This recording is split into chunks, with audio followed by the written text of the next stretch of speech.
Hello, ladies. Remember that wrestler? Well, uh, firstly, no. What was that guy's name? Valdenus or something? Hello, ladies. Yeah, not familiar, unfortunately. Yeah, that's when WWE started to go down. Like when they started putting guys like him in and Gold Dust. Oh, they should have brought the Undertaker out immediately and Tombstone pile drive them both to the damn ring floor. Yeah. Uh, things with which I was familiar in the early 1980s. I think, what is it, Cyndi Lauper? Did she somehow get involved with professional wrestling? That's probably most of my exposure to it. Mm. I always get Cyndi Lauper and Tina Turner always mixed up. I don't know why. Tina You ever Turner? listen to that song? What's love got to do with it? Oh, yeah, I remember that. Yeah.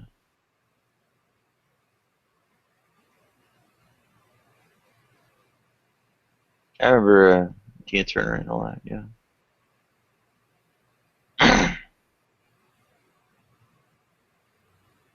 Yep, that was a woman that never aged, though, right? I don't think I ever seen her age one day. No, she had fine legs, man.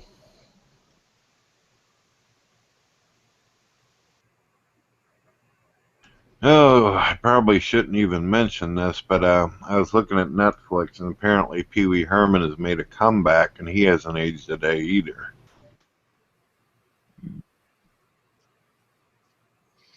Yeah, well, since my thyroid failed, I've been aging. No, Pee Wee Herman is, don't you, Nadia? Oh, of course, yes. Yep, he was one of those type of guys that made a movie theater a hell of a lot more interesting.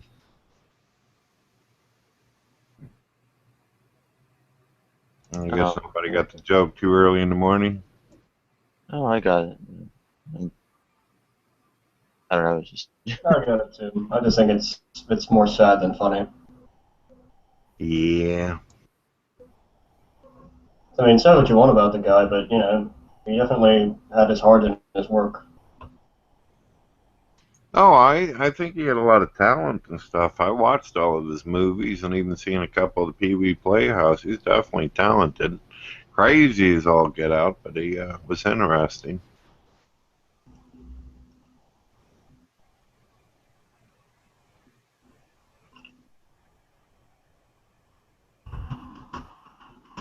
yeah. Um, it was there, but it wasn't my cup of tea. What's your cup of tea, Nadia? Are you more into the Twilight movies? Um, I don't know about those, but I pretty much was more of a reader than someone who Hmm. went on with TV. Think sparkly vampires and a soap opera that lasts an hour and a half. There you go. Mm. Don't forget Yeah, the I wasn't a terrible big fan acting. of Ryan's Hope or um, whatever it is with that. Nadia, you got somewhere in your mind? You seem like you're kind of distracted a little bit. Yeah. Yeah, I'm doing okay. Yeah, it's like otherwise doing Esperanto and Italian on Duolingo.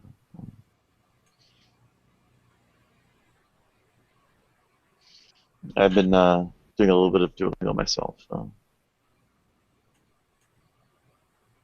Mm. Are you familiar? It's kind of a web-based Rosetta Stone knockoff. Yeah.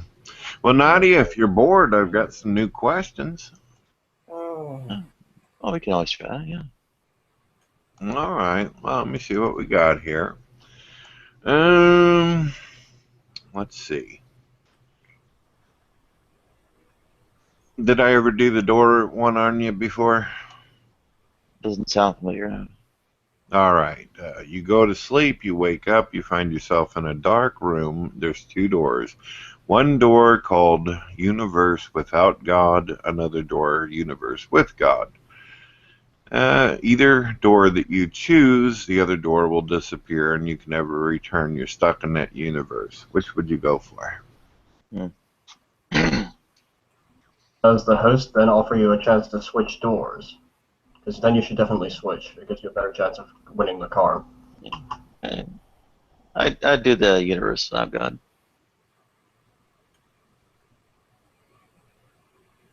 Is there a reason? Oh yeah, gods have bad things to say about me.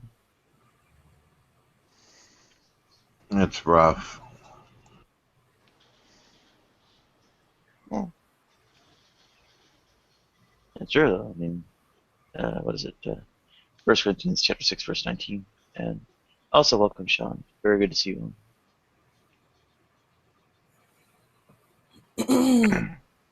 All right, here's a weird one for you. I don't know if you've heard of them doing this with animals, but do you believe it's possible to take a human head and put it on another body and make it work? I don't think we have, I don't know, had quite enough medical technological development yet. So, I did it with a monkey. It lasted for a little while. oh, I don't think we do any attached. better than the monkey. Oh, sorry. It was attached. It wasn't functional.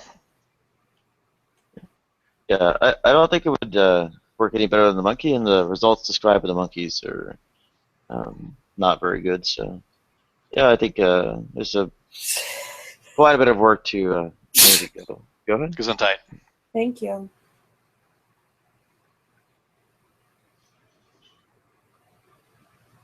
All right, this is an unusual one for you.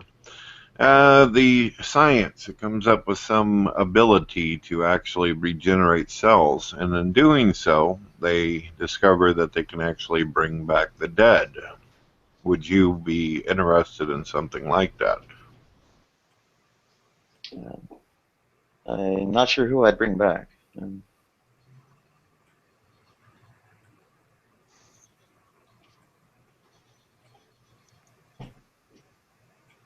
Well, let's say you had a family member or a good friend that has been gone for 10 years, and you have the ability to dig them up, or whatever the case might be, and res them.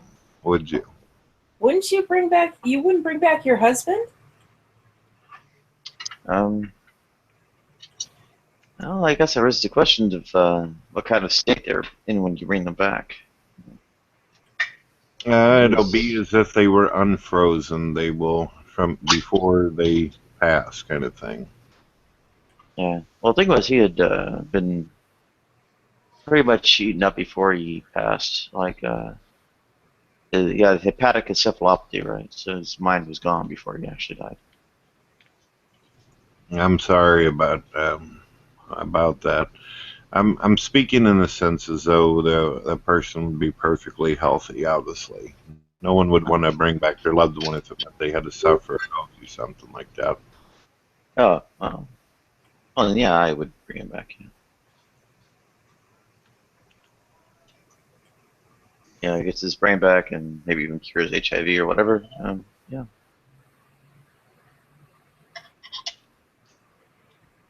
Anybody else?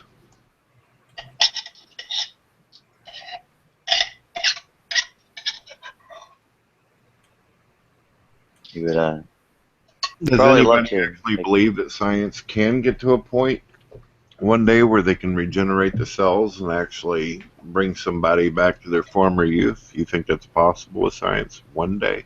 I think rejuvenation is a possibility. I think the extent that they quote unquote die, although you might be able to, I don't know, somehow reconstitute the body or reanimate the body or whatever, you wouldn't actually get the same person back. It's, in some respects, like a somatic or personal identity and such, where you know kind of sort of be somebody else that ends up getting brought back. Go ahead. Somebody else gets brought back. That sounds kind of like our transporter dilemma from Star Trek. Why is this? Yeah, it basically transported dilemma from Star Trek is the paradigmatic thought experiment in the theories of personal identity and such. Yeah, is it the same person on the other end of the transporter beam, or is it somebody else? But if I would think from your worldview, and I'm not trying to be offensive, but if we are chemistry, then we're basically we're information. How could it not be the same person? Oh, well, the sense in which one would have this kind of idea of personal identity is that it's a continuous kind of line or process, and it's the sort of identicality of the identity would be whether there's a continuity of the process. And That's what I was about to say. Wouldn't continuity of self? Yeah. Wouldn't continuity of self play into this? Yeah, that's kind of Continuity of self. yeah. If the person still contains, at least 99% of their memories, why can't that still be them? Well, is there continuity of self? Can That you explain to me like a 5-year-old what it is you're getting at there? Well, that's a psychological theory of personal identity. You're right, and the kind of conundrums that occur with that is basically like I think the transporter accident kind of affair where somebody's got an identical clone or something like that. Basically, as a byproduct of some kind of accident with the transporter beam or whatever it is, and well, which one is them? Yeah, but in this case, it would be the cells of the dead body bringing the cells back together and their form, as opposed to cloning them by having some kind of glitch in the teleporter. Well, yeah, I mean, the normal kind of case where it sort of doesn't matter or doesn't have a challenging scenario for the psychological theory of personal identity would be what you described, but the one that kind of makes it nasty for that is the kind of cloning thing and all that, and obviously widely disconnected. What is it?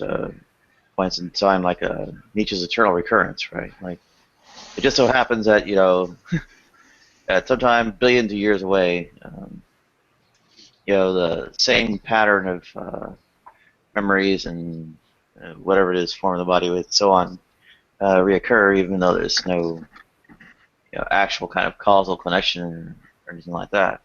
The challenging ones for I think the somatic theory of personal identity is that where the process itself has say multiple continuations and such, right? So, like you could try like the brain swap experiment, whatever.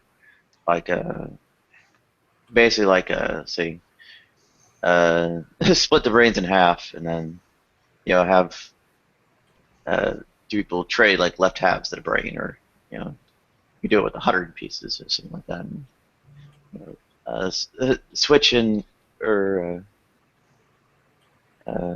bait and switch or whatever it is between just I don't know, whatever kind of chunks of the brain. And okay, the process is continuity between all the different people and such, right? But the sort of breaking up into different pieces and having continuations of it in that way are the ones that make that one awkward. Go ahead. That's an interesting point. All right, are you familiar with an atheist on YouTube by the name of the Mendham? Oh, of course, I've been in his hangouts a number of times. Go ahead. He's got an older series on YouTube that I find very fascinating where he talks about virtual reality. If you were offered the ability to be a part of an experiment in which you will live for the rest of your life in virtual reality, but in that it would seem completely real, and you would have every single thing that you want, the people inside of it would seem absolutely real, but on the outside you would basically be fed through tubes, and doctors and scientists would be working on you, but you'd literally be laying there the whole time living in a dream. Would you do that? Sign me up. My life sucks. So you would allow yourself to basically be put in kind of like a coma-like thing in order to live in a dream-like state. Absolutely. The reason why I'm going quiet like this is I'm kind of waiting to see what other people also his opinion on it is. I hope you guys realize there's no right or wrong to any of this. I'm not playing Jeopardy. I'm not trying to, like, you know, do a gotcha shit on you. I just want to hear your opinion. What is it? Didn't the Matrix movie have something like that? Which pill was which in the Matrix movie? Which color? I think they were colors pills, right? The red pill was the one that exposed the truth. Yeah. And it was the blue pill, I think, was what I'm talking about here. Yeah, the blue pill was the one. You took that and you woke up in your own home and you believed whatever you wanted to believe. Yeah, blue pill all the way. Yeah.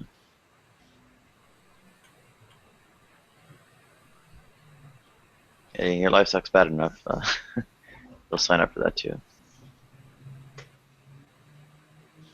Even if somebody's life was pretty good, the virtual reality, of course, would be optimal in everything a person could possibly want. Yeah, in some respects, yeah. Besides, Nadia, what if you were the chosen one? And you were the one who had to destroy the evil, whatever they were called, and you had to save the day?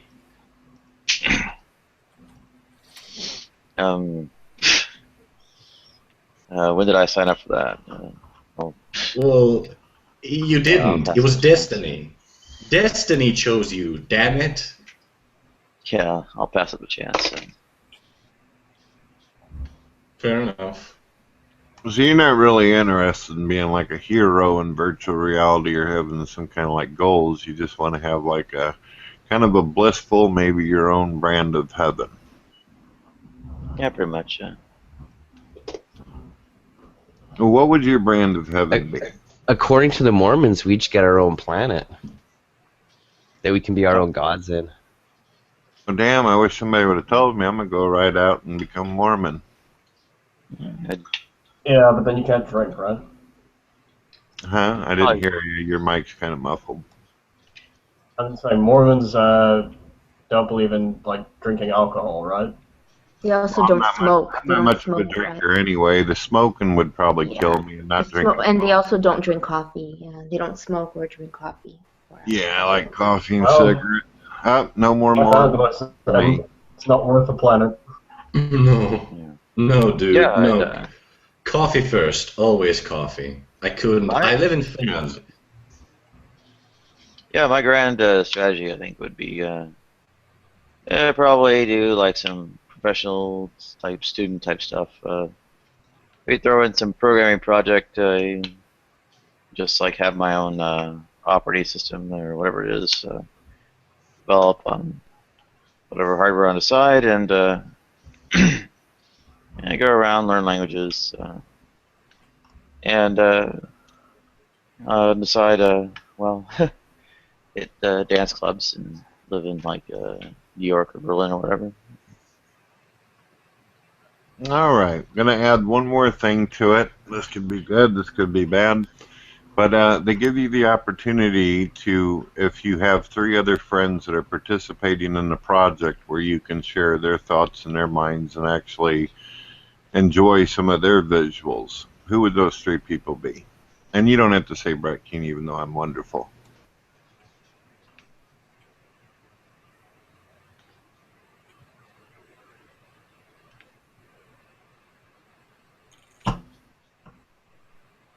hard to say. Not much of a voyeur. I'd maybe not be interested in so much in seeing other people's things as would be going out and doing things for myself. Well, I mean, you know that when you're going into virtual reality, all of it's going to be like a dream-like thing. But you get like 3 minds that you know actually were true to access every once in a while.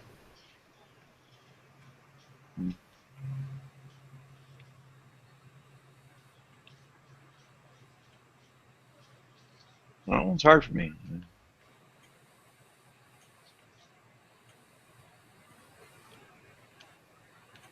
Anyone else? Brett, could you ask the same question in a different way?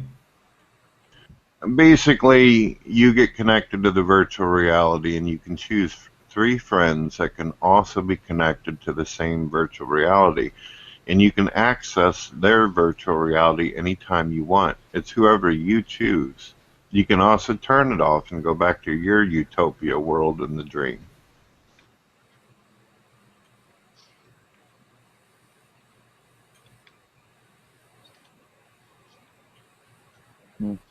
Basically, you're sharing virtual worlds based upon your choice when you want to, when you don't.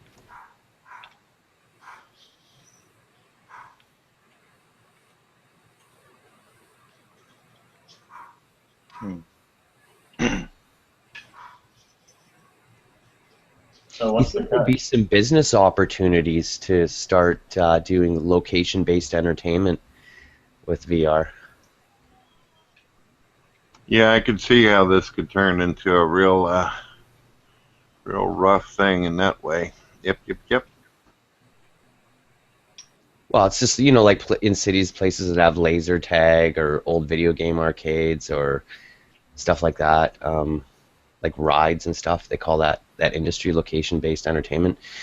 I'm sure there's opportunities in VR for such.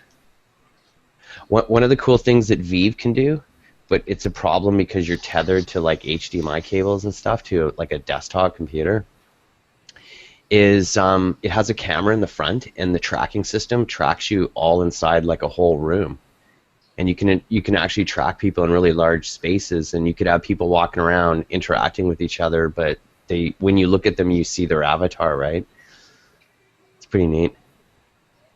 And when you walk towards the edge, like if you're going to walk into the wall, the front of the headset has a camera, and as you walk towards the wall, a video feed from the camera blends in reality into the artificial world. So it's kind of like augmented reality. It's pretty trippy. I got an interesting idea for you, Ludic. What do you think about a technology where when you're playing a video game or you're watching a movie, it actually gives you the ability to, let's say you're watching the movie and you see like flowers in a field. You walk up to it and it gives you the ability to smell it.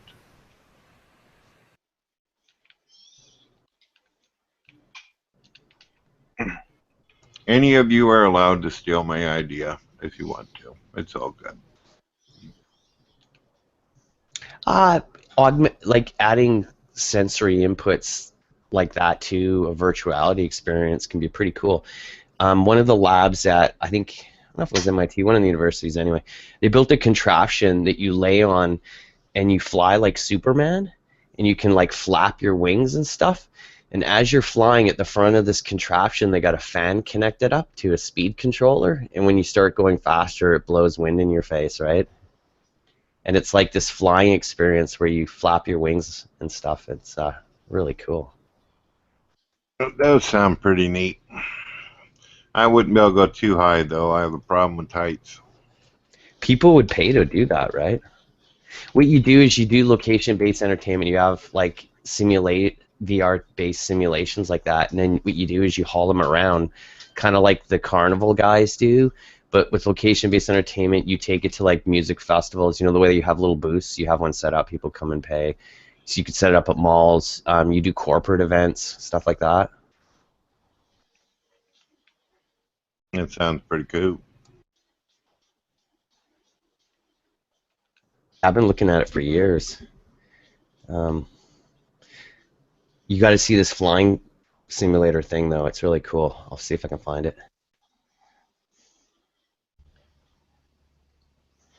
I think the three people, because I didn't get a chance to respond to the three people in the virtual thing.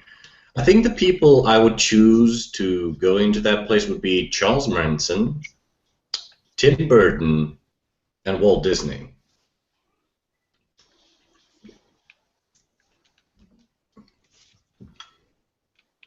That's different.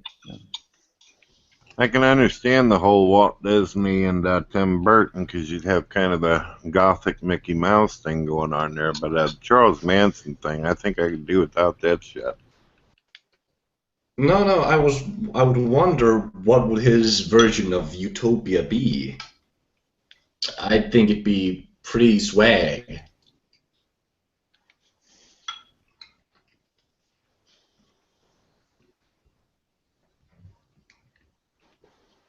By the way, Britt, I sent you a private YouTube message one time. Did you get it? Oh, I don't ever look in that stuff. I literally get so much shit all the time in that thing. I pay attention to my comments from time to time in my Twitter, but that's about it. Every time I look into those messages, it's "fuck you, Brett, die, motherfucker," and things like that. Yeah. Oh, sorry. Sad to hear that. I wish I could empathize, but I If don't you'd make like to contact me directly, you can add me on Skype anytime you got something for me. Oh, I was just wondering if you'd be interested in a little bit of voice acting work. What would you like me to act for? A video I'm making for Nadia's channel. All right, well, you're not going to have me be a manatee, are you? No. But I can't tell you what you will be, because I don't want to spoil surprises. Are you going to do like a voice impression or something like that? Oh, Just have I'll... like a.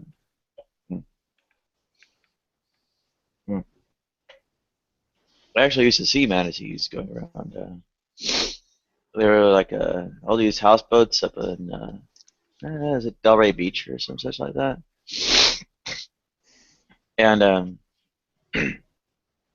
well, apparently the canals and such have like manatees that go around there, and they kind of don't look like much. I mean, it really just kind of big lumps under the water. Go ahead. Well, I Alright. don't know if you realize this, Nadia, but quite a bit of the atheist community, they've got a new meme for me where they put my head on a fucking manatee. That's did you know that?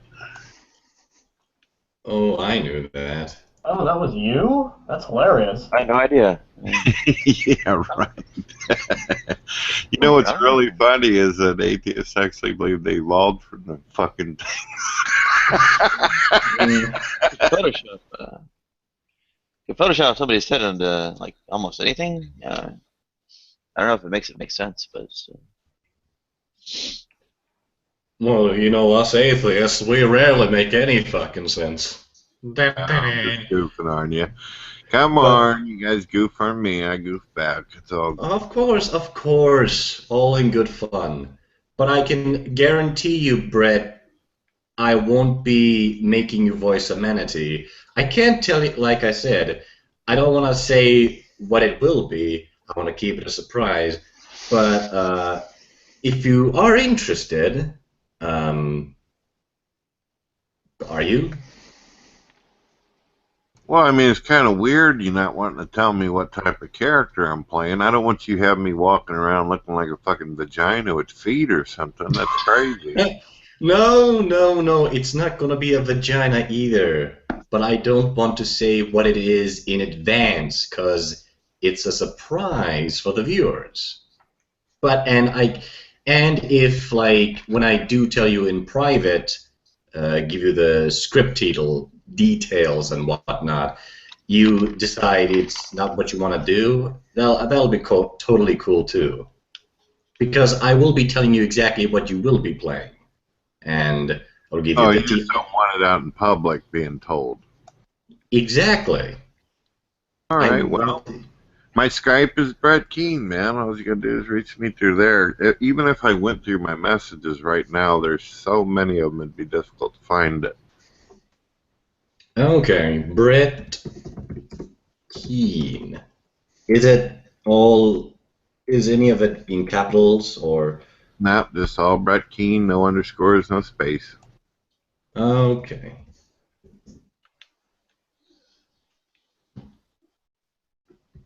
Hang on, let me see if this works.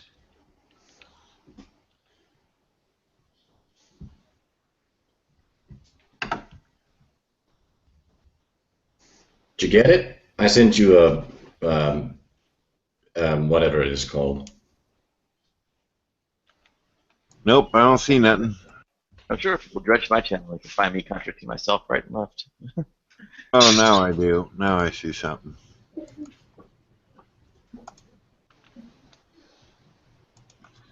All right. It's I've actually done some voiceovers for other people on the thing and stuff, so I hope it's something interesting. I played a crazy guy in one of Eccles' cartoons he made. Yeah, I played a conspiracy theorist. Oh no, everything bow down, all that kind of stuff.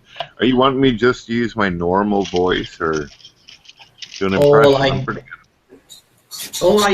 It is an impression, but I don't want to say what that impression is either.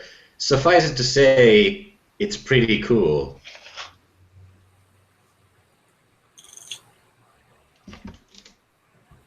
But yeah, I guess we'll work our way from there then.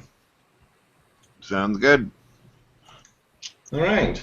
You didn't say what you would choose for. What would your three people be? The virtual reality you would go to? Wife and kids. Okay. No, Charles Manson.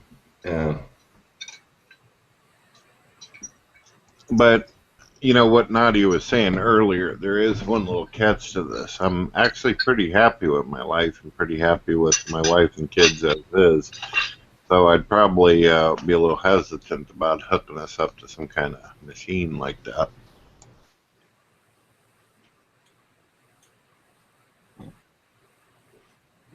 Yeah, that works. Brett, where are your questions coming from? Well, I literally, from time to time, because I'm constantly thinking of new things to talk about in my videos and all that, and I think of different questions, and then I write them down in my notepad.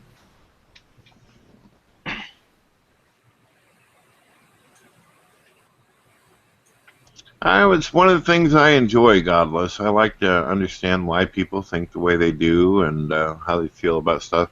One of the reasons I like asking Nadia is because she's never formulated. She always has something interesting to say. Hardly ever bores me.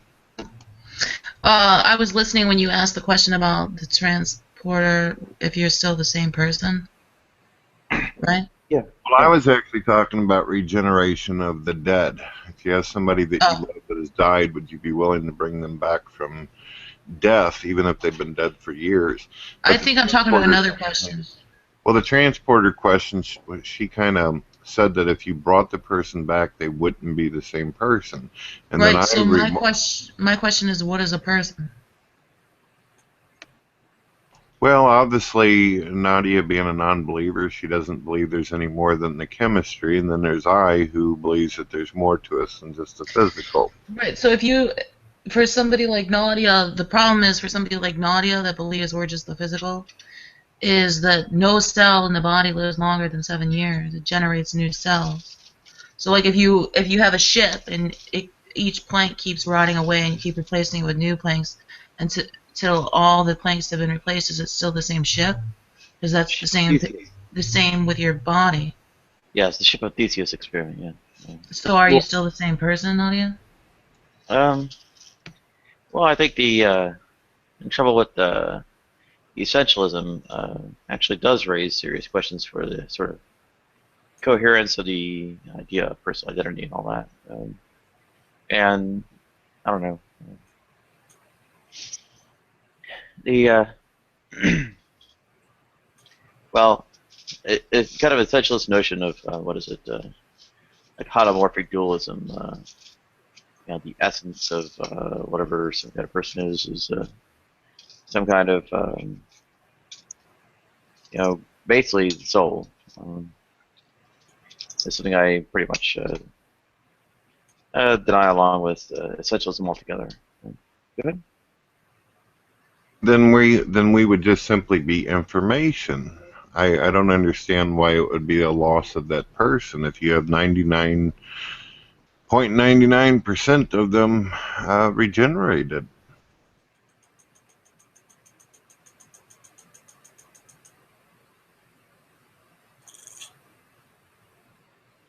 Well, the continuity of the process is involved.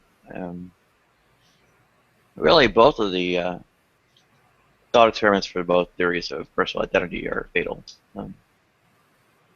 So, in more realistic terms, although I lean more toward the somatic aspect. In the end, I don't think either really holds up.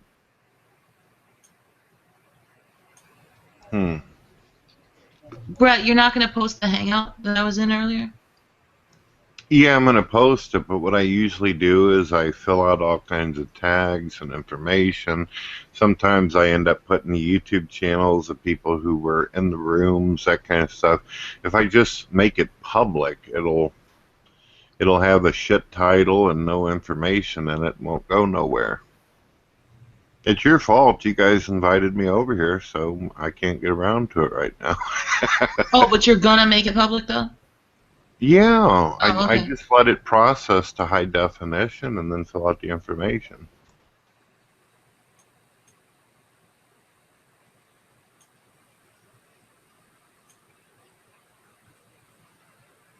Yeah, I think people are going to enjoy listening to you scream and yell and call people bitches and fuck off. Yes, they're going to love that.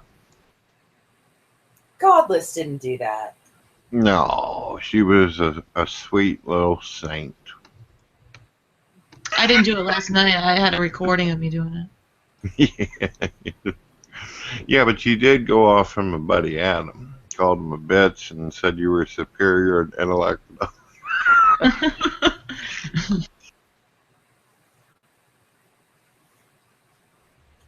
it. I think normally you and him would probably get along quite a bit and everything. I think he was having a bad night or something. Well, you do know, Brett, that not all atheists or non-believers are like that. Some of us are real, genuine saints, really. Well, I don't know about saints, but I think that there is some very wonderful, nice, kind atheists out there, which I've mentioned quite a bit in my videos. It's just apparently the attention span of some atheists don't go all the way through the first 3 minutes.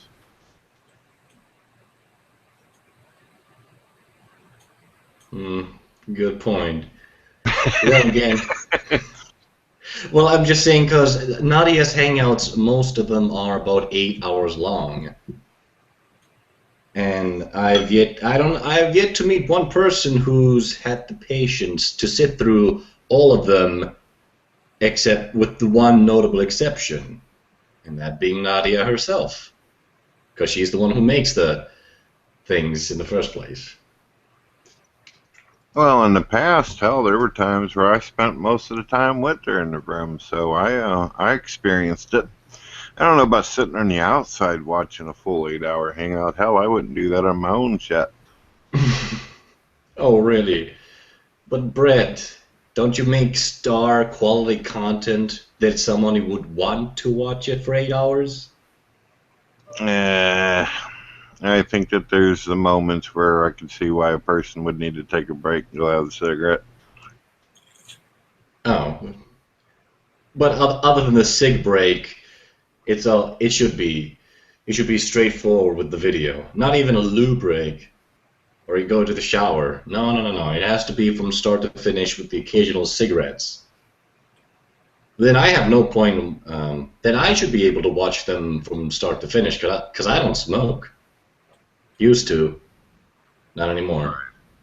Well, I can start titling them. Most of this video will be cool, but some of it's going to suck absolute shit. How's that sound? Kind of a long title, though. Yeah, it Maybe is. you'll be competing with Nadia's long titles.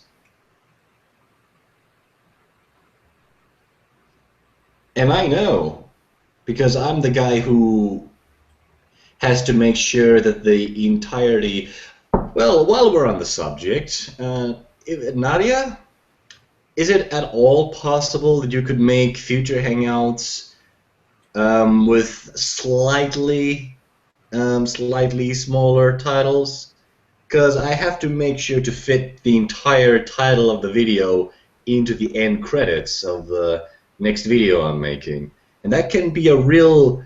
Because I have to make sure it fits into the boundaries of the end title, end credits itself. Well, I mean, yeah, I mean, this one's not too bad. It's quantifying the atheist, anarcho-communist, transsexual vegan self, or transsexual feminist vegan self. Go ahead. Number zillion, billion, thousand, whatever. 163. All right, yeah. Yeah, as you might recognize from usual kinds of class field theory, I think. What is it? The I guess the primes don't ramify or whatever it is. And, what is it? Z extended by the square root of minus 163, right? Good. Huh. I don't think I've seen videos with those titles before. I think I would Quantifying have... the atheist, anarcho-communist, transsexual feminist vegan self. Go ahead. No. What was... You just said Z equals the Y and the Z and shit and stuff. Z is integers. Algebraic integers. All right, Nadia, I got a question for you, and this might get a lot of things flamed up and exciting, though, because I heard about the whole feminist thing earlier. Which do you think has an easier, more relaxed life, a man or a woman?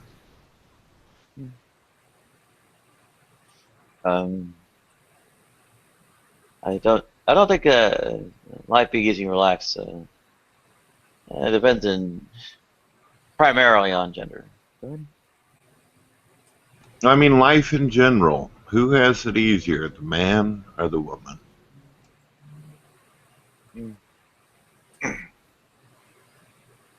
Well, they probably cut by maybe opposite edges of the same double-edged knife. Go ahead.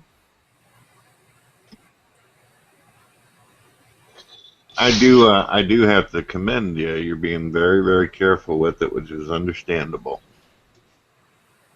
I have to be careful. It's just how it is.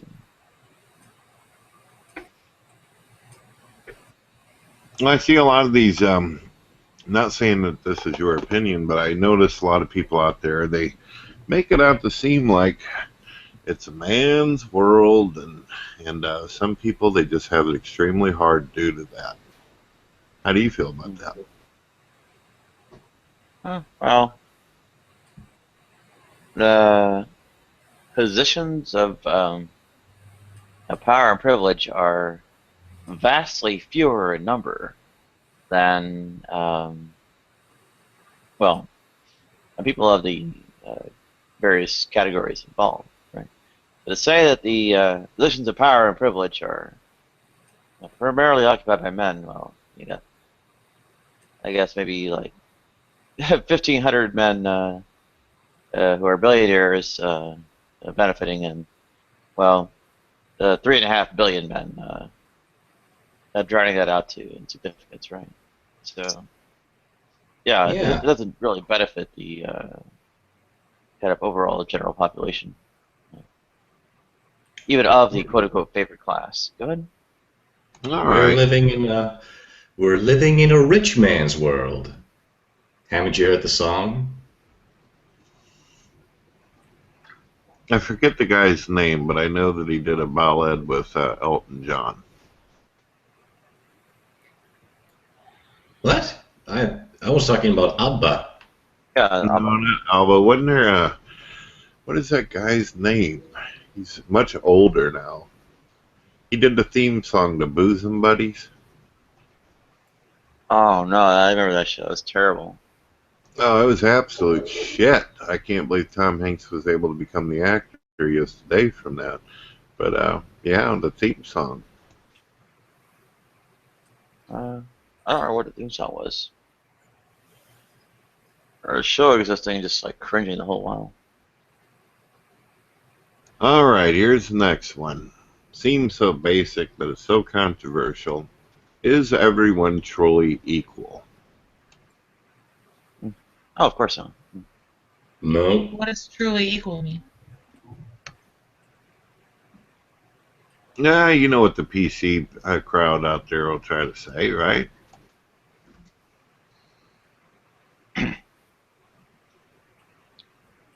Well, I mean, to the extent one has any kind of diversity existing, well, okay, that diversity is quote-unquote inequality as such. If someone has, well, diversity is something you value, then you're saying it's well, something that is desirable to have. On the other hand, I mean, it's what ways it cuts you that are the ones that are probably more pertinent. And you want people quote unquote disadvantaged or you know, have whatever kind of suffering inflicted on them by dint of this kind of quote unquote diversity or whatever. Probably not. So anyway, go ahead. All right, the next question. Obviously, this isn't as controversial as I thought. If you could push a button and make one single group disappear forever off the face of the earth, as if they never even existed, who would it be? And anything can go. Westboro Baptist Church. But they're irrelevant. The American Family Association That's true. distributes 50 million voter guides through churches every election cycle, and takes Republican congressmen out to junkets, I guess in Israel and such, 168 at a time. It's vastly power and influence in anything kind of the Westboro Baptist Church. I'd probably choose pedophiles, rapists. That's the group I'd want to go.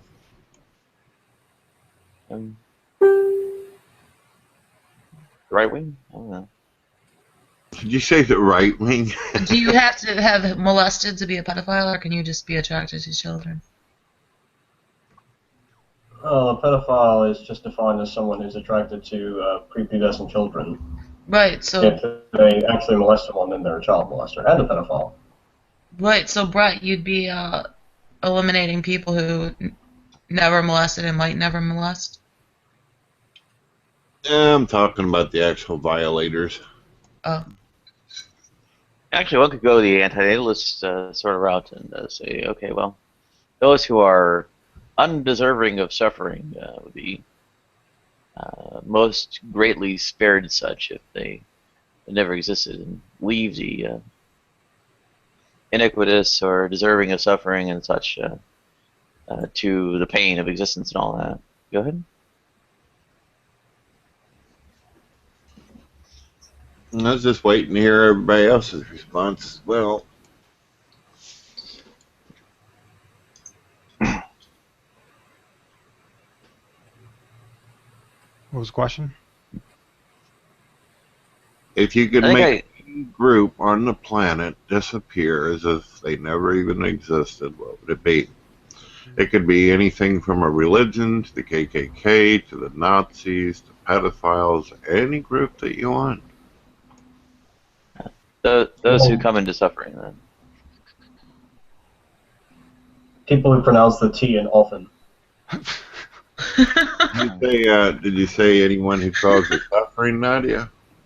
No. Anyone who, I guess, undergoes suffering and all that. Spare them this. Spare them having to suffer. So, and basically, spare the whole pain of existence in the first place. Oh, damn. But then Well, again, I suffer inside just thinking about going to a damn doctor about anything, so all the doctors disappear if we went your route. Well, the doctors would be one to alleviate such, to undergo such, right? Oh, I've had some doctors do some screwy shit to me, Nadia. I don't know. No, it's not what they do to you. I mean, are the doctors themselves the ones who suffer, right? Right. Yeah, I've had doctors cut me open and not give me enough medicine to numb me up.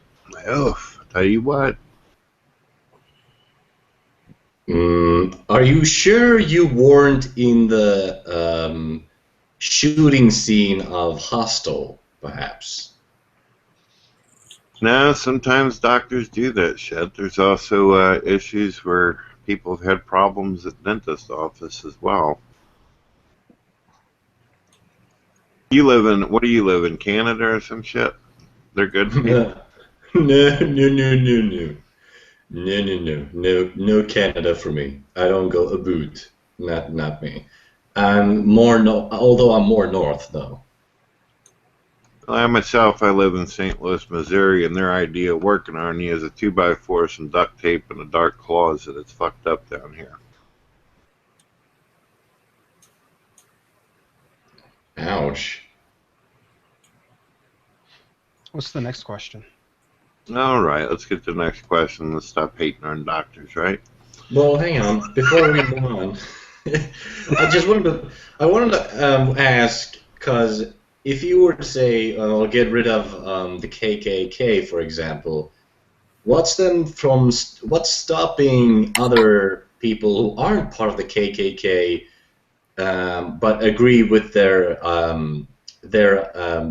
worldview and from starting up a new group called KKC, which is very similar to KKK, and they also consider white people to be the best, absolutely. All other races suck balls, but it's just with the C in the end instead of the K. I hear you. Well, that's the price you pay in life, isn't it? You get rid of one group, one dictator, one asshole, and another asshole's born right after with the twin. Yeah, it's kind of you can't say, like... Well, I don't know. Maybe there is an asshole gene, but maybe that's a topic for a whole nother topic. What was the next question? All right, let's see what we got. Okay, this one's going to be kind of harsh. Do you think that the governments around the world should be allowed to create suicide clinics where people that are at least 17 years old and up, no matter their health issues, if they wish to die, that they can? Why 17 instead of 18? Well, you can do 17, 18, whatever you like. The idea is that whatever, I understand in some states and some countries age is different as an adult. Basically, the idea is when the person's considered an adult. Would you be fine with them going, even if they're perfectly healthy, their reasoning is, I don't want to pay fucking bills, I don't want to go into debt at college, I don't want to work, I just want to get cake. That's it. Would you be okay with that? Yeah, I think so.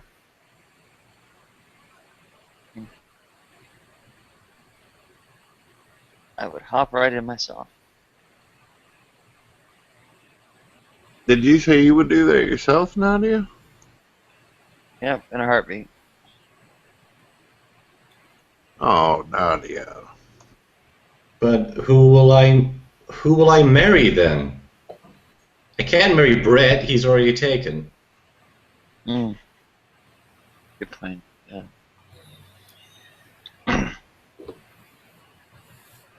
At least wait until you come here. We get married. We get the papers done. and we get a few nights alone together, and then jump onto the suicide bandwagon. Okay. Sounds like a plan. But yeah, if Van wants to jump in, I'll jump out myself. Good talking to you, people. Talk to you all later. Good having you on, Sean. See you later, man. All right, I'll try bring him in right away. What'd you say, Nadia? I'll try bringing Ben in right away. Nadia, were you just goofing around whenever you said that? You don't actually would want to do something like that, would you? Yeah, I would. It's David. Well, I mean, look at what I've been through and look at what's left of me, right? I hope you never forget that people do care about you, Nadia, and anytime you need somebody to talk to, we're here. No, they care about me. They want my suffering and whatever to end, right? Wouldn't mind what? They care about me. They want my suffering and so on to end, right? Right. Yeah.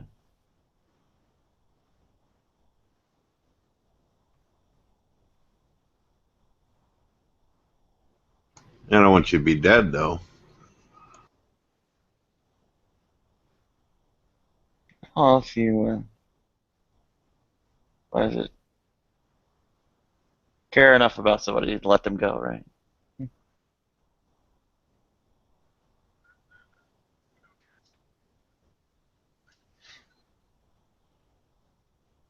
Don't you have any faith in science that it might be able to help you relieve your suffering?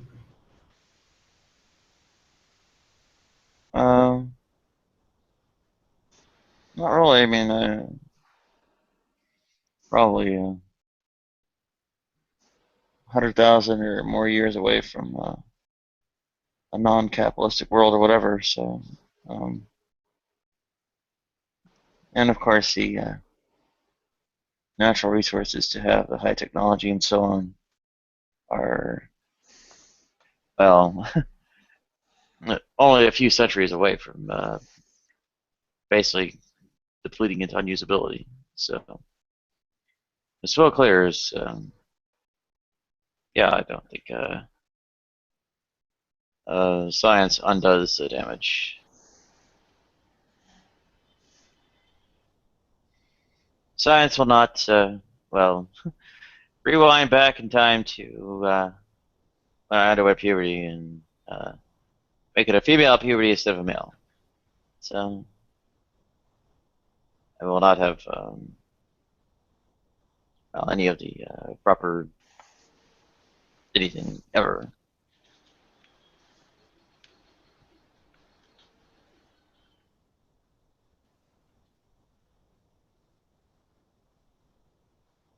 Frankly, just oh, what's this capitalism? I mean, your own body is commodified and such, right? I mean, to you're buying your healing, so to speak. And uh-oh, you're basically just predicating it on like winning the freaking lottery or whatever, and that's what can be done, not well, the whole of all what's wrong.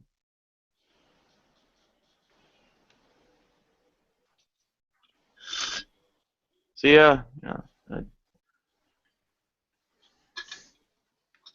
check me out of this place. So Hey, not Brad, been a good one. Go ahead. why are you asking these atheists for their preferences? What is the thought behind it or the motive behind it? What, the clinics? No, in general, like pushing the button in the clinics. Why would you want to know their preferences? Is there a thought behind it or a motive or a follow-up question or topic? Or Well, are I you just also, I curious? also ask religious people the questions as well. Try to understand how people think. I find it a very complicated issue on people suffering and people who are pretty much going to die already.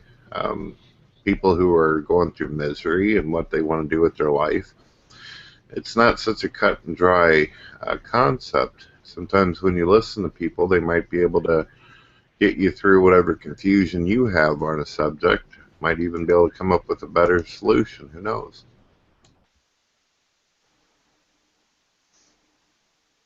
Right, I guess a religious person based on their sacred literature, let's say Christians, they would say, well, this is my interpretation of the Bible. This is a universal principle that I derive from scripture, therefore this follows and I have this value or intuition. Or they can try to explain certain things like intrinsic value and worth in their explanation and how they arrive at a conclusion or form an opinion, but they would still base it on God, who He is, or the revelation, right? I don't know. I'm a believer in God, and I've had family members who've actually gotten abortions. Had a family member that actually went into a coma that they weren't going to wake up from and had to make a bad choice. Did it. Okay. What God? Well, I believe I'm a theist, but I go towards a subset of the Abrahamic religions. But I do believe that God is more than just what's in the Bible and the Quran and all that stuff. Okay. I agree in terms of comprehension, that's for sure. But what are your thoughts about Jesus?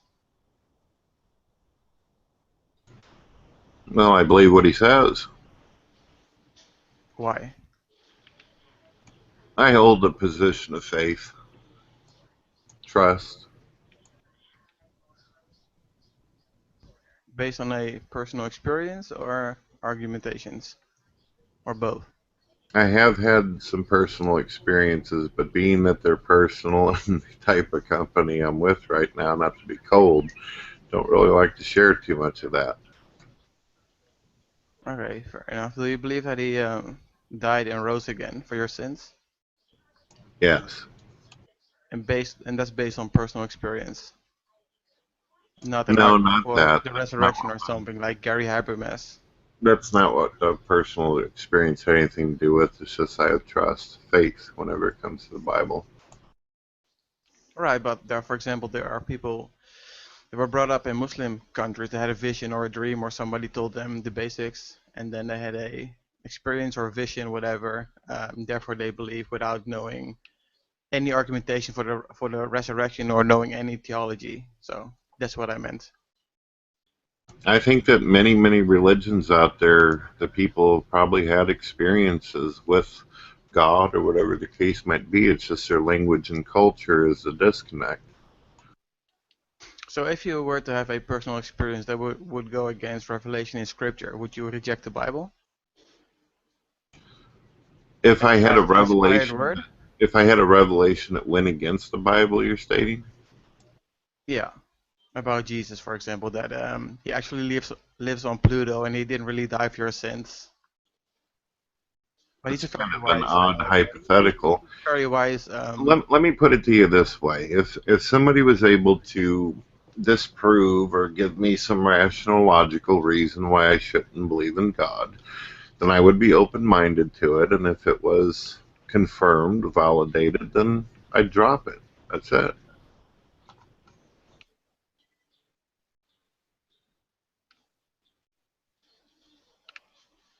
I'm not some kind of guy who's going to run around and wish for his existence to be ignorance is bliss concept. I understand that faith is hard for some people. That's one of the challenges of it.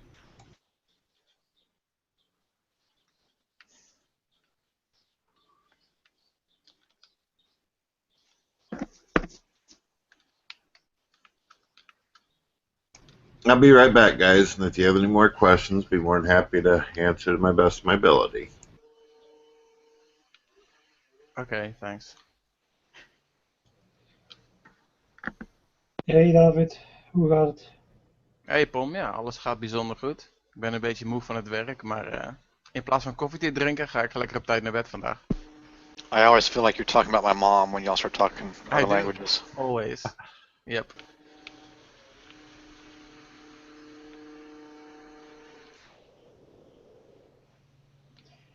Ja, ik heb niet geslapen vandaag.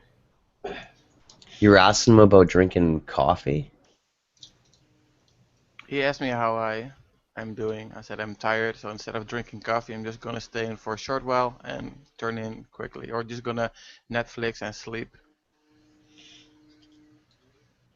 I heard drink. That was it though.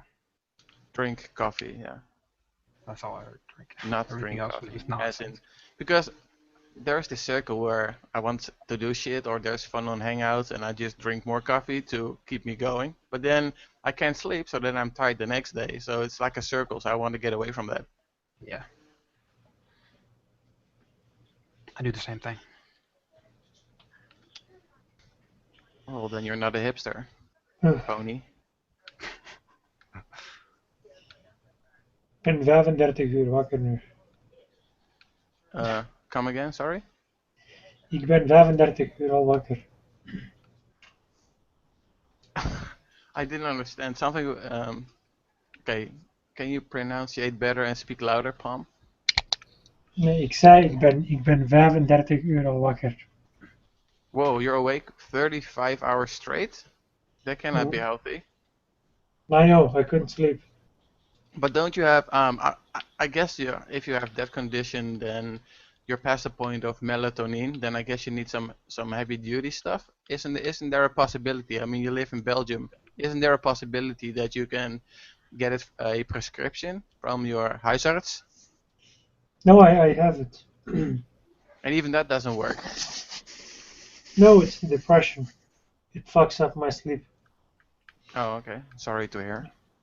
Sometimes depression can make some people like very sleepy, but then others opposite.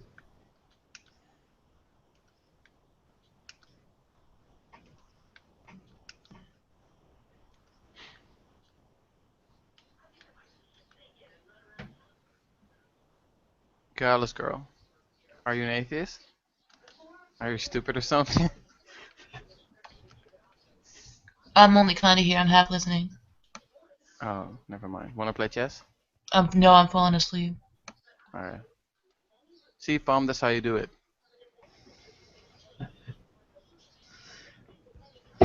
She was poning, freaking the atheist in Brett's room a while ago. When? Is there a link? He kept. Brett hasn't posted it yet. Yeah. Oh. Well, I saw Gallus talk to what's his name? Shishnu. You know the transsexual dude. Oh, I was attacking Shinu with EF. Yeah, I laughed out loud while I was watching it. That was so funny. And he didn't understand. He didn't understand the difference between between making an absolute knowledge or truth claim and something be contingent or subjective. And he didn't get it, and she, in different ways, George and her kept re-asking the question, and it was pretty funny.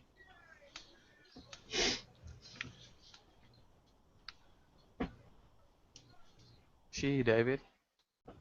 Yeah, I was thinking if I have to refer in that structure to her as her or she. Generally considered polite. Oh, okay. So so she and I. There's a really easy mnemonic for it. I thought it was him and her. No, I believe she prefers to be called a she. No, I was referring to Gala's girl. Oh, I thought you were talking about Shinu.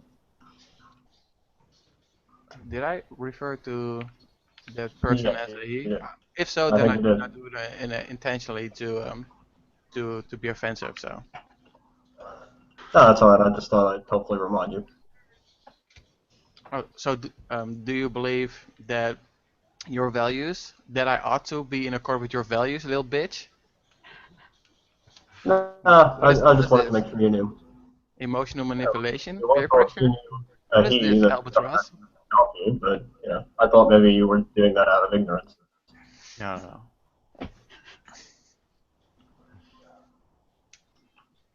Get crazy with the cheese whiz. Is that like cheese in a can that you spray around, Ludic? Yep. That's a back lyric. Aha, this is not confetti, bitch. Bam.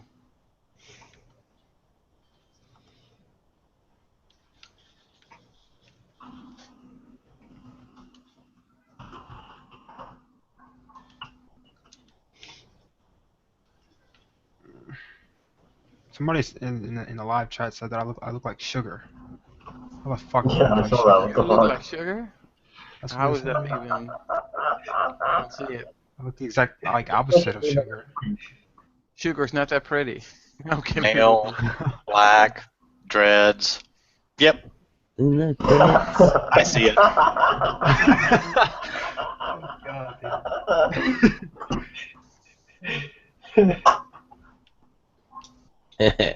I think sugar is nice. I don't see why everybody's shitting on her every time.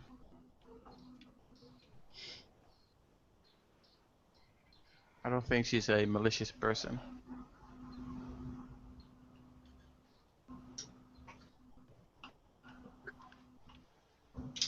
Watching a depressed pawn play with that knife, I mean, that worries me a little bit. Have you ever gotten into a fight? More offensive than depressed. In my mind. Hmm?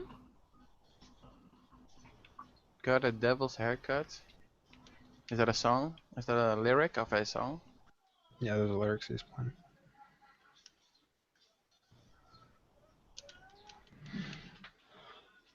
I'm starving, dude. I ain't got shit to eat though.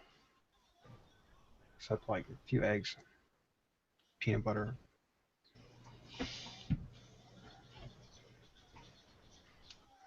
Go to the store. I don't have any money. Yeah, rob an old lady. Alright.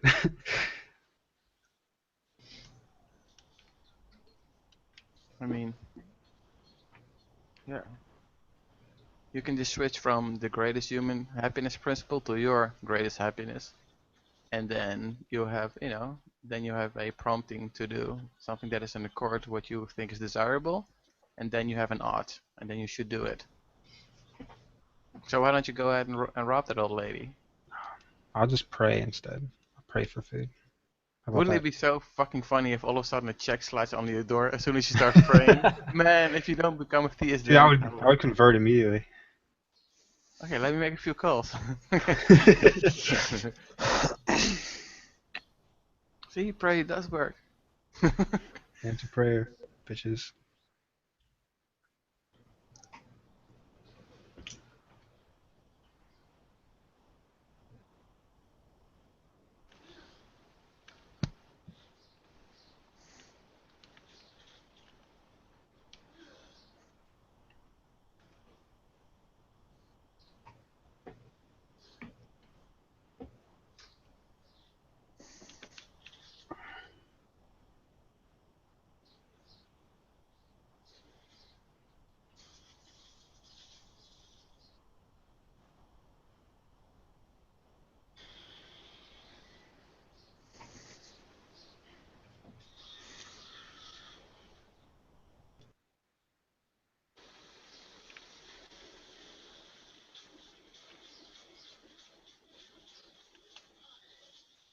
Why is nobody speaking? It happens. It's awkward. I'm just tired, just chilling. Not really in a debate mode, just friendly banter mode, basically.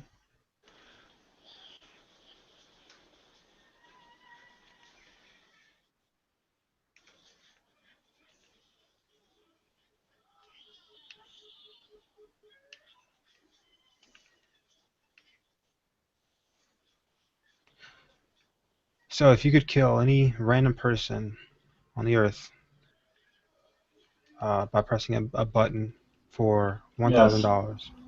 I wouldn't. For $1,000. I wouldn't. $1,000, yes. Even for $10,000. $1 million. $1 million. No, for no amount of money I would do it. $1 billion. Just for no amount, even if it's billion, trillion, whatever. Trillion. Okay. You wouldn't even have to pay me. Quadrillion dollars. For a really good Hummer. That's it? No, I'm asking the question now. I would kill a Okay. person for free, though. Not murder. It's unlawful. Why would you just take money for it, though? Look, there's a. I don't want to debate. There's a difference in the. So, Well, I'm not in asking. I'm Hebrew, not asking to pwn anyone. there's a I difference just, I'm between just murder and curious. killing. One is lawful and the other one is not lawful. So I would kill somebody for free if I thought I ought to do it. For example, if I were a Jewish soldier and God ordered me to kill the Amalekites, Right. I would do it in a second, right? But I wouldn't do it for any amount of money if it was murder, the unlawful taking of a life. So You if you were understand the not a difference? Jewish soldier, Excuse me for. No, go ahead. all right, Darwins. Sheesh. Okay. So if you were not a Jewish soldier, but God ordered you to kill the Amalekites, Okay, the reason why I said that is because there was a very specific, I don't want to say social contract. There was not a contract, a covenant. Yes, a covenant between them that they agreed upon at the Mount Sinai with God. So God's wrath. So they were the vessels or the means, or that God used to unleash His wrath on those people, and they were ordered to do so.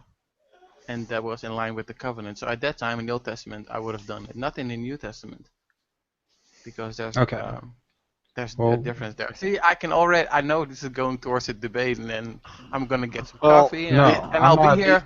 I'm trying to get you to shut up 4 about it. hours I'm from trying to now. get, I'm trying to get you to Fuck shut the you. fuck up because I don't care about your Suck a fucking dick. Bible study. the All right. Very one good. thing I would contest on that is, why would you be beholden to something, to a contract, if you prefer, I didn't that like was the not word signed by contract. you? Covenant. I know, covenant, that you weren't a party to. Well, it's always a party when God's involved. No, okay, so that was lame. That was very lame. I admit that right away.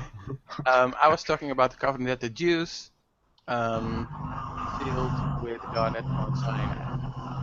But if you weren't one of the ones who was part of that, why would you be beholden to a contract that, or why would you even feel beholden then I wouldn't. Hence me saying to a if I contract that you weren't part of it? I wouldn't. But you're missing my point, though. Is they did this contract 3, 4, 5, 20, 2,000 generations later, you're born. You weren't part of the covenant. Mm-hmm. It was done by someone else. Why would you feel beholden to that? Well, you are, I think, operating under a individual concept of odds and responsibilities, but the Calvinists would say God is a God of covenants, so you're included, just like you're included in the fall of Adam, as of just by virtue of being a member of the human race, which was cursed then, in that way. So it's not on an individual level, but the Calvinists would say it's a matter of covenant, by virtue of you being born in that Jewish tribe at that time under in the Old Testament. So that would just be descriptive, right?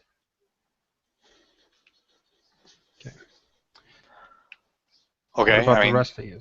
I'm actually just really not even looking necessarily for the Calvinist view. I'm looking for your view. That's my view. Okay. That seems very odd to me, obviously. I can understand that from your perspective. Yep. I don't even see how you could say Stop that was whining. coming. Just come with an argument. I'm not even arguing. I'm just asking questions. Yeah, okay. That's right. That's where it starts.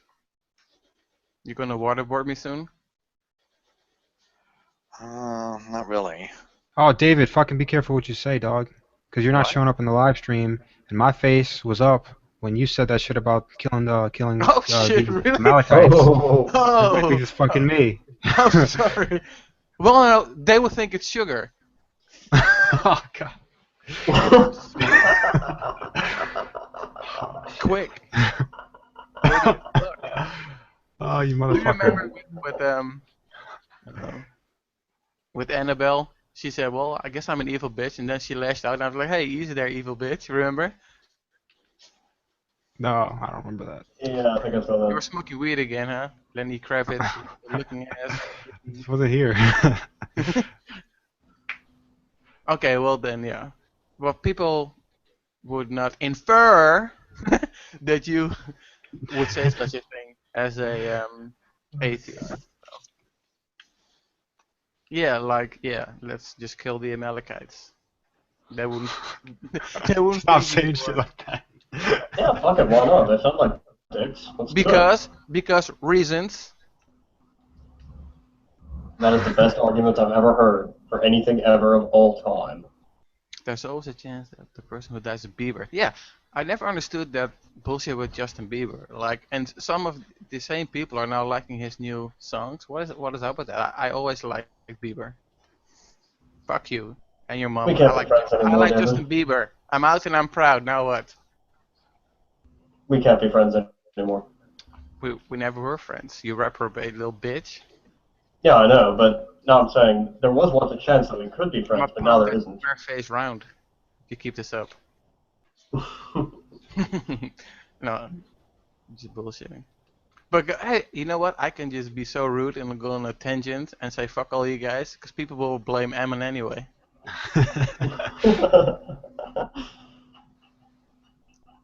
Yes, because if there's one thing that Amon sounds like, it's a white Dutch guy. Nadia's looking concerned. She's doing Duolingo, probably. Oh, okay. Is art camping? Kick art. Yeah, kick art. Camping, Hashtag yeah. kick art. Yeah. Can I kick it? Yes, you can. Can I kick it? I have mods, so I can kick it. No, you can't. Oh, okay. Refute it! Damn!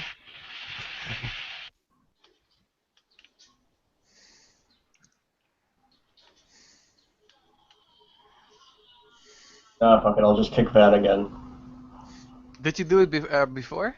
No, I'm kidding. I didn't kick him. I don't know. I don't think he was kicked. He could rejoin on his I same could account. rejoin. I think it was a Google Quake. Yeah. Turkish? Okay. I do like a shish kebab. I like Turkish delight. I'm fucking hungry. Pom, broodje doner. How nice is that, right? Wait, maybe he fell asleep, so I don't want to wake him up.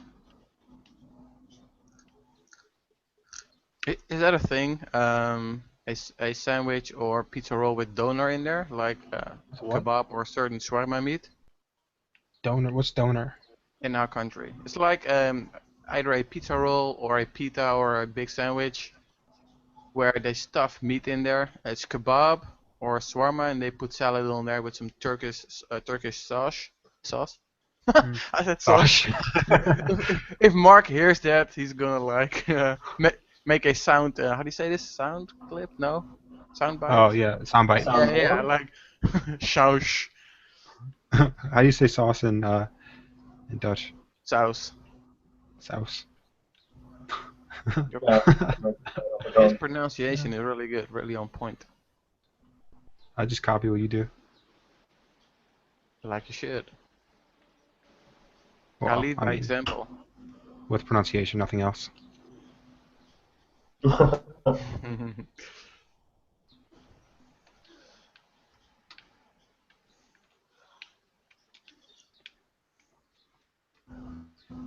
I'm gonna start making dinner. Be right back. You can kick me, by the way, if it takes too long. If somebody else wants to come in, because I'll be in the kitchen. Yeah, I need food too. I'll be right back. Someone's in the kitchen with David. Someone's in the kitchen. I need to find a lady really quick, because being in the kitchen is not what a man ought to do. Okay. Hey, I love cooking. Hey. I'm back. Sorry about that. Go ahead, Brett. I was just being inflammatory on purpose. I don't mean that. Oh, it's all good. I was just letting Nadia know I'm back. Yo, yo, yo. Yeah, what's up? What's really good? What's poppin'? Just chilling out. Okay. You got more thought experiments before I go and make my food, Brett? Yeah, I suppose I could throw some more out there. Okay, one really quick. All right. Okay, so a woman, she commits a criminal act, involves murder. She goes Stoner! Oh, sorry, go ahead. goes to prison, gets herself on death row. She's pregnant, though. Would you be fine with a pregnant woman getting lethal injection? Ooh, that's a tough one, because... Yeah, obviously. Because Original God, sin, motherfucker. because God allowed let's see, Nebuchadnezzar, so that would be the Babylonians, I think. Oh no, that would be the people from Assur. But point being, God allowed a tribe to conquer Israel because they worship other gods. And what they did, they cut open pregnant ladies and smashed the babies against the rocks. So God allowed that in the context of rap. So I guess, I don't know. That's a tough question. It depends on in what at time T1. Okay, no. Okay, so on a serious note, that's a tough question. But do you mean right now, at the, like today or tomorrow? Because so a Christian would have to find principles in the New Testament and refer to Romans 13 that the government carries the sword, and us, the Christians, we cannot execute or even pass judgment on people, only in the context of church, but the worst we can do there is excommunication. Are you still following me, Brett? Right. All Christians think the same. Go ahead. No. Okay, so, so if your thought experiment were to take place now, today, I would say that's really tough. That's really tough. It depends on the country and what she did, I guess. But I think we need to save the baby in this day and age. Appealing to Romans 13. That's tough. It seems a bit hypocritical to me, because you've got this whole concept of original sin, punishing people centuries after the fall of Adam, and you want to save one baby, despite its mother's sins. One baby, like How it's exactly nothing, does this right? follow? Yeah. Okay, so neglectable, one baby. But look, I'm No, trying but to I'm switch. not understanding the logic here. I mean, It's about switching from Old Testament principles to New Testament principles. So I kind of want neither of them to die. nah, fucking kill the woman. I don't see what's wrong with letting the baby be born. I mean, Okay, so but I'm pretty sure that Brett was not asking a theological question. He was asking the room about what they would do, regardless of their commitments to their ideology or worldview, right, Brett? Oh, I've asked probably about 8 questions already, and just getting people's opinions. I didn't bring any theology into the questions. No, right. But when I'm going to answer, I have to bring theology into this predicament. I mean, my gut feeling and intuition was to save both of their lives. So. Wait, Brett. Let me give a serious answer. Let the baby be born, then kill the woman. I mean, if she's in prison and needs to be executed, I don't see what a few more months is. Let the baby be born and clobber the mother to death with the fetus. What if the mother What if the mother wants the baby to die inside of her? Before we answer any more questions, Brett, are you recording this? Well, then she can get a coat hanger and do it herself. Birdman. Sorry. Brett, are you recording this?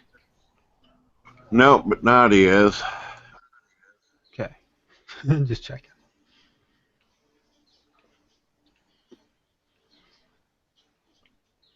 I killed both of them, by the way. All right, what about you, Nadia?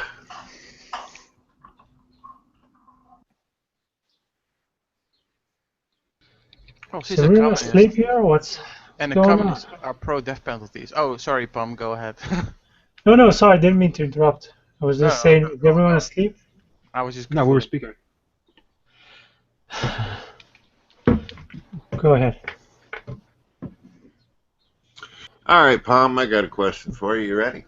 Sure. You always try your best to take things serious. Do you think that a woman should be allowed to kill her child inside of her womb? I believe it's murder. I believe it's wrong, but I think it's worse to prohibit the woman from doing it. Why is Because, it good answer prohibit it for? Well, obviously the woman is either gonna resort to very desperate measures, either like retard a child, like by putting whatever in her uterus and fucking up the child's brain by mashing it up, because that's how that has happened, or having a miscarriage and then endangering her own life. That's another possibility. And the third possibility is bringing the child into a world where the child is unwanted, and the child will likely go through hell. Very likely, when it's unexpected. So, I mean, yeah. I'm not for abortion, but I think preventing women from doing it is probably worse.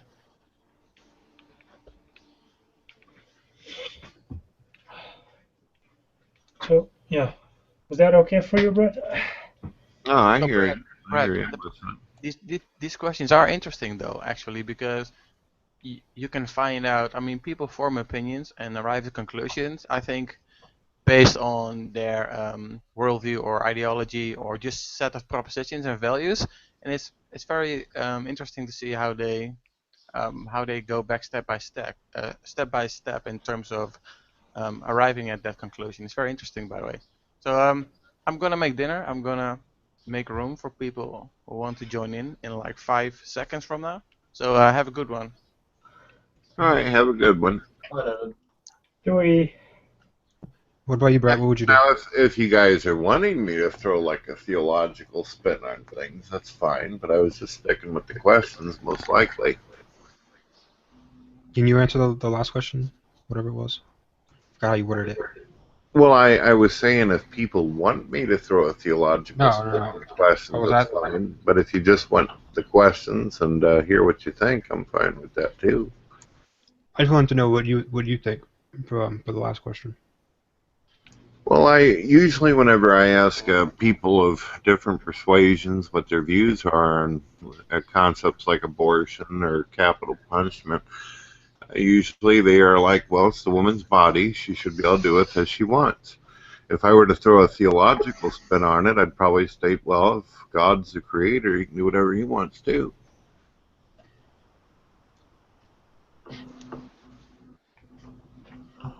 Wow.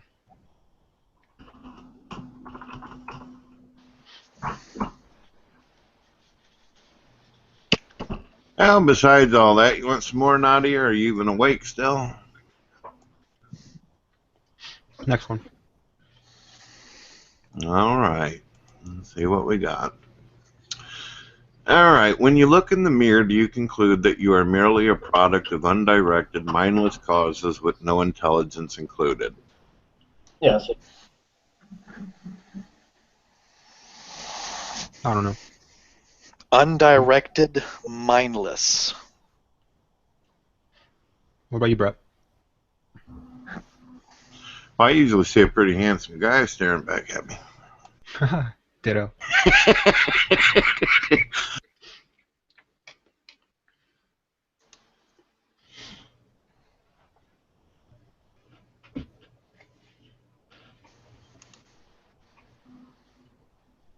What about you, Jack?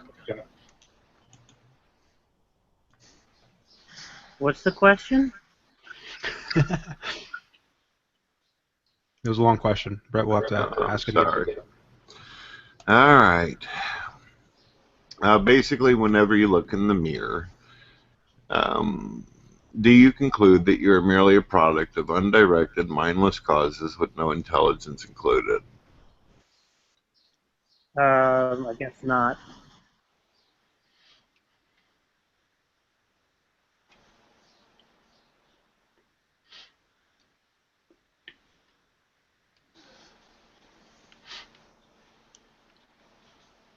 No, I'm kind of sitting here waiting to give everybody an opportunity to express their view. Yeah,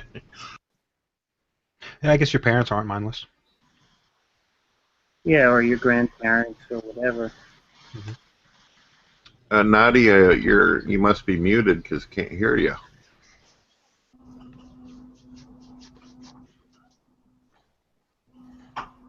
She's in another hang. Wait, what other hangout is going on now? I don't know.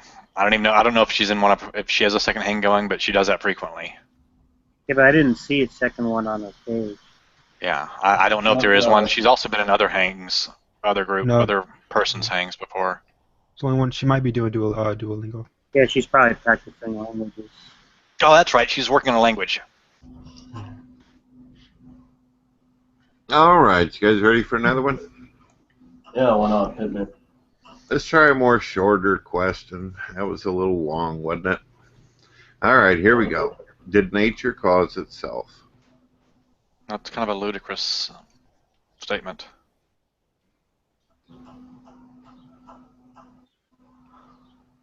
Oh, I'm listening on why you think that. Well, can anything cause itself? No. Some things happen uncaused.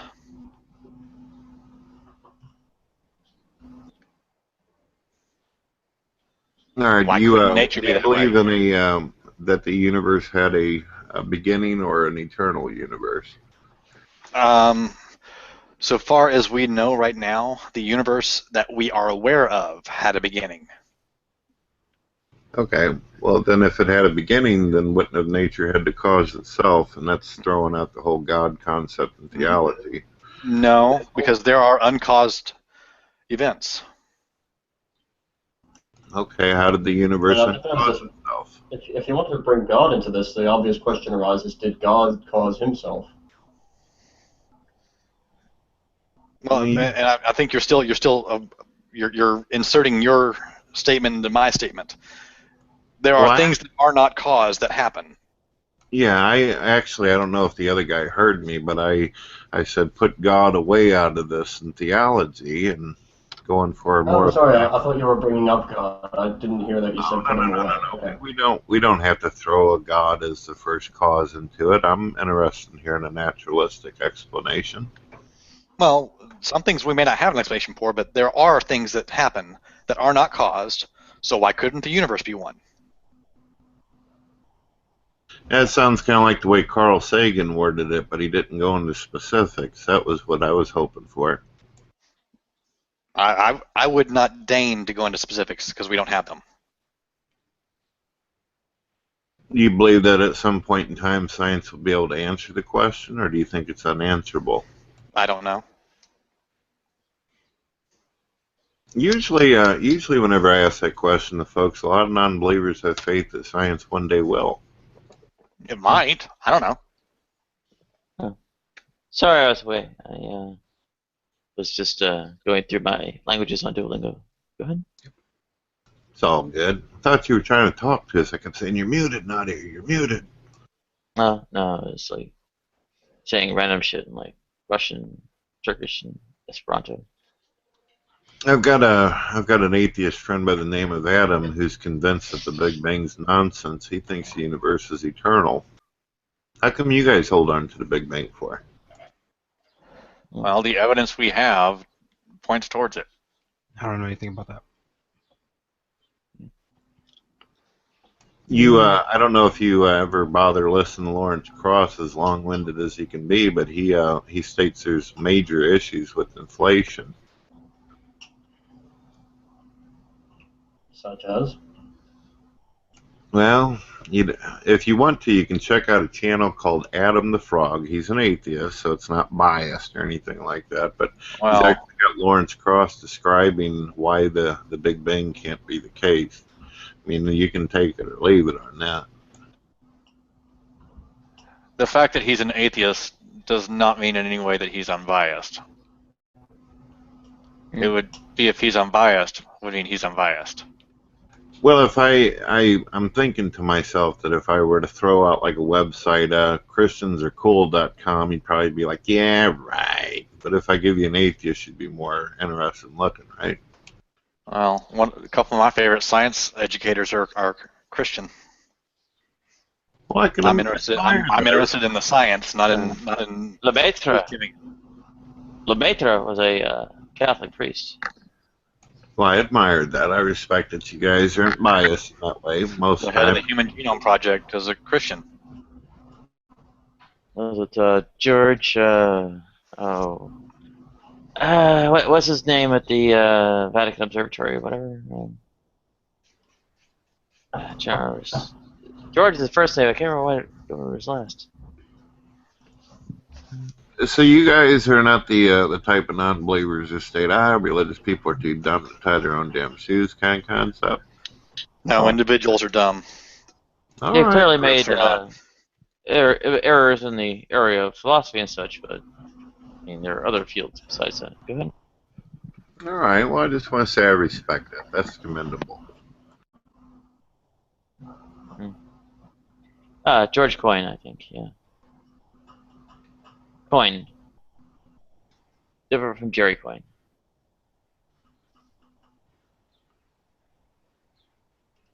I think So Jerry Coyne's nemesis is like Mark Goldwurst or something. Go ahead. Nadia, I don't know if you heard the question earlier, but if the universe truly has a beginning, which, of course, I like that idea more than an eternal one, of course, but the facts, as he pointed out, do state towards the beginning universe. Wouldn't that mean that nature, according to you, caused itself? No. I guess the kind of, what is it, state of the universe, the quote-unquote beginning or whatever it is of time, if there is indeed such a beginning of time, is not something that's actually able to be a causal relatum. It's not it's something to which causality, being caused would apply. Go ahead. Right. So do you have... that's what I was saying. I understand we're kind of limited in our scientific understanding of this notion, but do you have any kind of theory or at least guess on how it would have just started like this? Well, we don't need one actually. I can give you examples of things that are not caused. Nuclear decay. No, Well, let's go to negative. I've got no problem with believing that there's different things that happen, due to nature and all this. But when it comes to the universe, space, time, and nature coming to existence from a beginning, seems like there's got to be some kind of mechanism. Without having a reason to believe there is, why would you? Why wouldn't you just leave it as a blank? Actually, what is it? The Copenhagen interpretation of quantum mechanics and other things in that direction actually suggest there are contra-causal kinds of events. That is, things that are actually have no cause to them at all. All right, so are you saying that the universe had no cause at all, just had a beginning? I'd say, that's a pretty serious contender amongst the various kinds of ideas involved. Go ahead. I mean, you're saying it's a competitor. I'd like to hear why and what they've come to conclusion on. I enjoy learning new things. One of the interesting things involved there is that it's not something that causation would apply to. I mean, causation is a relationship between I guess what is it? Transitions in the I guess states of say mass energy across a period of time and such, right? But in the events, an event is this change in distribution of mass energy in various kinds of times and places in space and all that. So that kind of thing, having a relationship between two different things of its sort. Well, it's a different thing and would appear that kind of relation, and so this idea of causality doesn't even apply. Go ahead. Do you think that towards the beginning of the universe there's more order? Well, if you sort of entropy the laws of thermodynamics are believed, then yes. I guess that would kind of depend on what are you meaning by order? Well, of course, not so much affected by the second law of thermodynamics, entropy. Well, entropy just has to do with heat. Part of a good Boltzmann entropy, etc. Right? All right. So, would you suggest that there would be order towards the beginning of the universe?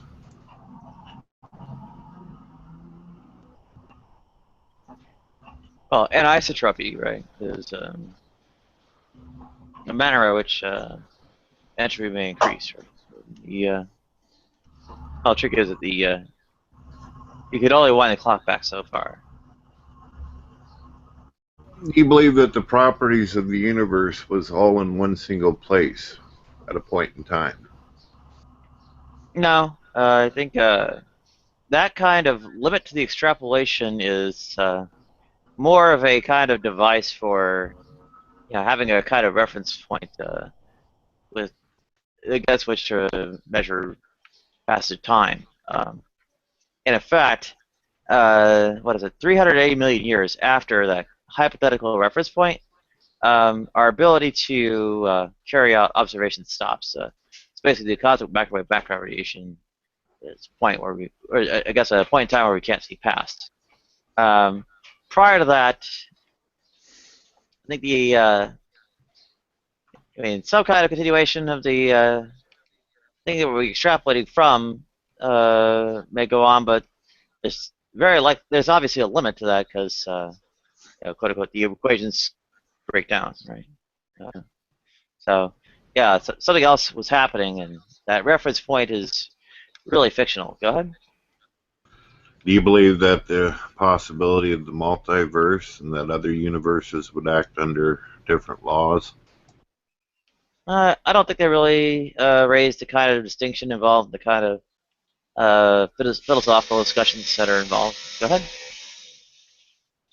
You could have that, but they wouldn't actually change the sort of philosophical aspect of it all. Go ahead.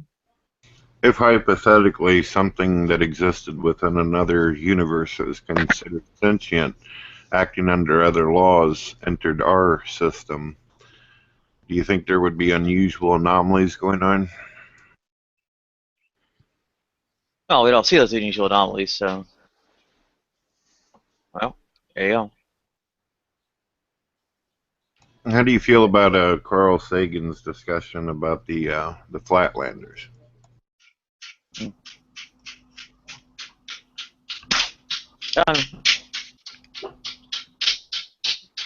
It raises a kind of topological considerations surrounding manifolds of higher dimensionality, but it doesn't, I don't know, say anything like, oh well, the God could be in some kind of higher dimension. Go ahead.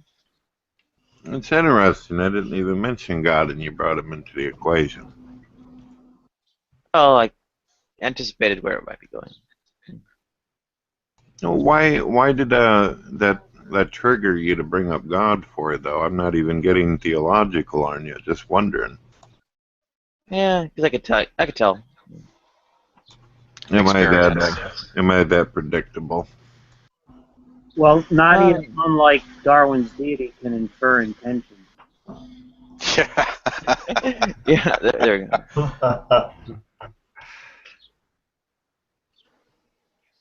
2 points. That's fair enough. Fair enough. So, do you believe in the possibility of dimensional entities? No, Well, the things that are. Go ahead. We are dimensional entities. We exist in a dimension. Actually, several dimensions. Well, I'm talking about in the sense like Carl Sagan speaks of higher dimensional entities, things that we would have a difficult time seeing through our limited perception. I think he was making a different point with the Flatlander story from something like, oh well, entities could exist that are, not like we have in there, involved in there. That basically that topological considerations like the gastric system and so on would bifurcate the animal. It's not going to hold in 3 dimensions, so the 4-dimensional case raises possibilities of manifolds that have a notably different structure from what we think of a 3-dimensional intuition. Go ahead. Do you think it would be more rational and logical to state that there are higher, superior intellects in the universe as opposed to nothing or less. We know there are.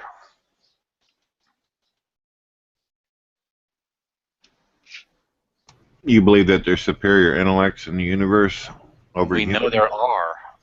It's not even a belief thing. We know there are, because there are people that are smarter than me. I'm talking about in the universe besides the human race. Oh. Who knows?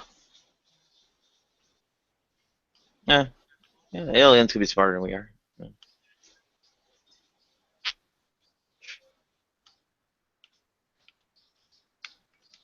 Seems like Stephen Hawking and Carl Sagan believed that the possibility was there. Well, I believe that the possibility is there as well. That's a far cry from saying they are there. Don't you think there'd be a high probability? I don't know. There are a lot of factors involved in that probability that we don't have access to. Without having access to them, it's useless to make a claim about them.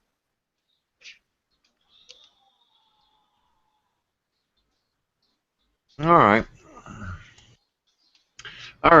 Nadia, I know that you're busy and you do consistent hangouts, so you probably haven't got to see this yet, but I uploaded a pretty nice interview with Richard Dawkins over on my channel where he states that our DNA is like that of a computer script, as though a programmer actually copied and pasted and laid it down. Why do you think that an atheist biologist would put it in that type of analogy for? To dumb it down to people? Yeah. Probably more trying to emphasize the mechanistic kind of aspect of how we as physical systems operate as opposed to, say, intelligent design or anything like that. Go ahead. Yeah, but he's also even suggested in a couple different things outside of that of the Ben Stein stupid movie that he believes that there's some kind of intelligence that could be behind it. Just not a god. He doesn't like the god idea, obviously. Well, he actually doesn't believe that. He doesn't discount the possibility, but he doesn't believe it.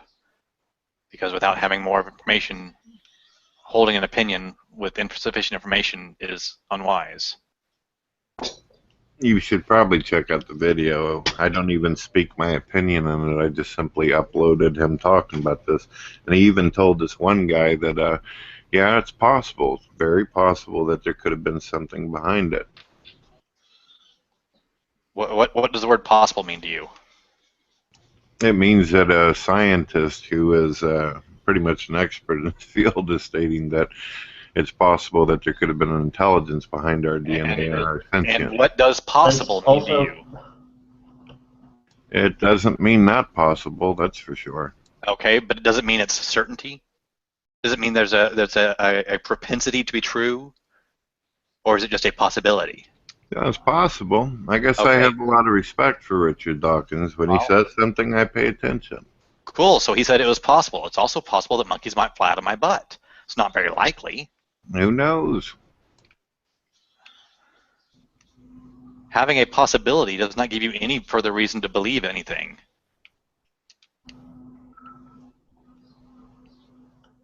It's possible I could pick up a six-sided die and roll it 37 times and get a 6 37 times in a row. Does that sound probable? No, what's 6 to the power 36? Yeah. Could you have my sister? Your what hurts, Nadia? Say, where's my Sister. what? Sister. Where's my sister? Sister. I don't know Yeah, who we it don't is. speak that language.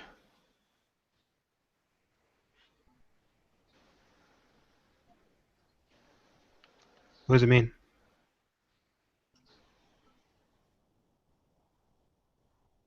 I think she's gone back to her language thing. Oh, I'll meet her. Don't hate me, Nadia. All right. Is it morally okay to sacrifice animals in the name of science? Go ahead. Totally. Doesn't even need to be for science. I'll just sacrifice them for the fuck of it.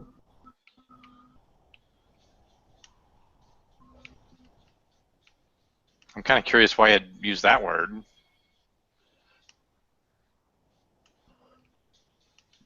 Use what word? Sacrifice. Wasn't that what they're doing? You don't think the word sacrifice might be loaded? Probably is in some kind of way or another. It's possible.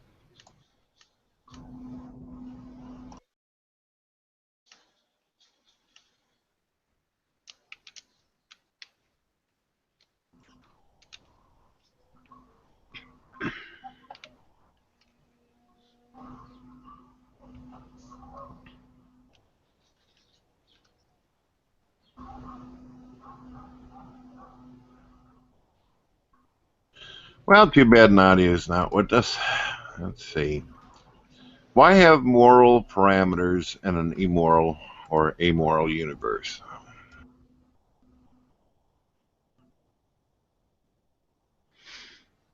You have to say that one again. Why have moral parameters in an amoral or immoral universe?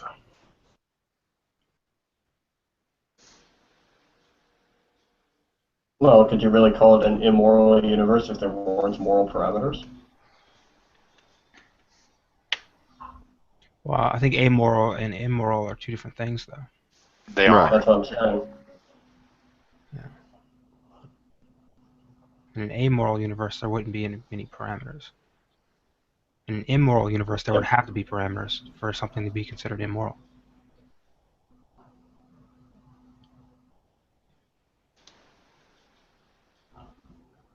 As for, to more directly address your question, I presume we're talking about general morality here, not necessarily objective or subjective morality. I think that human morality kind of evolved out of pragmatism. Well, I actually snatched this question from an atheist by the name of Jeffrey Dahmer. I don't know if you ever watched his interview. Oh, interesting. I heard he was born again. Yeah, he did. He ended up becoming a Christian. Oh. Oh, how'd that work out for him? He ended up getting killed a week later in a prison shower. Yeah, that's what I thought. And went to spend eternity with the Sky Daddy. No, I don't know. I can't be the judge of that. Well, he repented. It's all forgiven. I'm assuming. Right.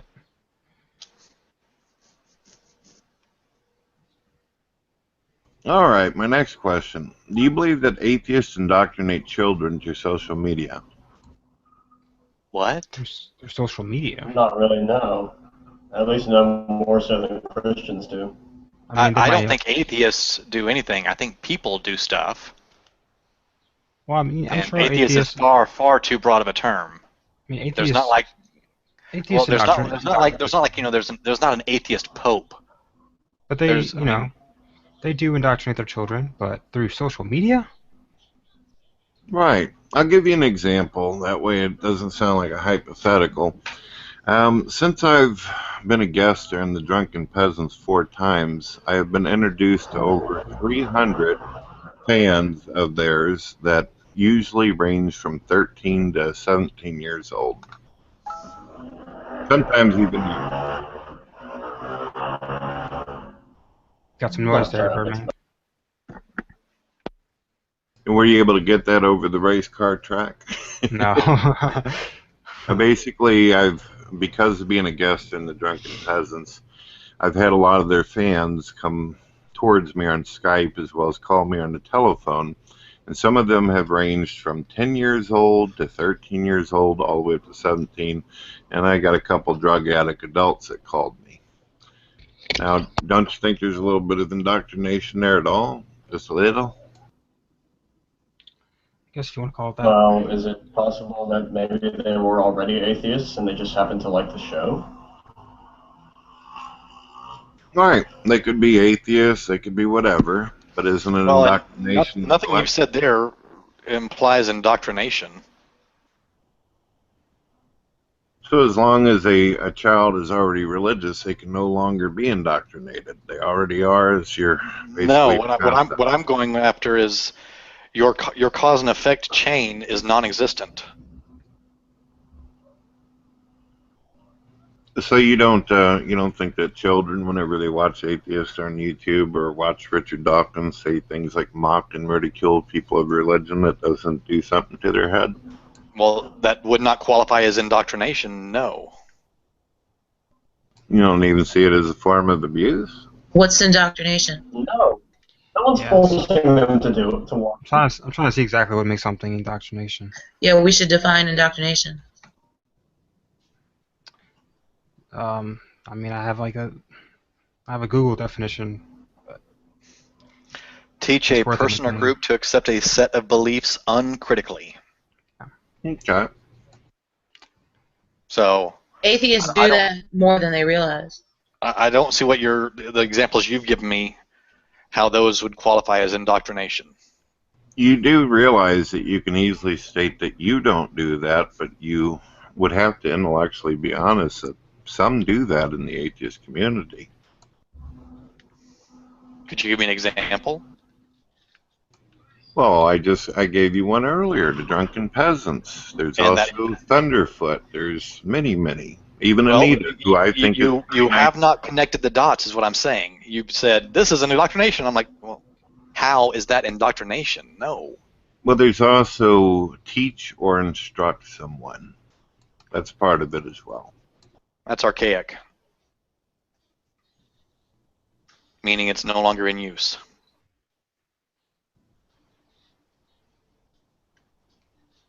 Do you think that if someone, let's say that you have a child that is watching you on television, and you tell the child, whether it be in a crowd or on television or on social media, that if you believe in a God, you are fucking retarded, or you're stupid, you're lame, there's something wrong with you, your parents are idiots for even talking to you about it, do you think that might have an effect on a child? Well, I think anyone being rude to anyone else might have an effect on a child, and near as I can tell, that's just someone being rude. Well, would it be a form of indoctrination, or so far as child abuse? Neither. Again, no one's I don't forcing consider- them to watch these videos. Yeah, I don't consider someone being rude abuse.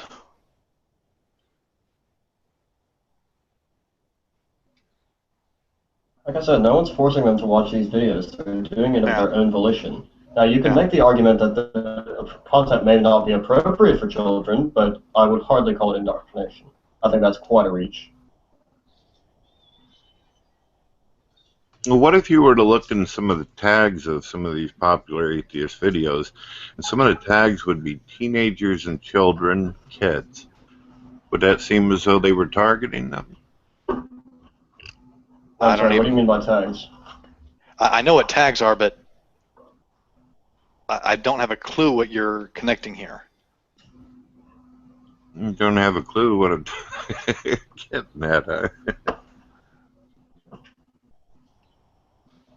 I watched a video where Richard Dawkins was at a thing called the Reason Rally, and like I said, I respect Richard Dawkins' science and some I of the. saw that, Brett. I thought that was fucked up. How he was like, if you meet somebody who's a Catholic, attack them. Ask them, why are you a Catholic? Ask them, why do you fucking believe that the water turns into wine? Do you really believe it? I don't believe you. I don't believe that you really believe that. That's what he said, right? And the mock and ridicule part. Oh, yeah, he said mock them, ridicule them in public, right? Right. And I had the same video, but I zoomed up on the audience because I was looking. It's kind of a little bit funny looking at it from far away, but when you zoom up, you see children on their parents' shoulders actually at this thing, listening to it, and like, woof, that's kind of rough. Well, you know what? That's what parents are for. Don't listen to the mean man. Don't go killing Catholics. It's parenting. Do it.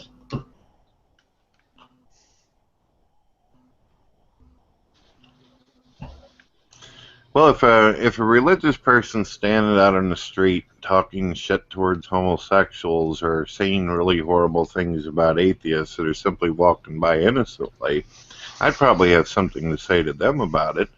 Would you have something to say to Richard Dawkins for what he says? Well, where was he at? He was at the Oh, there's a Reason difference rally. here. So if it's at a certain place, then it's okay to say things like that to an audience with children. Yes. Yeah, they knew what they were bringing their kids to. It's not I mean, like you this were wasn't yelling exactly a surprise racial. for them. Well, why can't you just say that was ignorant or stupid? I wouldn't do it. I mean, that would be fine. Dawkins semi-apologized for that, actually. Well, where did he do that at? A podcast. Would you be able to provide me a link? I wouldn't mind seeing that. Well, but I don't remember where I saw it. It wasn't a full apology. He tried to correct what he meant. Oh, I know what it was. It was in, I don't know what part it was in, actually. It wasn't a podcast, now that I think of it. It was when he had the sit-down talk with Dennett Harrison and Herciali. Oh, I think I saw that. Well, why would he take it back for? I haven't actually seen this. That's interesting.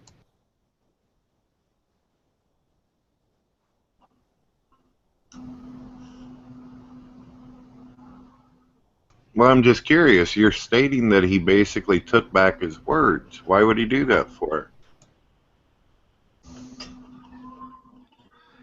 You know, people change their Well, minds. ruffled some feathers, and good PR is hard to come by.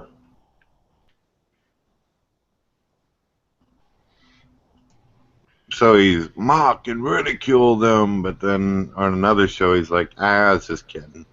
It's all good. No, that's not exactly what he said. I think there was another historical figure who did something like that. There's a whole book about him. Fuck, what was it called?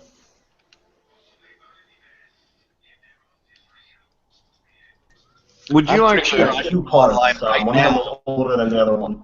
I'm pretty sure I can go online right now and find a video of Brett Keane saying Christians are fucking morons.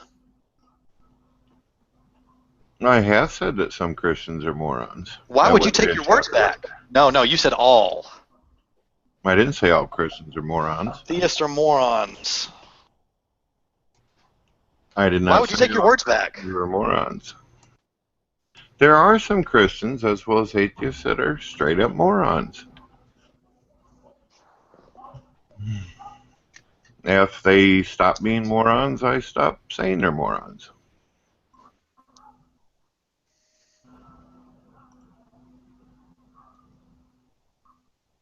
Do you believe that there's every atheist is intelligent, every theist out there is intelligent?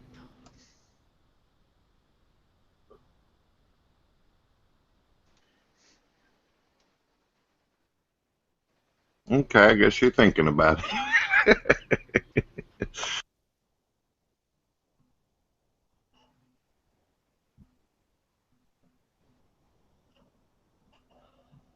Sorry, what was the question? Oh, he's asking me about did I call some theists some morons or whatever? Yeah, sure. I've called non-believers morons. I've called some Muslims morons. Yep. That's me.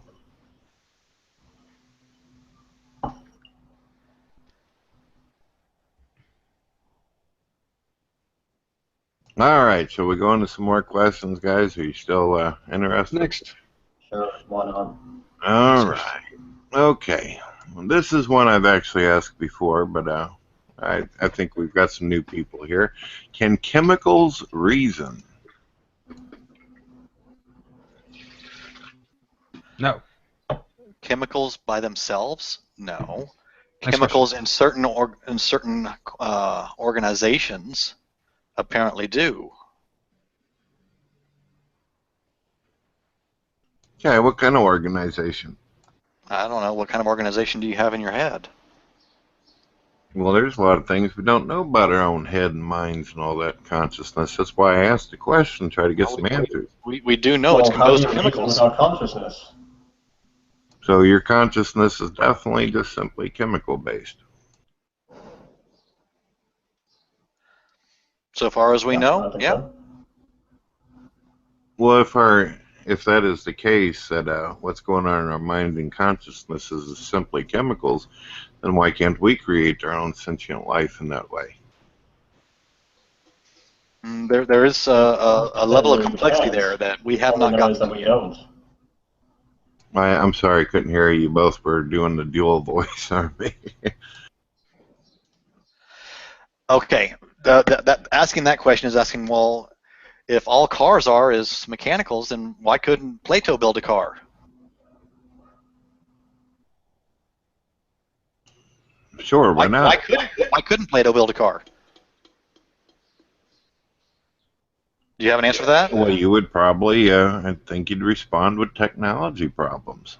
Yeah.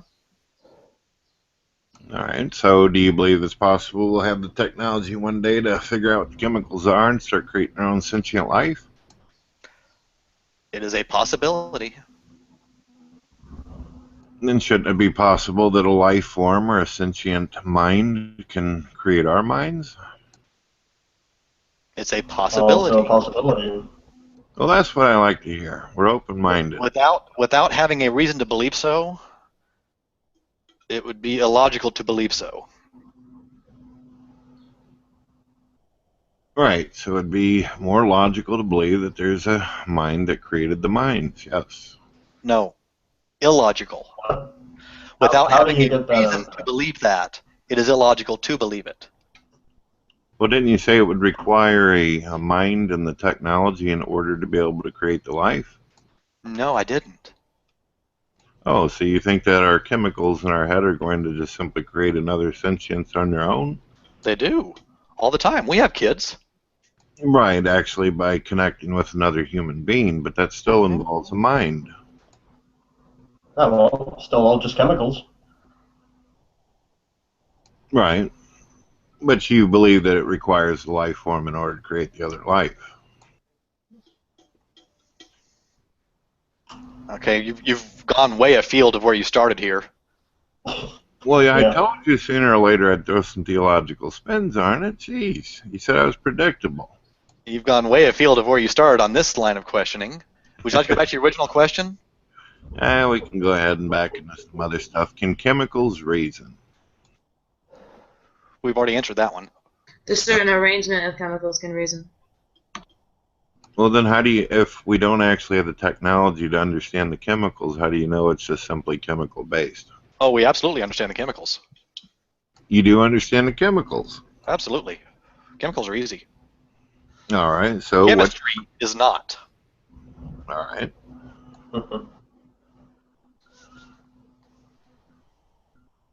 All right, fair enough, fair enough. Next question. All right. Should parents be considered immoral for bringing life into this world with the foreknowledge that there is evil in it? I would elaborate, but yeah. I'll have to hear that one again. Should parents be considered immoral for having foreknowledge of evil being existing in this world?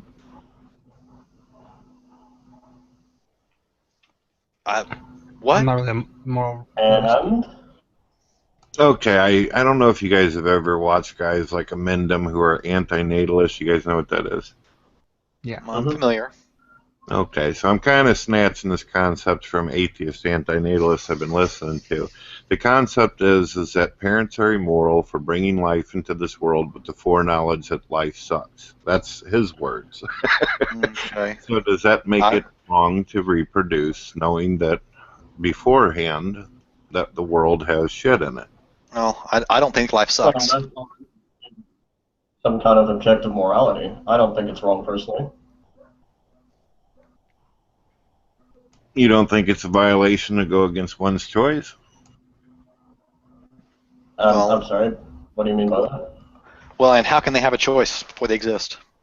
Right, they'd have to exist first, but the anti-natalist states that you force it upon them. Okay, I'm not an anti-natalist. You'd probably have to check out Amendum's channel. He's also got one called Doom and Gloom. He's an atheist. You might find him interesting. So you think that bringing children into the world with foreknowledge that there's bad and horrible things that happen to it is morally okay? There's also good and wonderful things that happen in it.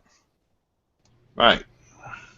So you would never, hypothetically, if you believed in a God, you'd never blame him for the evils of this world. That depends on the type of God we're talking about. Well, you just stated that you wouldn't have a problem with a parent having foreknowledge before creating you. That has nothing to do whatsoever with the answer I gave you. All right, fair enough. What's more, the parents only create the child. They don't create the world that the child lives in as well. So it's not quite the same argument. Yeah. Do you feel that God actually created all the evilness here? No, I don't think there is a God. Okay.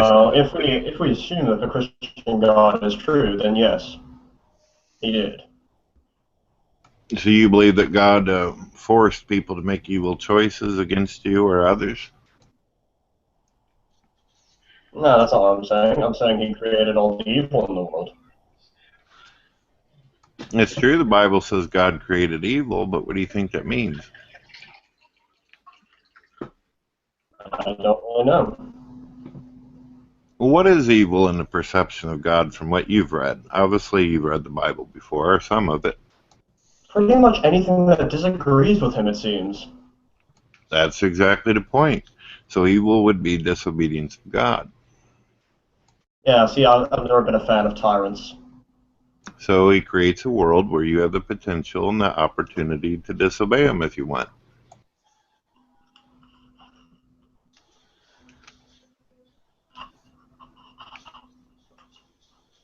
I'll be right back, guys. Yeah, I'm going to sure. get me some more coffee real quick. Address that for a moment with, the laws made by man. These things usually have some kind of underlying practical purpose. It's generally not productive to have people running around killing each other with impunity. As opposed to some of God's laws, like one of the Ten Commandments, I believe. I'm a jealous God, you shall have no gods before me. Seems rather arbitrary to me, if I'm frank. I liked when Albatross said that Amon sounds like a white Dutch guy as opposed to a black Dutch. I think that's going to be one. That's going to be another one for Simon. I'm going to have to ask Simon to try to do You know what the funny part there is, my family is referred to as Black Dutch. Why? It's actually a derogatory term that came in the colonial period, basically from really, really, really poor Dutch immigrants. Oh, Might as well okay. been black. That's where the van comes from. Yes, that's part of my last name. Oh. That's interesting because I thought van was a title for nobility. Van is just of, like, Yeah, but I thought this that area. I thought that the names that had a van in them were not in Dutch. In German, the Von is generally referring to a nobility, but in Dutch, van isn't. It just means from. Oh, that's interesting. And I actually wish David was here too. He could clarify, because I could very well be wrong on this. I've done a little bit of research into it, but not a whole lot.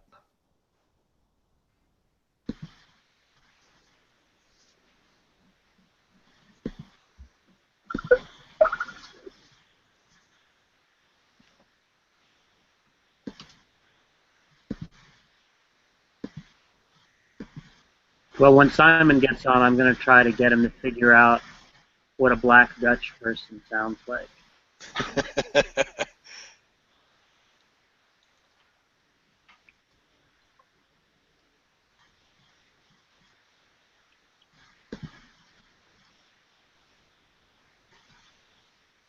So, Amon, look at those tables.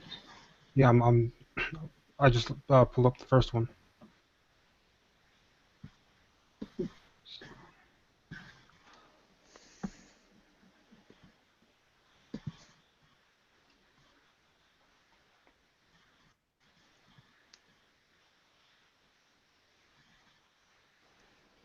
Okay, I'm looking into the Black Dutch thing. A lot of it has to do with mixed race ancestry, especially those of Cherokee descent. Oh, okay. Basically, it became known for a while as any one of European blood of swarthy complexion. Oh, okay, kind of like Black Irish. Yeah. There's so many cases. Jesus, Yeah. it's crazy. Well, you know, Finnish has like 15. I don't think Proto-Indo-European has more than 9, right? But there are some crazy languages. Like there's a language, I think it's called Tabasaran, that has 35 cases. Wow.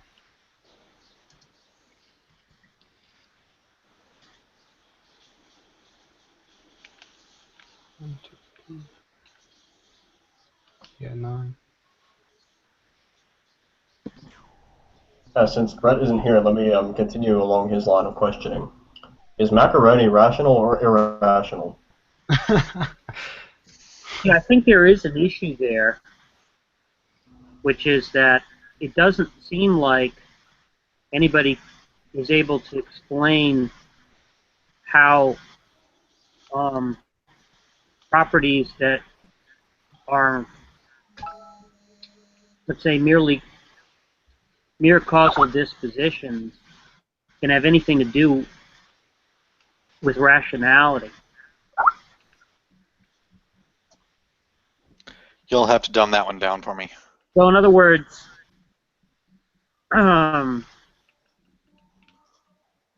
when lightning strikes a house rather than a tree, we don't say that it was trying to hit the house and missed, right? But when we're talking about states that involve rationality, such as beliefs or desires, mental states that involve rationality, such as beliefs and desires, we have a notion that you can be in accord with or out of accord with them, right? You can act in accord with the belief or out of accord with the belief. You can act in accord with the desire or out of accord with the desire. And so we could say that those states are characterized by a notion of normativity, where a norm is understood to be a type of standard which one can be in accord with or out of accord with. So we can think of beliefs and desires as norms, right? And so if we think about lightning, right, it doesn't have that normativity in it. It just does what it does, so to speak. It you know, it either hits the tree or it hits the house, but it doesn't aim for one and then either fulfill its aim or fail to fulfill its aim. So I think that there's a philosophical problem in thinking that, because I think we think that what it means for something to be a natural object is for it to be a causal tendency in the same way that lightning is. It's just a disposition to behave one way rather than another, right? But it seems like rationality is not something that can be reduced to a set of dispositions.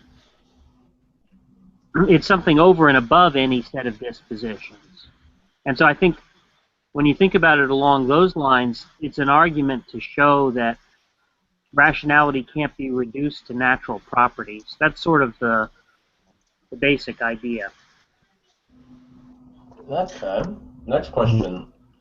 Is toilet paper crime or composite? That depends on type of toilet paper now, doesn't it?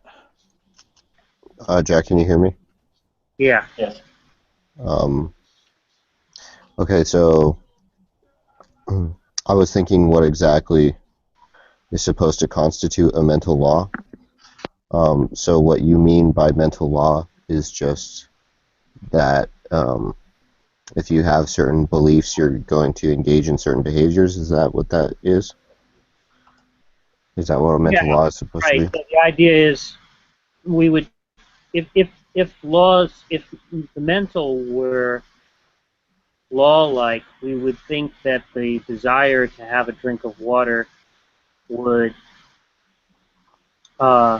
entail one getting a drink of water, something like Okay. that. Right. Okay. So it's not anything like, it's not anything like if you had a particular brain state, then you'd have a particular belief. That is that an example of a mental law? Well, that would be an example of a psychophysical law, Okay. and I don't think there can be laws of that kind either for similar reasons. Okay. So that's interesting. That's actually what I wanted to talk about but you do believe that there's some sort of dependency relation, right? But if it's not a causal dependency relation, like you have certain beliefs that depend on you having a brain, but if it's not a causal dependence relation, what kind of dependence is it? Well, it's underdetermined. I mean, what it seems to me is you need to have a physical brain as a precondition for the possibility of contentful mental states, Mm-hmm. or mental states of any kind, presumably. But the fact that one has a physical brain, or the physical properties of that brain, do not determine what the mental content is.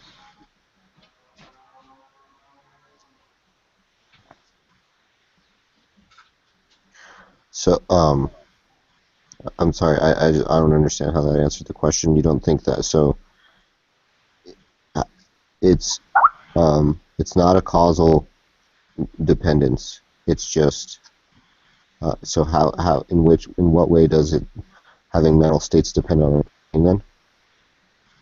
Well, I'm not sure it isn't a causal dependence. It is a causal dependence in the sense that it's a precondition for the possibility of mentality, that there's a brain. But what I'm saying is that isn't sufficient to determine the mental content. It's just a necessary condition. Something else is going to have to explain that jointly with the existence of a brain. Okay. And you don't think then that, and so what's the reason for not believing psychophysical laws are possible? Because in the case of ordinary efficient causation, when we characterize the laws there, we can, when we cite exceptions, right, because even with ordinary efficient causation, there presumably can be exceptions, right? The idea is that we have cateris paribus clauses.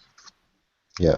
And so if you have a cateris paribus clause, you can specify ex ante the exceptions. Right. Yeah. Because what the cateris paribus clauses do is pick out the states of affairs which would make it false, right? Yeah, exactly. So the thing that's interesting about mentality is you can't ex ante specify what the exceptions are. You just post hoc say, he would have done it except for this. He would have done it except for that. He would have done it except for this. But is this a necessary fact, or is this a contingent fact? You think it could be the case that you could make ex ante predictions, or do you think it's necessarily impossible? Well, it seems like what's being pointed to there is a conceptual issue, right? So when we say a person, yeah. I just wasn't sure because it sounds like the way you were talking about it, it sounds like it's just not the case that we can do that, right? But it Yeah, doesn't seem. I think. See, the argument that there can't be laws of the mental and that there can't be psychophysical laws is the argument that was given for that was that we can't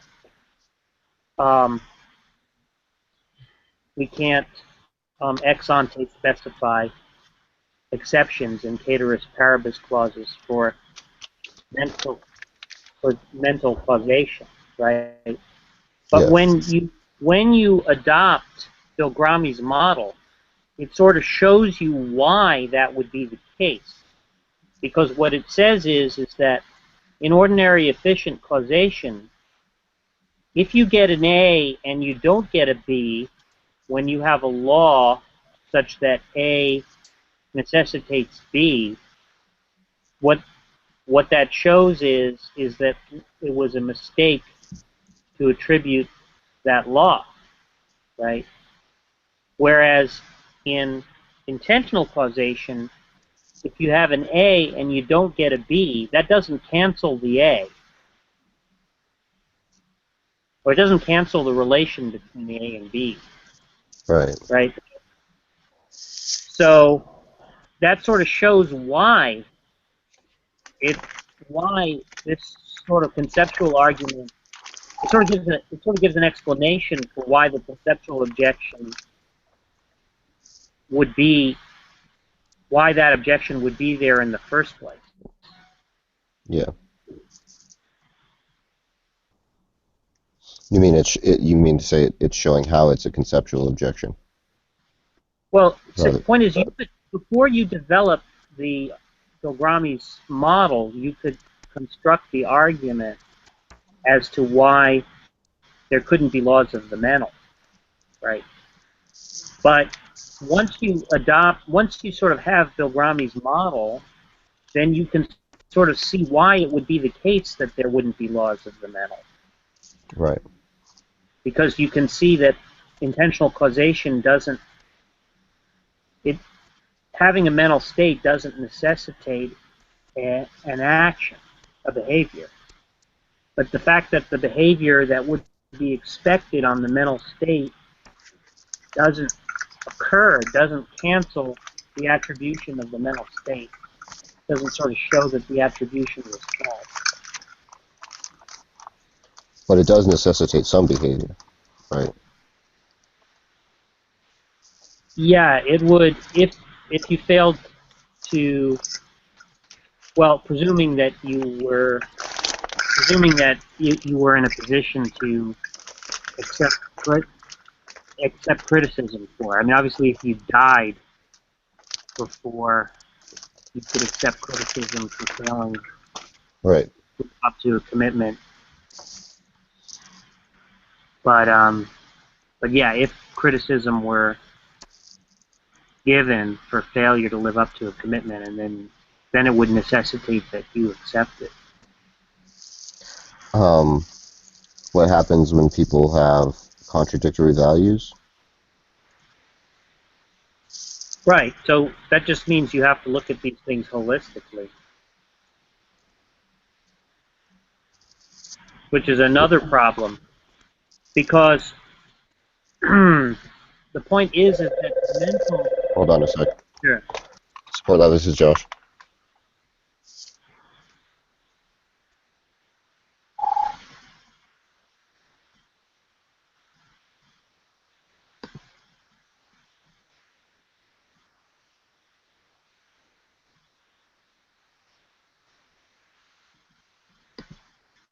So, Amon, did you take a look?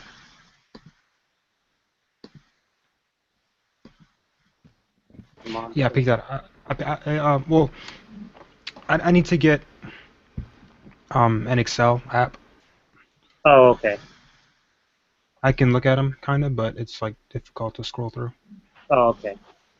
But I should be able to find one without a problem. I thought Excel was one of those things that everybody had. Wait a minute. Aren't you a Mac guy? Yeah. Oh, but that's using a Mac format, the Mac Excel format. So there's a Mac program called Numbers. Okay. Let me see if I have it. Yeah, see if you have Numbers.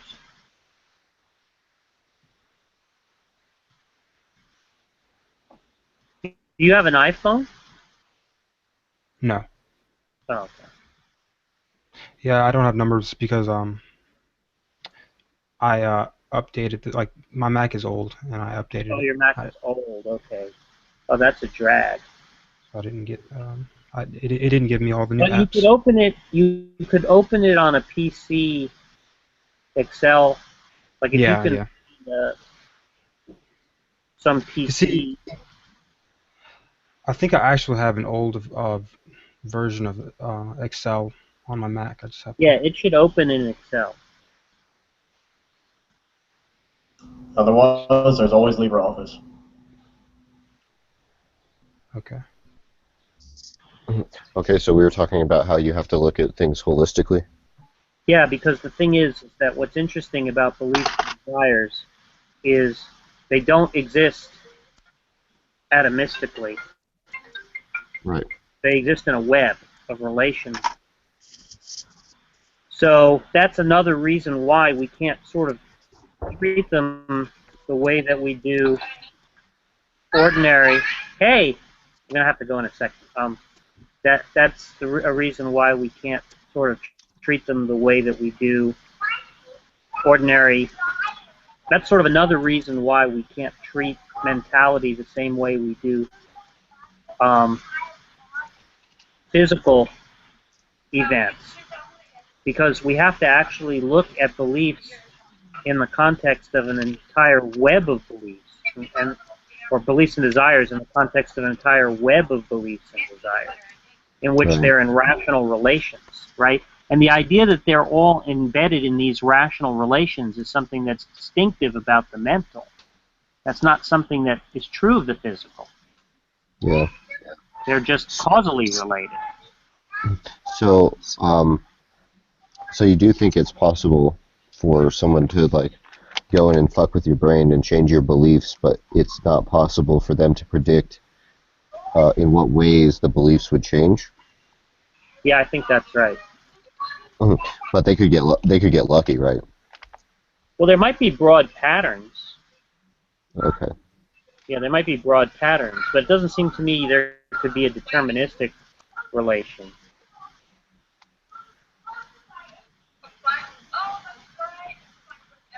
But somebody called me, so I better step away for a few minutes. I'll be back.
What's the difference between the 0.6 taper and the 0.4 taper? The different fat. Okay. At the end, they're different fat thickness at the You end. can just go and look. Okay.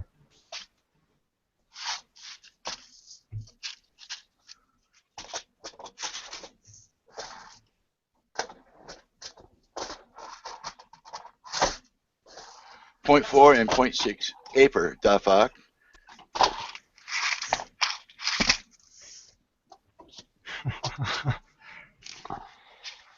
What's up, OG? Hey, man, I got somebody brought. I got music nearby, so I won't say much. But yo,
Did Brett Kane leave?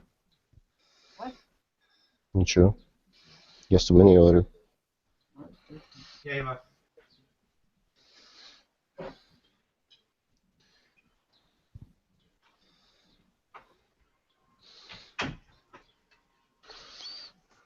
Hey, whenever you ask all stupid fucking questions, it's ridiculous. Good. I was about to just demean him.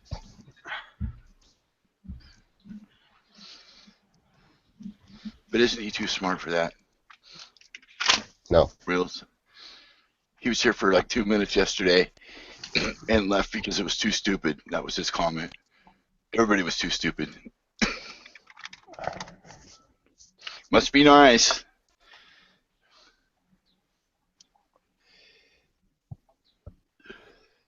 I like Eric's freaking look thing here. Empty shoes. Hey Eric, yo, are you being raptured there into the rapture or whatever it's called? Did you like get lifted right out of your shoes? Pray tell. I've never seen that guy talk. He can't speak. Nah. Just chooses not to. He's taking the fifth.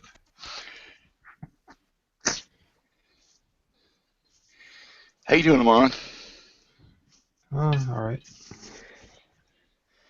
Good. I just woke up.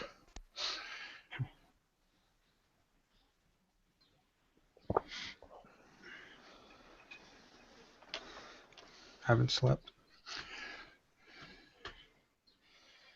I got something for somebody with the littlest bunghole here. Who's got the littlest bunghole? This has got sense. I went to this. I used to have to take the women's groups to this lady with some kind of. It's fragrances, like pepper and stuff like that in it. And those are my. She identified those as my flavors or scents. And this is like 2 years old. It's still, I just found it. It's still ripe. Alright, yeah. But when I'm done, I can give it to somebody for a small butt plug or something. Or maybe a very small dildo. It doesn't vibrate, but if you do that, it might work. It's kind of manual. I think it's too small for Nadia. Maybe Godless will take it. Well, I'm not through with it yet.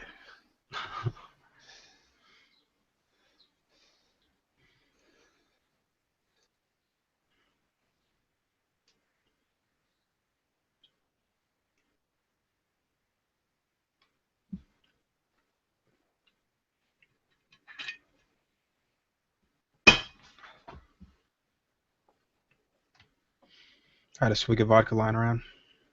Now it's gone. Did I ask you how much you drink before, Amon? You said all the time when you don't have weed? No, I mean, like, I only drink when I don't have weed. But not, I don't drink constantly when I don't have weed.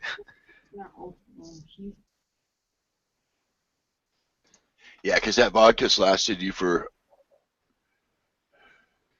fuck at least a week, right?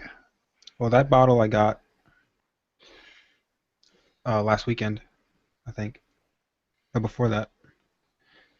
Was it Stoli's? I think I got like Stoli's? Friday. Saturday. No, it might have been last weekend. No, this is just Taka. It's like, how much is this? It's a small bottle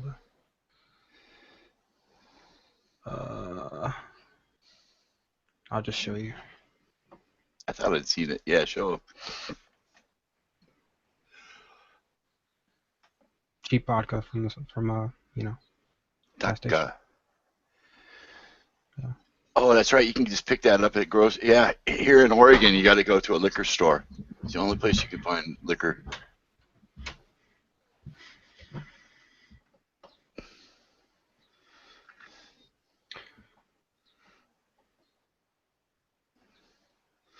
Yeah, I used to drink a lot of that shit.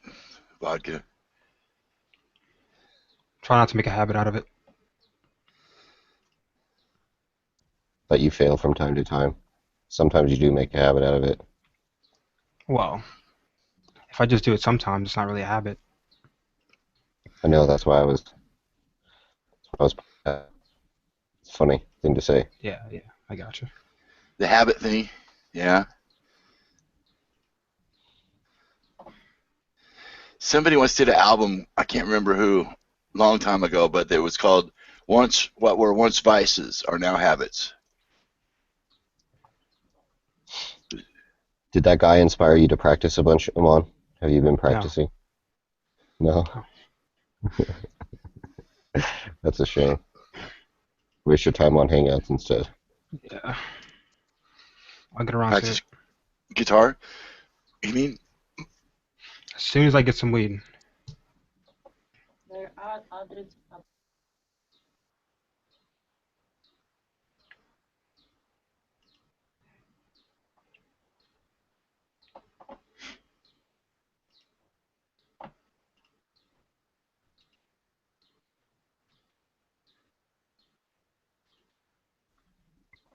Do you, so you practice a lot more when you're stoned? Mm-hmm.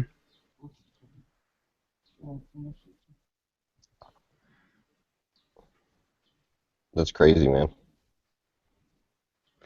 I have more patience. Really, I get really frustrated. I haven't smoked weed in years, but when I used to smoke weed, I couldn't do it because I would get frustrated because I would fuck up all the time. Or I would like forget where I was at in the song.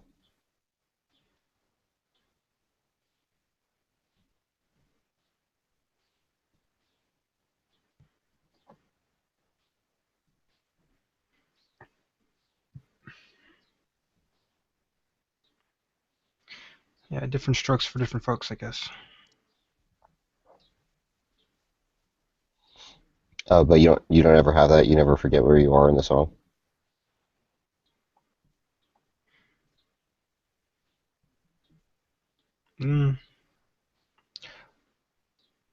Well, most stuff I play is like simple. Well, it's not all simple music, but the structure is pretty straightforward, so Yeah, okay. it's hard to forget.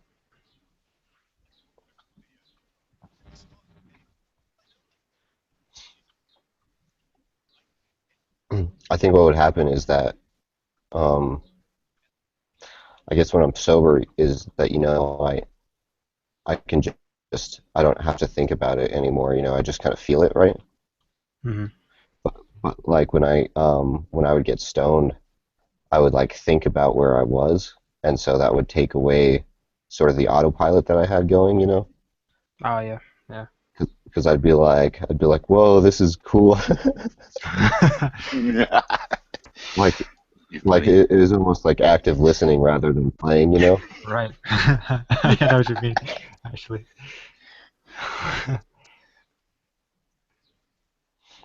Sort of a Heisenberg's uncertainty principle weighing in on you. I used to play guitar when I was a kid. I mean, I nobody tried harder than I did, but I'd just get around the band or whatever, and I had I'd get so self-conscious. It was a fucking aberration. So do you do like recitals and stuff, Amon? Oh yeah, I mean, I guess. Yeah? I don't really want to talk about it, actually. Why not? Just don't. School is like fucking hellhole for me right now. I just don't really want to Mom, talk about what kind of music do you do? it. Oh god damn. You sing? Are you in the chorus? No. Oh, what do you Shut do? That would have been the nerdiest thing. What do you do? Shut up. Classical guitar. Wow, dude. I don't Leave it think there's alone. anything wrong with that. No, there's nothing wrong with it. It's just school sucks right now. I don't really want to talk about it. Yeah. Oh. We don't want you to smash your guitar. I was watching, my brother was sitting by here and queued up, those little gang things that, where they show those, I don't know what the fuck, fails or whatever they're called. And there's this kid, you can see he's in a high school orchestra, and there's probably 50 other kids around him, and he's got the violin, and the guy sounds like the teachers at the maestro or whatever, seems like a hard ass or whatever. I didn't hear everything, but the kid does his little thing, doesn't like it, takes his fucking violin, stands up and smashes it on the floor and walks out of class. Baller. I feel like doing that sometimes. Yeah, don't.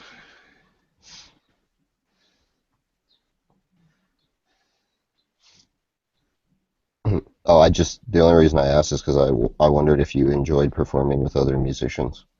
Oh yeah, yeah, of course.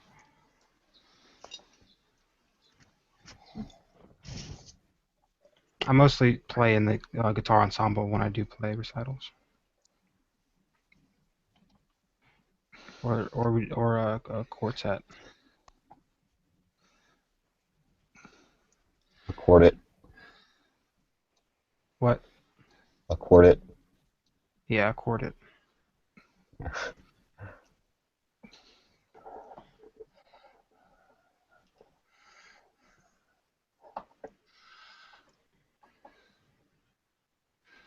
Boy, timing is everything when it comes to that shit.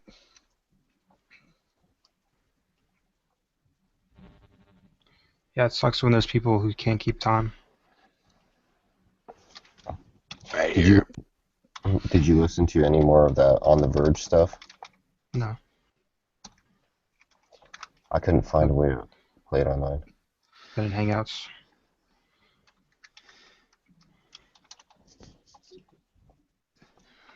Realistic. I'm not sure how come, but I was surprised to hear you like talking about jazz. That you like jazz. He plays guitar too. I thought so. Yeah. Now jazz guitar, that's tough. I mean, that's pretty complex shit. I would guess. Jazz. What got you hooked on jazz? Youngster like you, realistic. I'm just curious as heck. The way it sounds. It really appeals. Well, I mean, jazz is by definition practically non-constructed, right? I mean, it's just riffs and kind of No, following a melody and expanding on it and beautifying it. And Beautifying. in a Just perfect common world. chord progressions in jazz. I think after you learn, you know, a lot of pieces or a lot of, you know, a lot of tunes, then you know, you get the progressions under your fingers, and then you can kind of improvise Yeah, on that improvise. knowledge. That's the word. Thanks.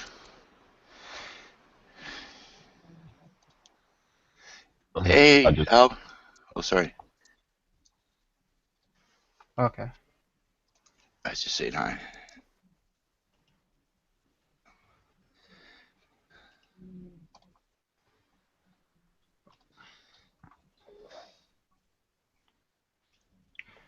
Wait, did you just post that in the music group? Oh yeah, I see it.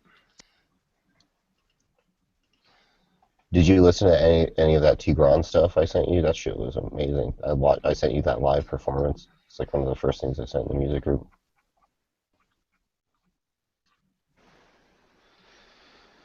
Maybe, I'm not sure.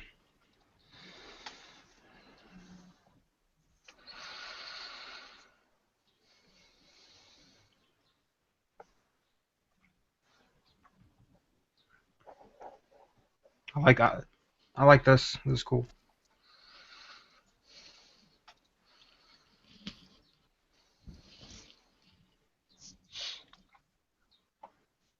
Yeah, that's one of my favorite songs by that guy. I like that whole album though.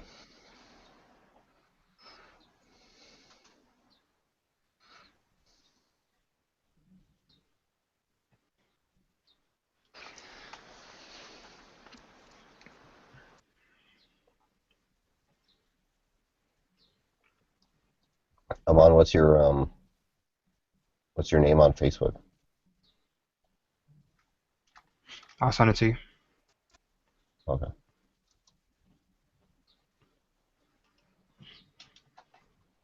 Aman Amarth.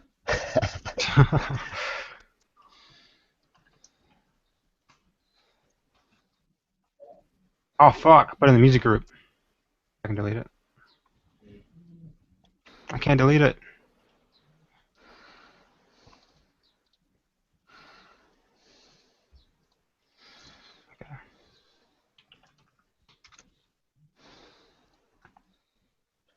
You're friends with Joe Creason? I don't think I want to add you.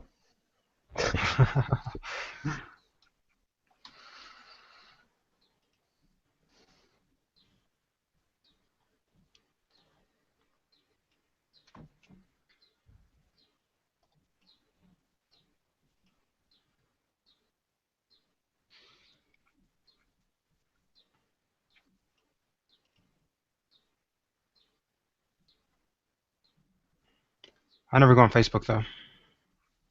That's okay.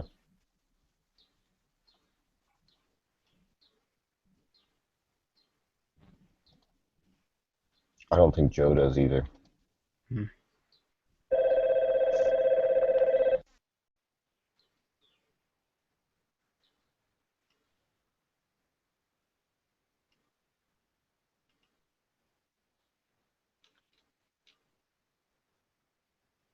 Yeah, I used to go on Facebook every day, all the time, but then I met this Nadia.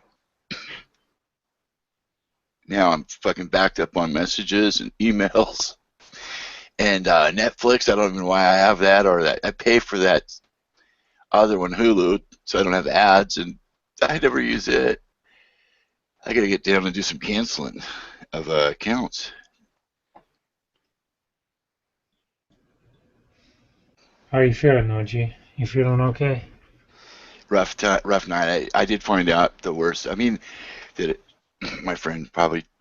I mean, I heard from someone that she took her own life, which breaks my heart. Sorry to hear that, man. It's all right. I'm tripping on it a little bit, but thank you guys for being here. You don't even know. You don't even fucking know how great you all are. It's for me right now.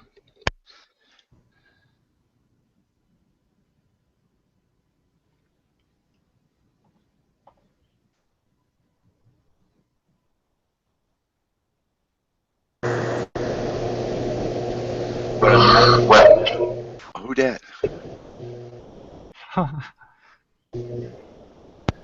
Flutic in the bathroom. Ludic, baby. Ludic in the house. Oh my god, Ludic's fault. Ludic. I just love this dude. It's fucking. I can't hear you. Oh, now we can hear you. Good. Shit. We hear you. I have a question. I'm never connecting with my tablet. I'm just sitting in the tablet. So I would try another tablet. My only question is why? Hey, Why? Ludic. Why? Do a pull up on that bar. YouTube app, you can double tap Nadia's link and it shows fucking hangout. I didn't know that. You what now? It's hard to hear you.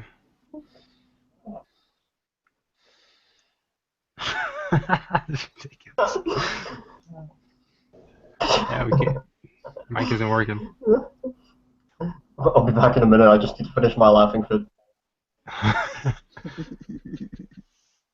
It's not you, Ludic. It's just the absurdity of the situation. This thing's really screwing up. How do you turn camera on? I'll turn it off. It's not on. Man, we can kind of hear you. Now. Turn it off. Let me turn this music off. Alright, go ahead. I'm just gonna disconnect camera hang off.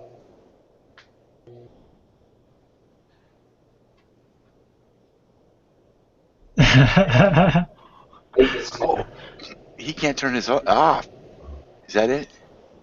Gotta clean the lens.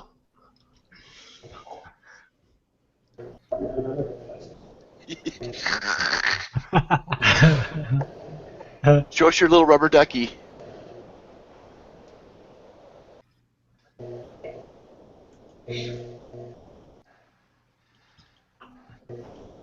How long has this been going on for?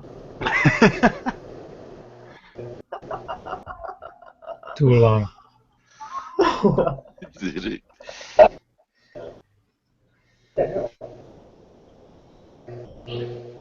Oh, Ludic, I think I can kill your camera from control room. Do you want me to?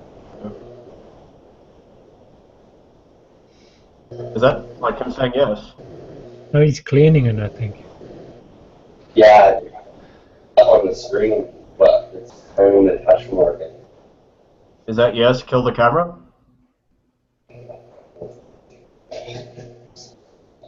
Look, it's totally hung up. Fucking Is your mic like? Is there something on top of your mic or something?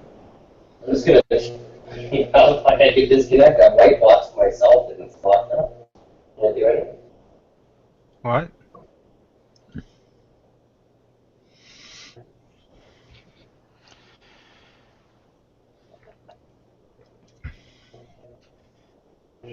So many questions.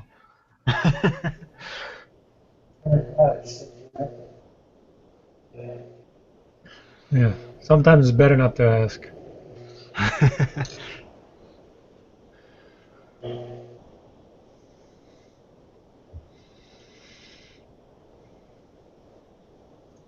Hey, Realistic, do you have an electric guitar? He left. Oh.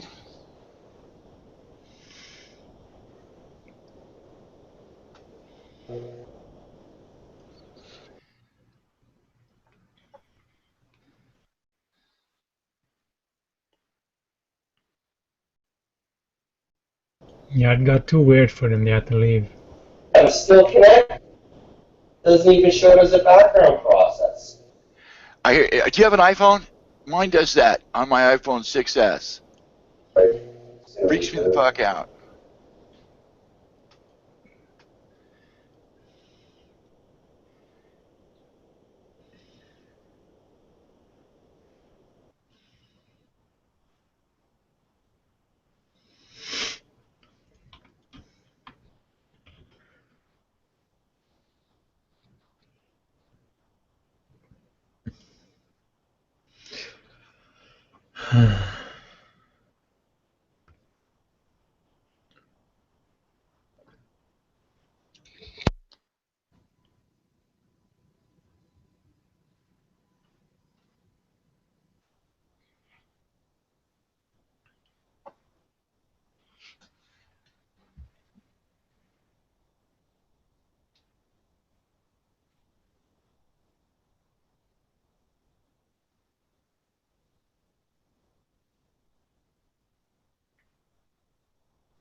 Hey, Bomb, you badass. What's up? Get in here and get your shades on, man. No, man, I'm about to go to sleep, man. Oh. I have not slept in 38 hours now, maybe. Ooh. Jeez.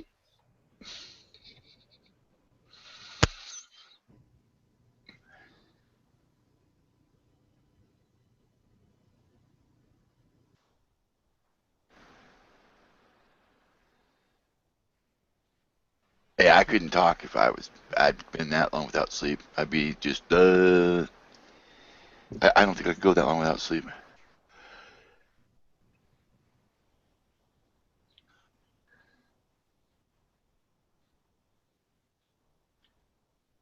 Pretty tired myself. Oh, yeah? You've been working hard at stuff? School? Not really. No. Just tired. Depression. You know, some people, when they get depressed, they sleep all the time. Other people, they can't sleep. Could be a little of that BP too, but I don't know. Bipolar. You do that. Just have a very colorful past, that's why.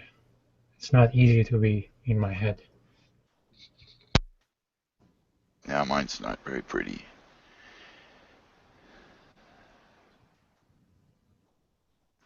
No. Oh, that was interesting. It looks like I tuned in just in time to see Ludic in the shower. Yeah. That was that was a memorable moment. Indeed. That one should have been timestamped for Sean or Zahn or whatever, the Finnish lad. With his Actually, I feel bad now because I was looking over the stream and I realized he did want me to turn the camera off. I couldn't tell what he was saying though. His audio was just terrible. Yeah. My iPhone does that. Sometimes I'll just open up the app, you know, and and I don't know whether I'm on or off. I don't even know what the fuck is going on, but I hear everybody, and it somehow gets behind the shell of the OS on it and it won't shut off. I have to power the phone all the way off. Yeah, see, I just don't take my phone into the bathroom. I've heard of too many people getting water in theirs and shit like that. I just thought, you know what? No, I'll just completely eliminate that risk. Just eliminate the risk completely, yeah. Yeah, I mean, really, I mean, it's not like my number twos last like 2 hours, you know? I can deal with 15 minutes without electronic media. Can you? Yeah?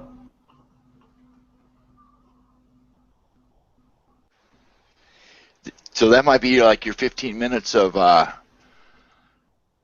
silence or whatever. Just for you, me time or whatever you call it. I know, I have me time quite frequently. Yeah.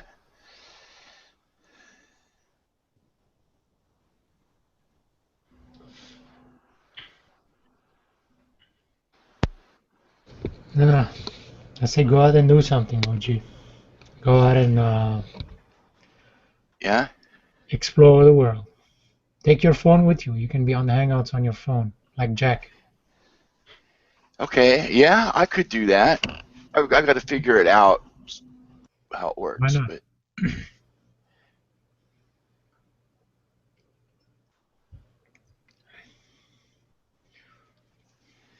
I might do that after a while. Yeah, yeah, it's gonna become good weather now here. At least here it's we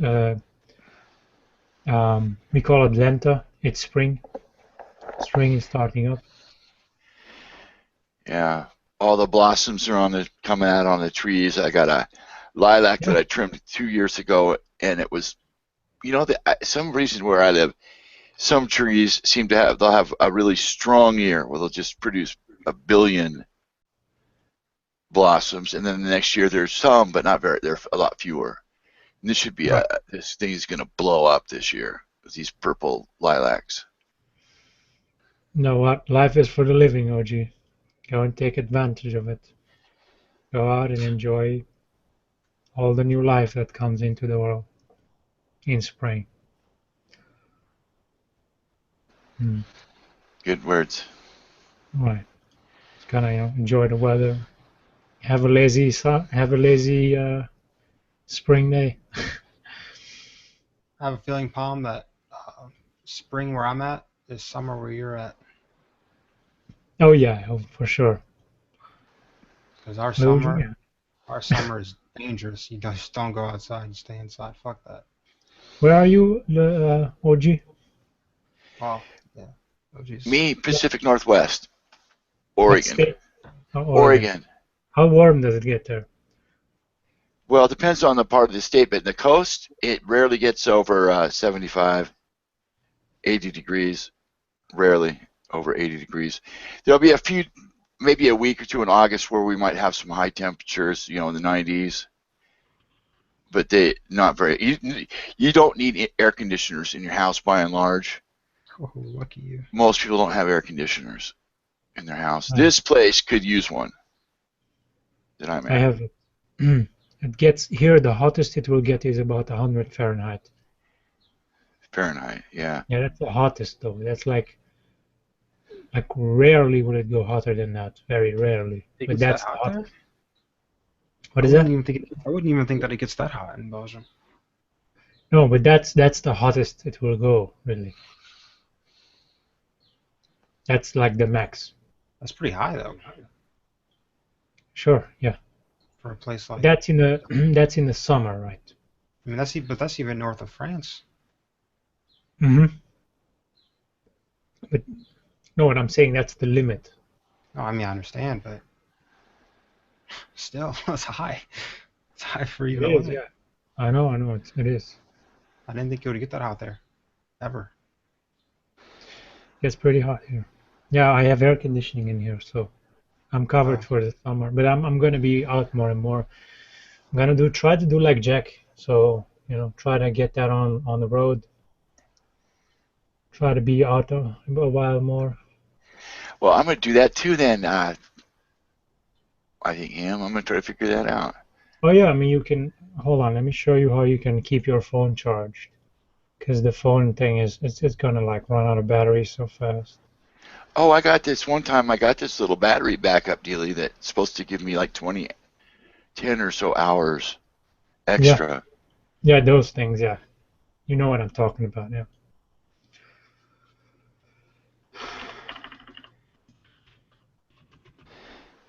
Yeah, so here there's only a couple, I would say out of a year there might be a week or two that, problem is this is an old 3-story house, realistic 3-story house, and the sun, man, it gets so hot on the 3rd floor, but all I got to do is go outside, and it's, it's rare to have a weather in the 90s here. Now you're asking about Oregon. It has several different kind of climates. So you go inland, it's going to be hotter and less humid, and then you go on the other side of the mountains in Oregon, and there's desert.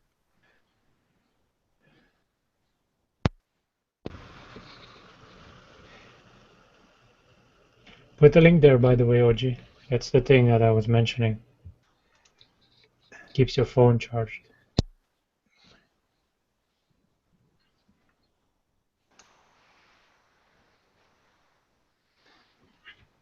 What a day the Lord has made.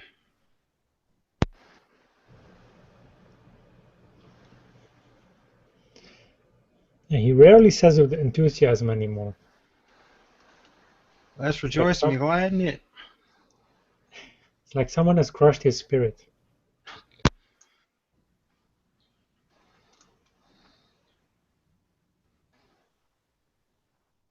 Hello? Can y'all hear me now?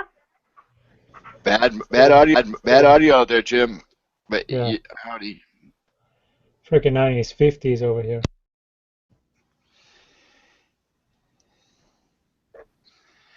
Fuck, that'd be great if I was able to go walking and still listen to you guys. And then maybe once in a while show you the scenery, or I live, there's nowhere more beautiful. I'd say do it, man. You know, good for your health, good for your cardiovascular system. Hey, how about now? Can you hear me? Yeah, but it's like 1950s radio. That's all right. I got my headset on. There you go. Put your headset on. What you working on? Oh, that's some intricate scroll work. Scroll saw. I just presented you. There we go. Nice work, dude. Nice work on the letters. Wow.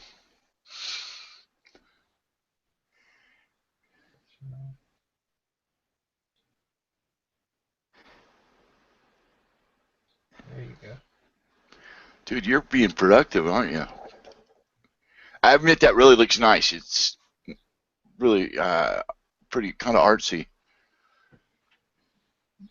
Thank you, sir. Thank you very much. It's actually the combination of the two different types of wood. The darker wood that I cut the Jesus out of is a dark walnut, and then the lighter wood is an ash. I think it's some kind of northern ash or something like that. But really easy to cut. It's only about a little over a 1/4 inch thick, so don't have to give it a lot of manhandling. And then once you get a finish on it, it really pops the grain out. The first couple I've made has really looked good.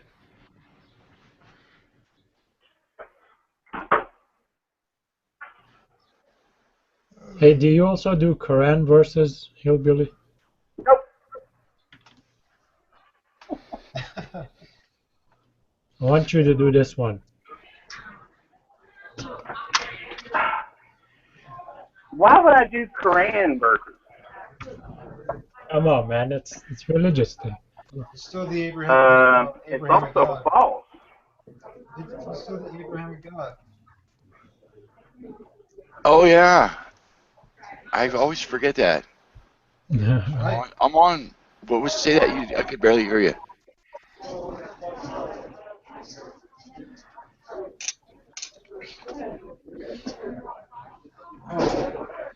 I'll move my mic.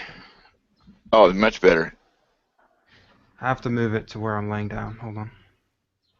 Hillbilly, do you do anything cool like Maltese crosses and swastikas? Because Iron was wondering. No, I do some very Celtic kind of crosses. Oh my God! If Ocean, let's see that Ocean. Shit his pants. Gotta figure out what I did with it. Let's see, this was one of them. It was basically just Cyrillic a pattern to go on that one. But I got a Celtic one around here somewhere. Let's see that one again. First or next, whatever. That was actually pretty cool.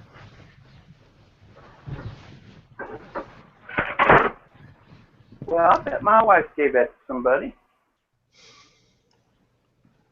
Huh. Okay. Oh, I'll find it. She gave it to again, someone. These are just templates. These are not actually out of real wood. This is out of a luan, which is kind of a pressed wood.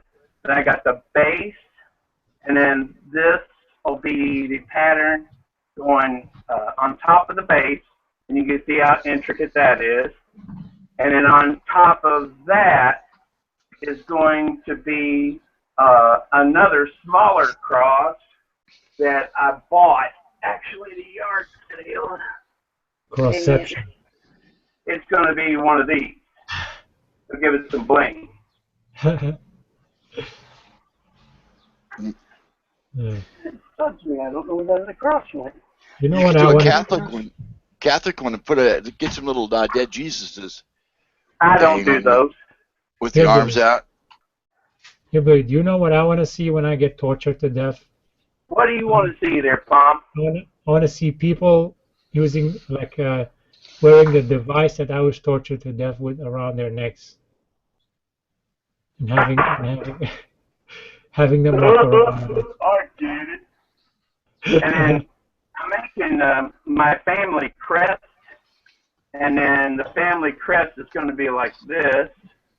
It's going to be the bat symbol. That's the family crest. Oh, I love it. Now this is my particular family.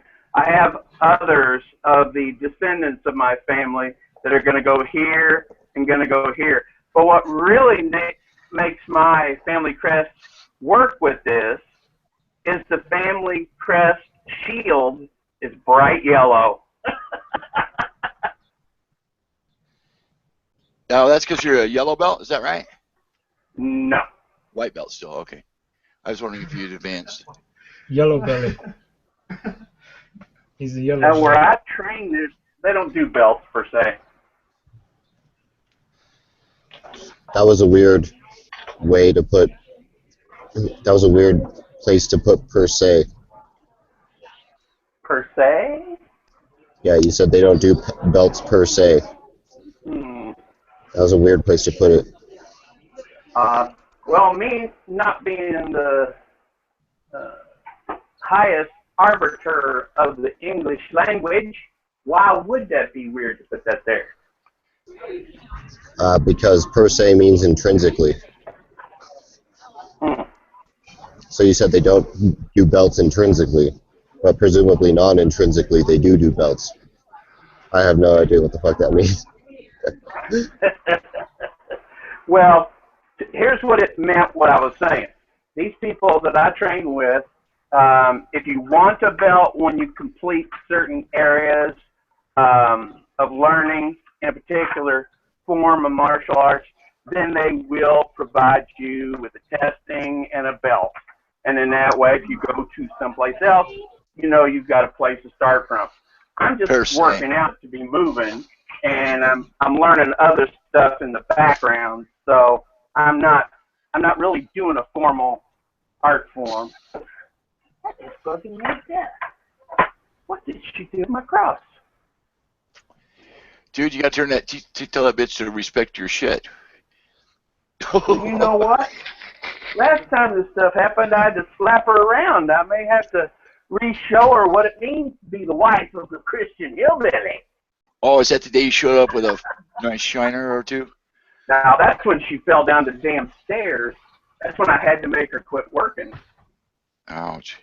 She fell down a set of corrugate concrete steps. You know, the kind of steps that are made out of the little beady rocks. She missed the first step, went straight down, hit right on her orbital bone, cracked her orbital bone, gave her a big black eye and busted blood vessels in her eye. Her glass is shattered, and luckily the glass went around the eye, did not go in it. And when she called me, she was like, now, I don't want you to get upset. I don't want you to come down here. So what the hell happened?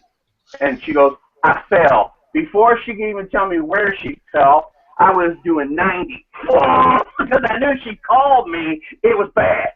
Yeah, I had the same type of relationship. Yeah. Women.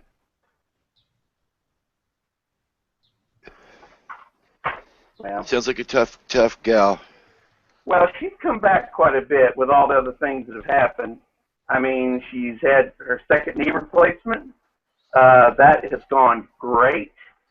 So is that both knees, or is that, did they have to redo a knee? Both knees. Oh, nice. And, you know, they told her for her age, she really shouldn't need to have both knees replaced. But unfortunately, her disease had progressed to a certain level that it was like, okay, here it is. You got no choice. You're either going to be in the wheelchair or we're going to replace your knee. And She did everything plus what they told her. She had a friend of hers that came over and took her to the Y all the time. She did all the working out. She had the first knee surgery, had no physical therapy. Generally, they do the knee surgery, send you to outpatient or outpatient physical therapy for 2 days, and then send you home. No, she did so good, she went right straight home. 8 weeks later, now that's as early as they would do the next knee, 8 weeks to the day, she had the second one done. And when she came home from that one, she realized I hadn't done all the dishes. So she made a beeline right to the sink to go do the dishes. I said, get your butt back in the bedroom. But, I mean, it's made such a difference. We can go places again. I mean, every place we went before, we were having to push her in a wheelchair or make sure they had handicap accessible. It's like having your life back. Oh, cool. You know, I was thinking that could be analogous to like a sex change surgery. If somebody really needs it. I mean, they gotta cost about the same. No, not even close. Because if it's fair for your wife to get out of a wheelchair, repair your body to something that would devastate and mutilate your body. I was just trying to draw the analogy though, because I think the cost, if you talk about those titanium knee surgeries or whatever, those are right expensive. Yeah. How about the cost of a person's life that it ruins? Now, my wife had these 2 knees, and her life has been just made new. A person that actually has that mutilation done to their body, their life is now going to be horrific until they come to grips with what God calls them to be, and that is the way they were born. Fuck off. That's Josh's briefest argument there. Oh, that was Josh? What about all the frickin' cupcakes you've eaten, hillbilly? Like, you've ruined your body too. Oh, I haven't had a cupcake in... Heck, I can't remember the last time I had one. You know what I mean. You know what I mean. Oh, sweets and stuff like that? Yeah, I've done some damage to my body, absolutely. Why? Does that make it right for somebody else to go out there and surgically mutilate their body? No. Now, can I do better? I'd rather them do that doing better. surgery. I'm down from 315 pounds to 290. And that's just from my wife getting her knees back. Now, we're able to go places, we're able to do things. Yes, and you know, we're getting on the straight and narrow when it comes to eating. Absolutely. But guess what? Because I make a mistake, does that give somebody else license to go out and mutilate their body? Not even close. But something log something I. You know. Perhaps consider that. I don't know what you're talking about. You know how a lot of these people, these people, they do. I like it when you said surgery, but a lot of them do mutilate themselves. You realize that that incredible dysphoria is so strong that a lot of these guys cut their own gonads right out. Yep, a lot of people cut their arms, a lot of people cut their skin. Hey, some people cut their arms off because they feel like they shouldn't have an arm. Does that make it right? Does that make it less mutilation? No. But listen, what could be more convincing than a guy that is willing to cut out first one ball and then 2 years later cut out his other ball? So he's done it and almost bled to death once already, and knows better. Praise to God for answers. But then the guy finds himself in his bathroom cutting out his other testicle. Friend, can you imagine that conviction? It is extremely dangerous, extremely wrong, and the person is taking steps to hurt themselves, and they should be committed. Amon, are you here? Yeah. Okay, can we talk about something else, please? Okay. I don't want to talk about balls anymore.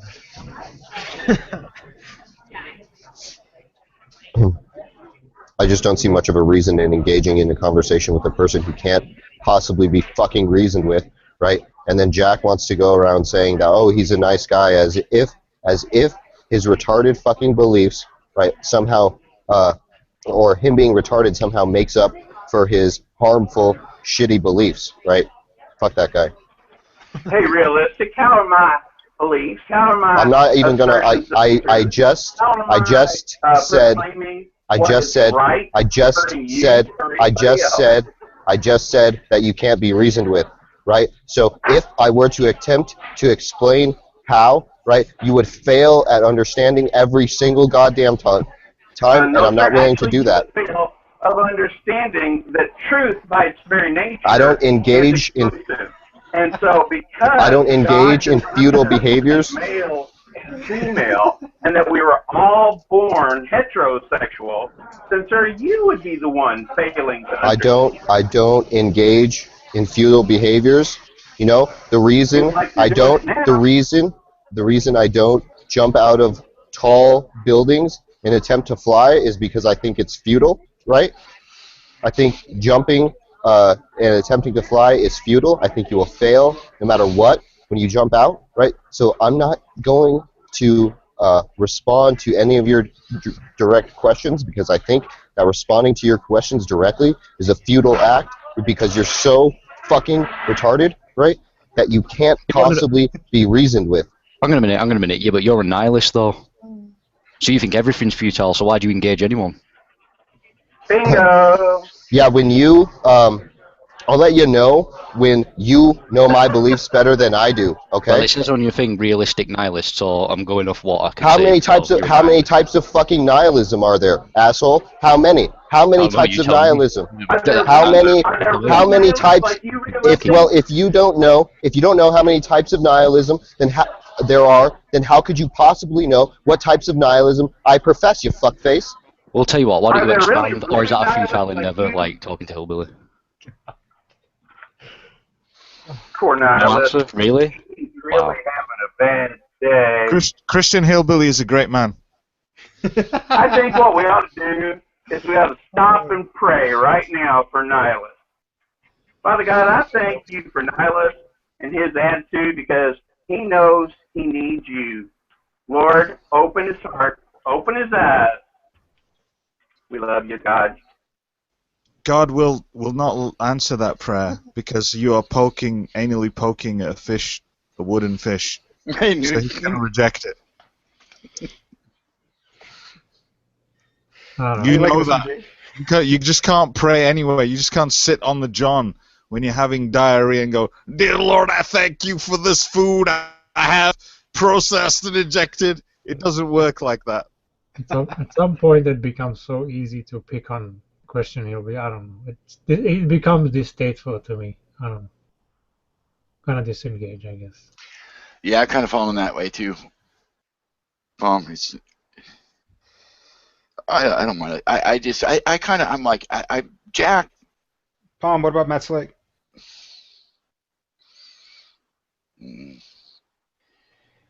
What do you mean? Is it just distasteful to make fun of Matt Slick? Not at all. I plead the fifth here.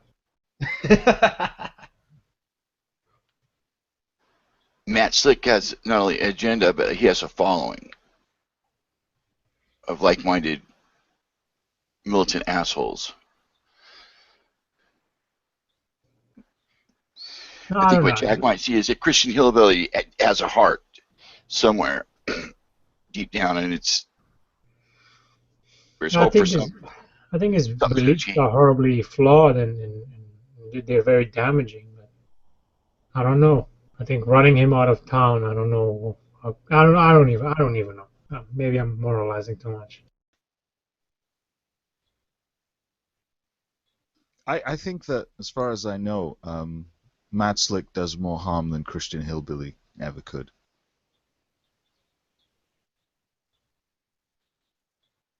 Yeah, Newt. But he's got a whole website, Calm, to promote his views. He's got an apologetics ministry, radio show, and maybe other things. So he does a lot more harm. If you think that those views are harmful, I mean, I'm trying to be neutral here. If you do, then he does a lot more harm.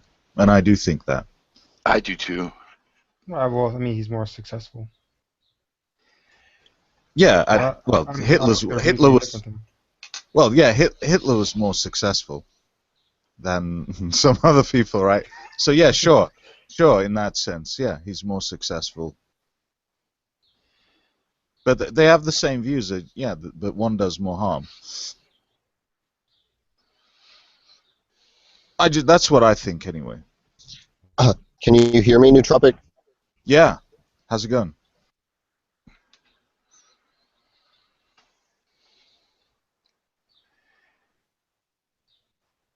You're muted again, Josh. You cut out, Josh. As soon as you asked Newt that, you cut off. As soon as he answered you, you cut off.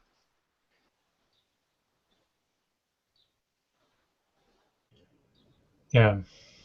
See, Nadia's general approach here to people like Hillbilly who are sort of like immovable objects is they actually serve as a prop to convince the viewers, not necessarily Hillbilly. So to sort of show his unreasonableness. And I don't know, berating him and getting angry at him, I mean, that's going to work against you.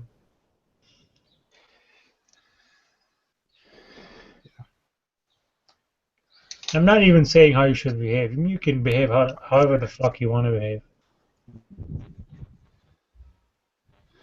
I have no motive here myself. Okay, okay, Nootropic. Hey. So the thing about Matt Slick is that. Josh, you dropped off. To realize. Yeah, you're cutting off. Can I be heard now? Yeah, go. Okay, so the reason I'll engage in reasoning with Matt Slick is that I think that Slick is smart enough to know when he's been made a fool of, right? And he just attempts to deny it every single time. Like if you go onto my Hangout, right? If Slick thought he was winning, or if you go onto my channel, if Slick thought he was winning, he would never boot me, right? He would just continue to let me make a fool out of myself like he does all the other atheists. But when I engage Matt Slick, every single time I make him look like a fucking idiot, and every single time I get booted off of the Hangout, right? And so I think the reason for engaging, in engaging Matt Slick is that you can actually make him feel humiliated, right? But I don't think you could do that with Christian Hillbilly. But as far as the actions are concerned, right, whether we should take them out and slaughter them, I agree that it should happen to both Matt Slick and Christian Hillbilly. Well, yeah, I agree that it seems to me, from what I've seen with CHB versus Matt Slick interactions, yeah, the Matt Slick is far more self-aware in terms of what you said. So yeah, I definitely agree with that.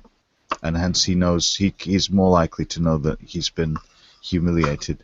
But I do think that in terms of the overall harm that they do, and I'm just doing this very roughly as in terms of the consequences of their actions, I think Slick is far more harmful than Christian Hillbilly. That's all. I'm not making up conditions for when and when not to talk to them. Because, you know, I could want to personally want to talk to Christian Hillbilly only for entertainment. It's definitely not usual, or maybe for a rant, catharsis, whatever. Definitely not for getting any kind of discussion. I mean, you get a little of that with Slick, but you know, you always hit the brick wall, right?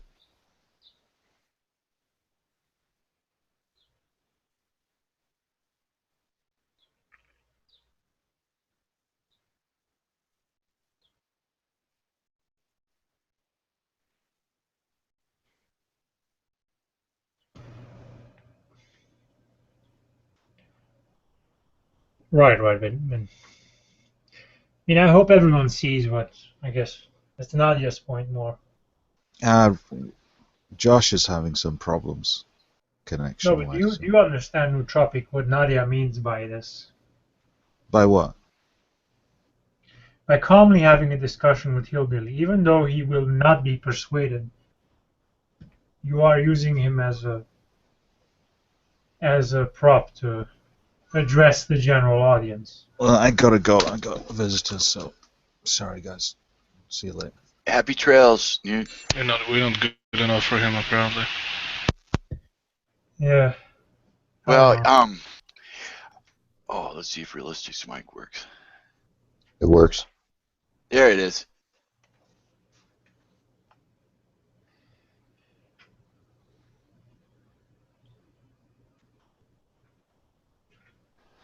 I do find it interesting, though, that it's justified. Or some people see it as justified, to. What is justified? Well, I didn't get a chance to finish it. Oh, you cut out. I think. No, I didn't cut out. I promise you, I didn't cut out. Okay, sure. Go ahead. I said I do think it's interesting that some people find it justified to do, mean things to Matt Slick, but not Christian Hillbilly,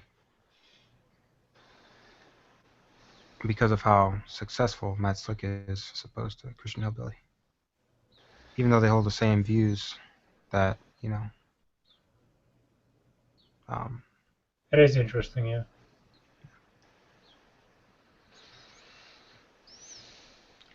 Anyway.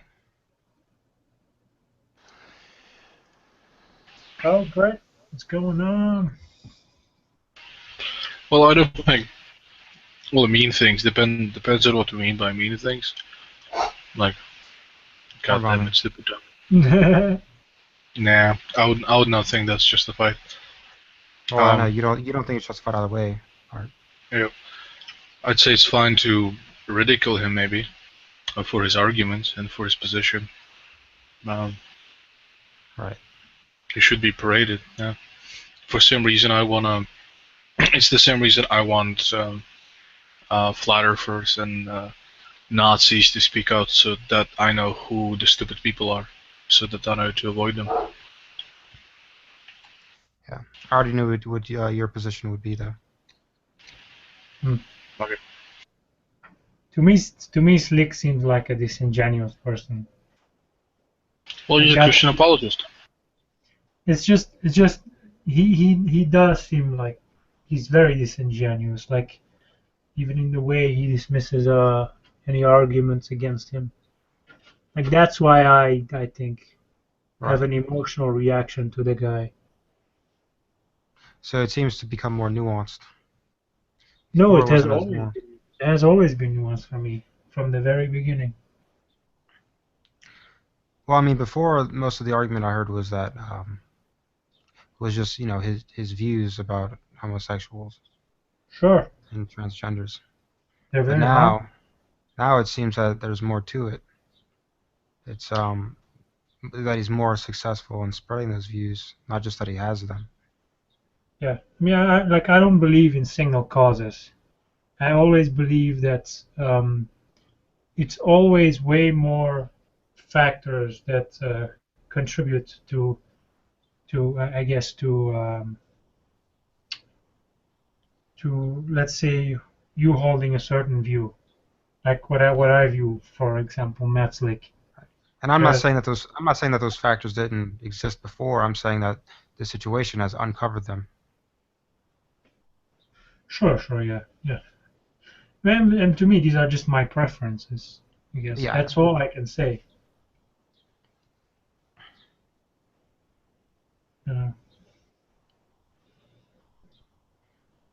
Their preferences is to subjugate and freaking torture gays and transsexuals, and guess what? I just happen to hold the view in the opposite way. Maybe they should feel something. Maybe Matt Slick should feel something. Sorry, I was out, Amon, while you were talking about what you think is justified and what's not justified. Oh, I didn't express my opinion either way. Okay. What were you talking about then? Because I was like, I was saying, oh fuck, I wish you were here. oh, well, don't worry about it if you don't want to repeat it. Oh, I'll try. Just give me a second.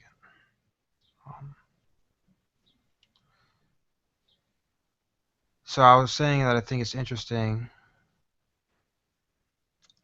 So before, when people were talking about how, the reasons why it was justified, the whole slick thing, it was justified was because of the views he held about homosexuals and, so on and so forth. Hold on a sec. Sorry about that.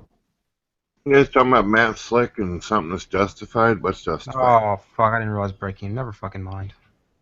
Right. So what do you justify morally? No, conversation's over, because fucking Brett Keen's gonna twist it and fucking put it on his fucking channel. I hope Brett is recording this because we're also recording this. I'm recording all of you.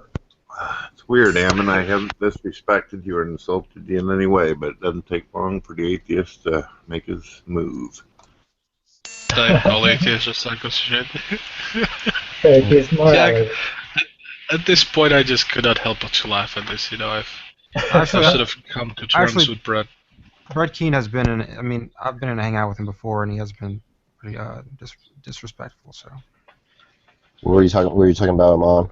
I'm sorry. I got heavy answer the phone. No, Josh, because I didn't realize Brett Keen was here, and he's gonna fucking try and twist it, and so it's not even. I'm not even gonna go into it. Understood. Twist what? You bring up Matt Slick, right? Like I said, I'm not going into it. We run 1,000 volts through his balls. Well, I don't want to cause you any anxiety and fear. I mean, if you got an issue with talking about it, it's all good. Yeah, you're fucking scary looking, Brett. That's why I'm afraid. Nah, Brett's a good guy. Bullshit. He's I'm talking about the same Brett. He's not gonna use this on his channel. Atheist morality.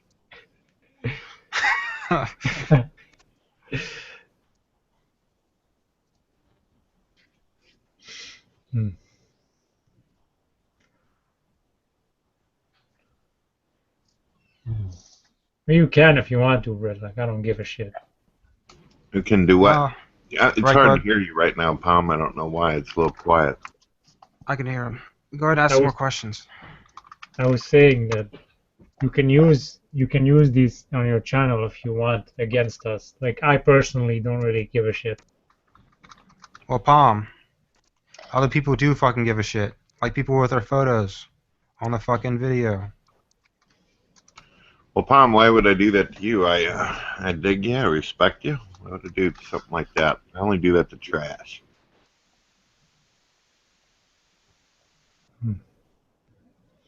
Of course, by trash, you means atheist. Well, Palm Jam's a non-believer. I like him.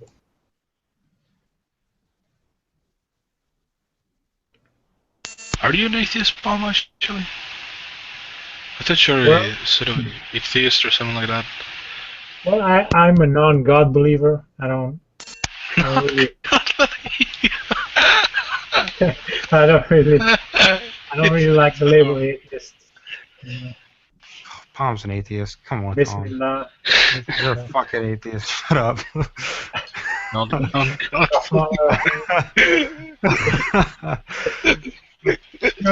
godless is there. Goddamn. I blew my cover.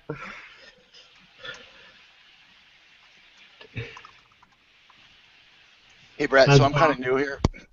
I was going to ask you if you don't think I'm too stupid. I noticed yesterday how you were here for 2 minutes and called everybody stupid and laughed, which I thought, I didn't realize you were a Christian. But weren't you once a bit of a militant atheist yourself?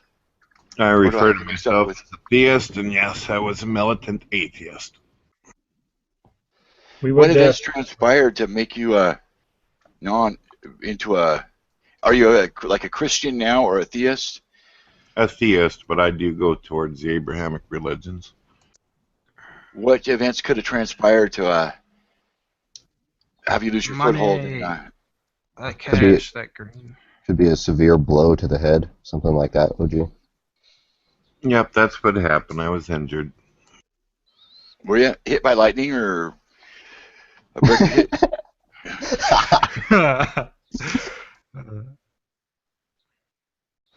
And I wasn't trying to be offensive. I was just trying to keep the conversation alive with you before you lost interest. OG, I don't automatically assume that a non-believer I'm going to talk to is stupid. It's just that sometimes I run into stupid people. And what's the criteria for stupidity? Well, for instance, whenever you meet people, just because they hear that you're under a certain label, they'll laugh at you or mock you without even actually getting to know you as a person. So when people ridicule others for reasons that you don't think are justified, that's when someone is stupid? I think that's definitely an attribute of stupid. But they may well be justified, though, right? By making fun of people just based upon a label? Yeah, they may well be justified, right? I don't think it's nice to sit there and make fun of people just based upon a label, unless they actually are problems. Well, presumably stupid people can be nice, right? And presumably nice people can be smart, or can be stupid, right? Maybe instead of using the word stupid, perhaps cruel or just disgusting vile behavior. Maybe that's more like it. And by disgusting vile behavior, you just mean behavior you don't like. Well, like for instance, we were talking earlier about Richard Dawkins telling atheists that they ought to go out and mock and ridicule people. I think that that's vile. And by vile, you just mean you don't like it. I don't think that it's right just to simply go out and mock and ridicule people just because of a theological label. And so, by not think it's right, you mean you don't like it. If you don't understand, then maybe you're stupid. Can I ask something real quick? Oh, go ahead, Ralph. I mean, it's pretty simple. I mean, this Palm Jam, he got laughed at earlier just for sitting there the way he put it. I didn't find that funny. But don't those labels, same labels, would you afford the same openness to somebody that you could see was obviously transgender?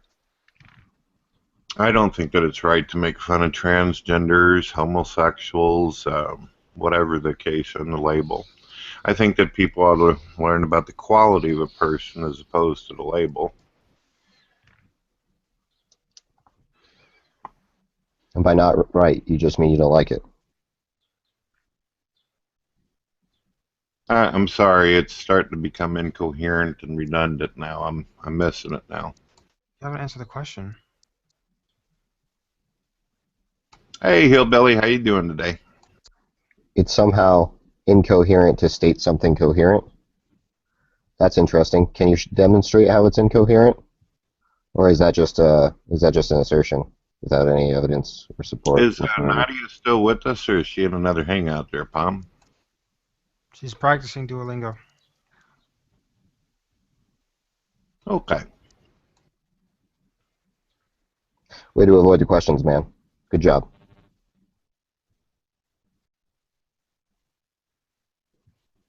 You know, the Dodgers should sign you. Yeah.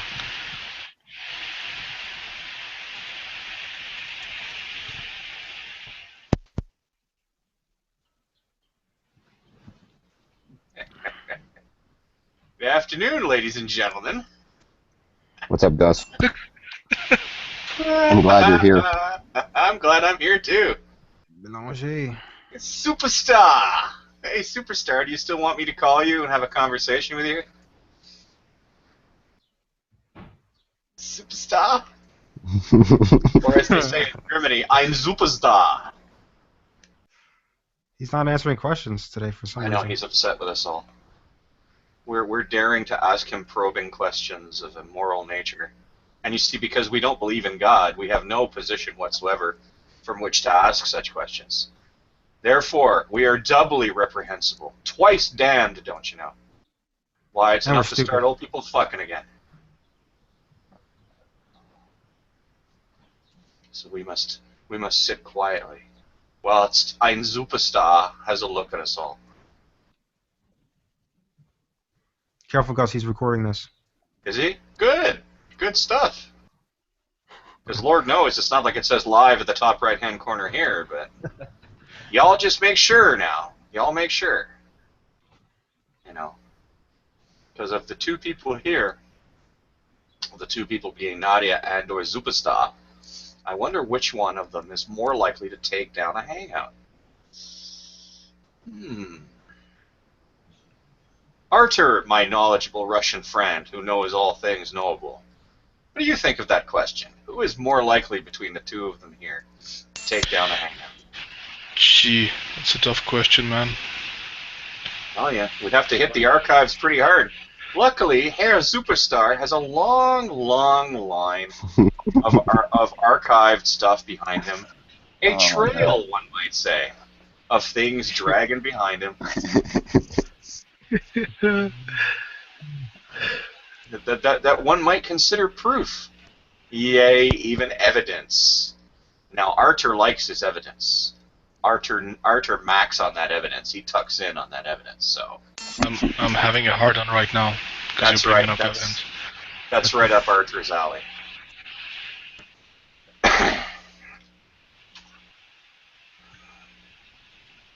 I guess it's the nature of a Superstar to say as little as possible. Well, It's funny because earlier he was asking lists and lists and lists of questions, and we were answering all of them. No, not Superstar. Oh no! Okay, Oh, okay. No. I hope somebody didn't kick us. No. I need Gus to come back. I'm brilliant. Palmy, was it you? Admit it. You like Brett Keane. Come on.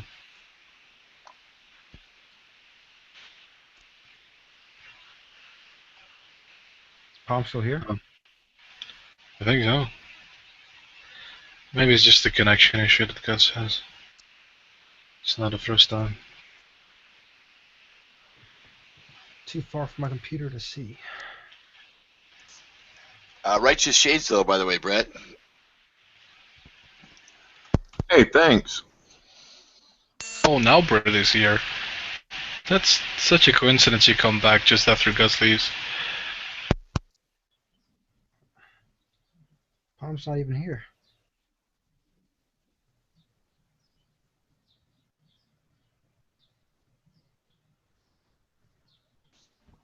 Who's that? That's Mina. Hey, Mina. I mean, Romanian goddess. Hey guys, did I take someone's spot? Oh, you're good. Possibly Gus's, but he'll message us, I think. Yeah. He's still in the external chat. Okay. Yeah, Gus, if you're listening, just say something in external chat if you want to get back. how are you, Mina? How are you doing today, Pretty milady? good. Not too bad. Enjoying the decent weather. What about yourself? Same thing. These guys have got me kind of thinking about taking my iPhone out and strolling around and listening to you guys, maybe showing you some of the beautiful countryside I live in. And I'm thinking about doing that as a vehicle to get my ass up and walking. That sounds wonderful, OG. You should do that. Yeah, you kind of made me think about it. Of course, I'm you good guys for know something. you're good for a lot of things, you turd-wad. I didn't even know that you play guitar. That's too cool. I'm hoping. Turd-wad. Hoping sometime you guys do. I might have to copyright that one. I just think I made it up. I'd love to hear you guys jamming out sometime. I don't know why we don't get a little bit more of that. I know this is all serious stuff, but sometime of a night or whatever to have you get out to get fiddle and play, I would freaking be delighted. Be good for the soul. What kind of music you play? He Oh, now plays you want to ask classical questions. or Now he jazz. wants to ask questions, Josh. Now he wants to ask questions. Maybe he should answer questions before he asks them. Well, I had already answered you guys' questions So who earlier. kicked me? Was that you, Brett? Did you kick me? Which one of you kicked me? I don't think he has. I didn't. But back to what I was saying there, OG. What kind of music you play?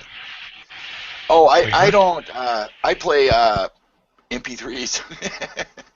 Oh, I I've, thought you were a musician. no, I'm saying realistic's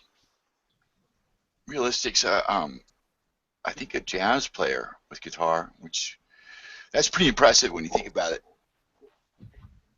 And then because jazz to me seems a little, artsy, where you got to have that gentle touch and Whoa! Hold little the phone. intuition. Yeah. Who gave Brett mods? Already fixed it. I ejected Brett because no, Brett is not gonna have mods in this hangout. Even Nadia's against this, or at least she heard my concerns for this. Who the fuck gave Brett mods here? Now we will have an inquisition. Godless. My goodness. What's the matter with you Godless here? girl. There are people in this hangout. How can you give mods to Brett? Fuck's Wait, sake. where's Gus? Well, he kicked him again. Godless Brett. girl. Yeah, Gus, if you're listening, come join on the other account if you have. Apparently, Brett had fucking mods. I just kicked him.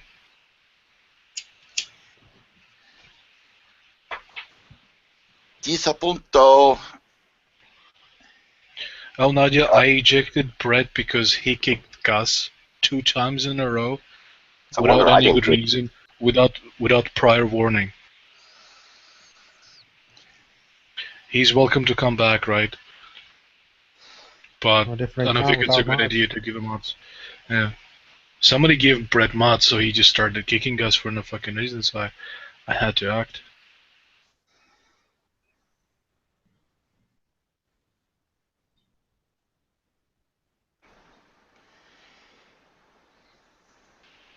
Yeah, Gus, if you're listening, you can come back. It was Brett who was kicking you. Just, pick up a different sock.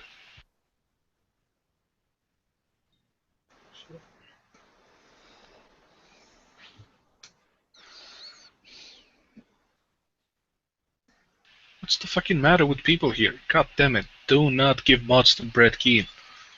Who the hell It's gave enough that mods? I don't know. Nobody's coming up. It's enough that he has fucking mods in his own hangout and he can fucking abuse people in his own hangout.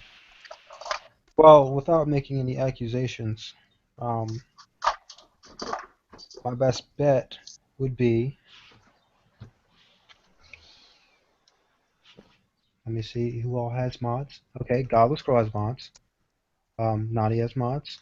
Art has Godless. mods. I have mods, and you have mods, Josh. And that's everyone in the hangout who has Also mods. me. Yeah, I named you. Oh. Yeah, so I think this is. Yeah, I think this is Brett. Not Brett, Gus. Yeah, Gus, it was Brett who was kicking you. Apparently somebody gave him mods, but I ejected him. Yeah. Well, good. And of all the people who would have given Brett Keane mods, the most likely person Nadia. it would be. No, Nadia's against No. that. We have convinced Well, her let's of see. that. Palm was here earlier, but I don't know if Palm would have done it. But Godless is friends with Brett Keane. I wonder if she would have done it. Well, unless Palm decided to troll before he left. I think it might have been Palm actually, because yeah, I don't know. Well, I will have a talk with Palm Jam on this because yeah. We've got two possible been awake for motherfuckers. 38 hours. We've got two possible motherfuckers. Motherfuckers. Yeah, and I have a feeling Godless is probably passed the fuck out. Actually, I actually don't think it was her. I can already see next Brett Keane's video. Dumb atheist kicked me from the room. Didn't do anything. It was Palm, that motherfucker. It was Palm. I know it was Palm now. Probably. That's positive. That's why he left. Yeah. Damn chicken. 38 hours ago? No, Palm was. I was just saying that Palm had mentioned he'd been up for 30. Did he say 28 or 38 hours? A long 30 time. something, yeah. 37 or something, yeah. Uh-huh. Damn Palm.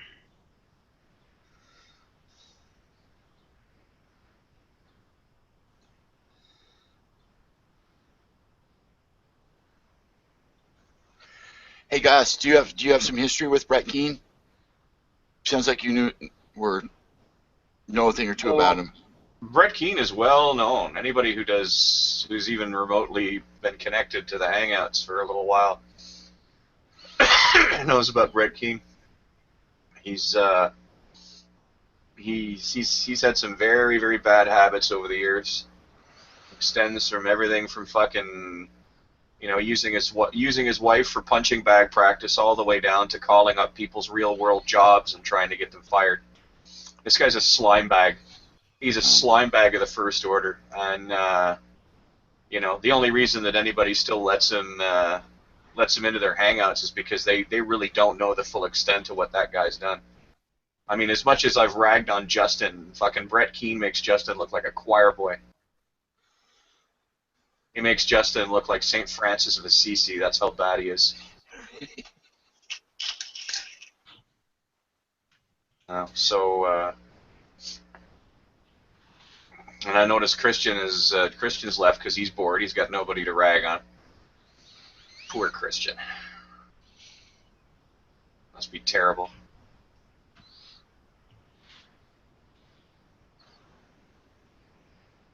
Oh, Brett Keane. I just remember, I think I saw something, one of his videos once. I'll admit to being very, what's the word, sheltered here, because I pretty much stick to Nadia's room. I haven't seen a lot of the other. Once in a while, I might have gone to MK's once, but I think I've seen this video and I was asking about it. He used to be a militant atheist. Yeah, he was a militant atheist, and then he became a Christian, and he basically chased the money around. He was a militant atheist, then he became a militant Christian, and then now he's whatever he is. He metronomes back and forth now. It's wherever the money is. Yep. I mean, about that revenue. He thinks absolutely nothing of taking e-begging to a new low, and he's just basically a slime bag, and anybody that he can fuck with in the real world, he does it. He has no compunctions whatsoever. He was the original doc dropper back before doc dropping was actually had a name for it. Fuck, he was dropping fucking details and stuff, no problem. Calling up real world bosses and stuff. Actually, if you want a better chronicler of all of the million sins of Brett Keane, get a hold of a guy named Secular Opinion. He'll fucking lay him out for you chapter and verse. The only guy Secular Opinion knows better than fucking Brett Keane is Von Helton. That's Von Helton, I've just heard his name mentioned like in the last year. Von Helton has been on for a year because his mama won't pay for his internet no more, so he only comes on once in a while to post a ranty video, and then he takes off. Probably goes up to the community center or whatever and uploads his 3-minute screed videos, puts them up. But now even Von Helton looks like a piker compared to Brett Keane.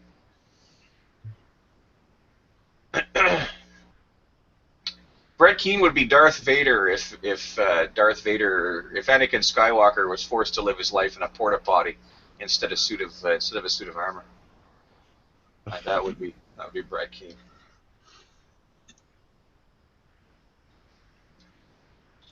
What was that?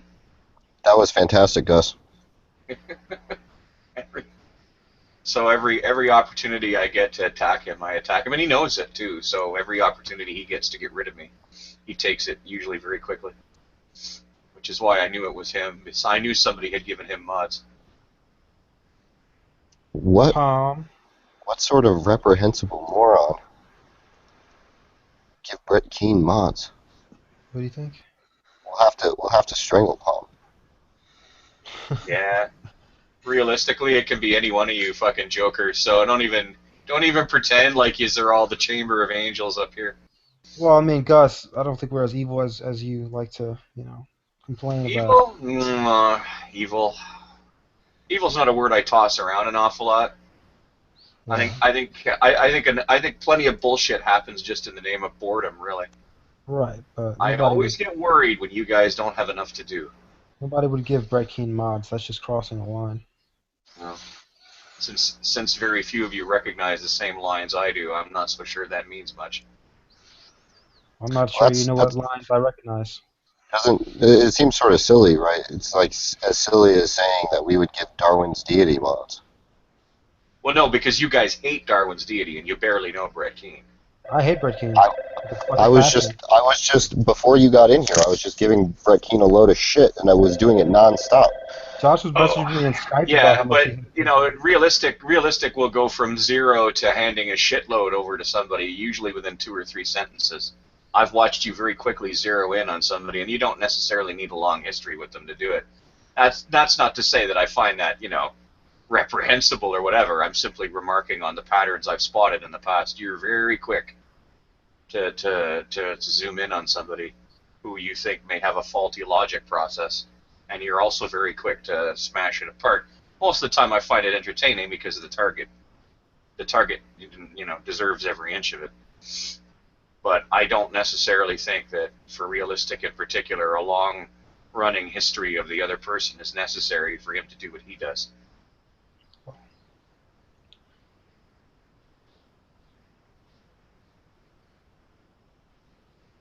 think it was more likely that it was Palm. Could have been. You never know.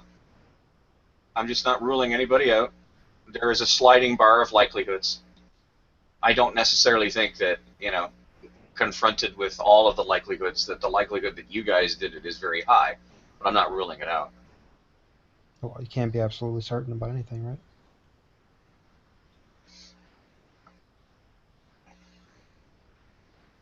Sorry, Gus, I was disposed. What were you just saying about me? Right. I'm not kidding. You should hear. You heard the phone ring, right? Didn't you hear the phone ring? I heard things. I heard stuff. Okay. Josh had to take a business call. Yeah. Right. Unfortunately. The dog was calling from the kennel saying, "Can I come home now?" Well, I come back and answer questions, so there's a distinction there, but it is true that I had to take a business call, for lack of a better word. You said I go from one thing to the next. What were you talking about? No, that's all right. He said it doesn't take long for you to zero in on a target and destroy them. Dude, come here. Alright, so yeah. Thank you. You're welcome. These are the German-made ones? I have no idea what they're made. Oh, I love the German-made ones. If I'm given a choice between the ones, I usually pick the German-made ones. You guys are talking about wood, right, Josh? Talking about amalgam carriers. You guys are talking about wood. Anyway, so he says An amalgamated character? An An amalgam carrier? Yeah. An amalgam of what? Amalgam of metals. So you have German-made amalgam carriers? I think there are some. I'm not sure. Hugh Freedy might be an American company, but this is. Your friend said that the German ones, that there were German ones. Oh, I don't actually know. I think he was just joking, but I didn't understand the joke. That's all right. Anyway, Humor is never any good when it's explained. so he said it doesn't take long for me to zero in on a target, is what he said. You just rage real easily, Josh. He has what? You just rage really easily. That's not what I said. Well, no, that's not what Gus said. I'm saying that you just lose your mind really quickly. Okay, but he asked you what I said. Oh, well, Gus was just saying that you zero in on a target and notice its faults pretty fast. Yeah, but I mean, the only reason The only reason I do that is if I, like really find someone detestable. I wouldn't. Well, this was we were talking about Brett Keane. He said that you know Darwin's you've known Darwin's deity for a long time. Yeah. But No, I've known Brett. I was in. No, I have a hangout somewhere on my computer that I recorded where I was in a hangout with Brett Keane when he was still an atheist years ago. figured that. And you've been around for a while. He certainly What's that? has. Back in the good old days. Yeah, I didn't realize he was such a piece of shit until I saw all his doings with the Amazing Atheist and stuff. Yeah. Because he was okay in the hangout when I was with him in the hangout, but he was still an atheist then, And then like found out a bunch of information from me, and then he blocked me on Skype like out of nowhere. I think I was questioning him about something, and he blocked me on Skype. But I don't know how I can convince you guys, but I would never give Brett King mods. In fact, I don't give anybody mods ever. Okay. Well, what would it It'd be take you? neat if you could find that tape, that vid. That Well, you were talking about. what would it take to convince you, Gus? I'd like you to believe me, but I don't know what I could do to convince you.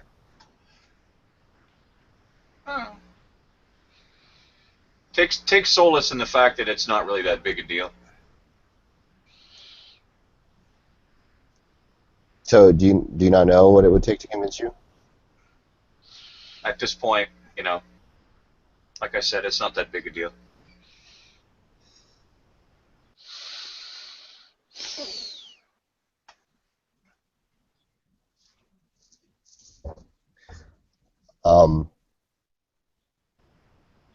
Yeah, I don't know what to say. It just seems like you didn't answer my question.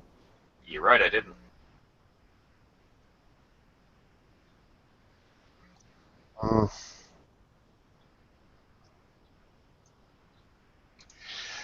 You could hold. I think maybe if you were to hold a lighter, like a Bic lighter, to the palm of your hand. Oh gee, really?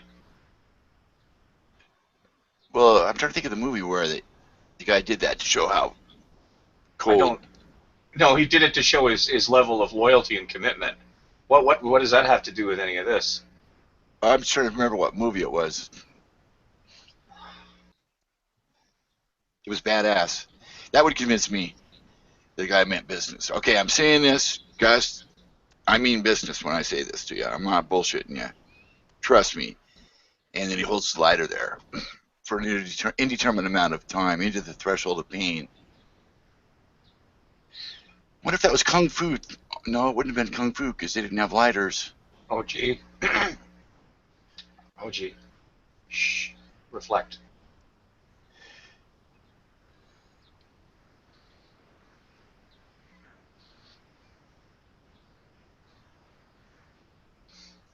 Dang, now I gotta Google it.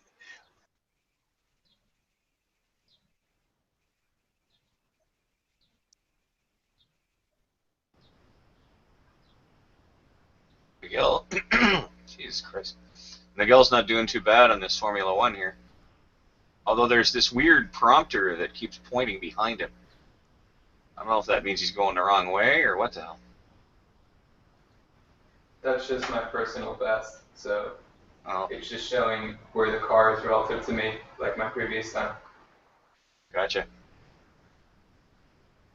I think it was Gran Turismo or no, it was one of the other racing games that had a ghost mode where like an ethereal copy of yourself would race the race with you.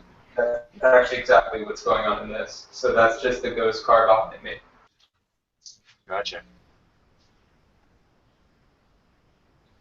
I'm trying to remember the name of that one game that did really well, and one of the cars that you could unlock was a teal and white covered Logitech F1. Man, that fucking car was a rocket ship.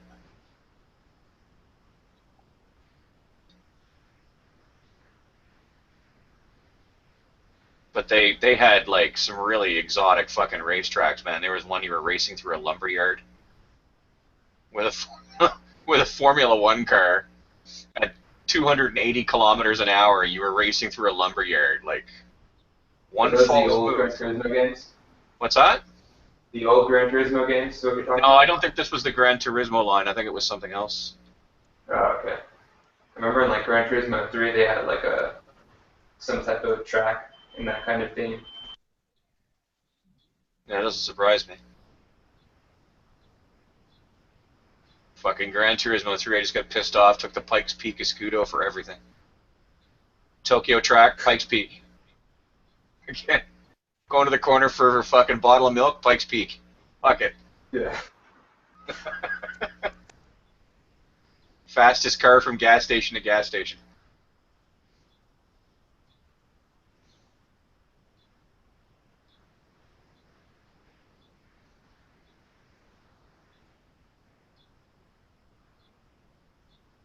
Oh. You see that sign that you just passed that said UBS with the 3 keys upside down? It's the Illuminati, you know. It's a fact.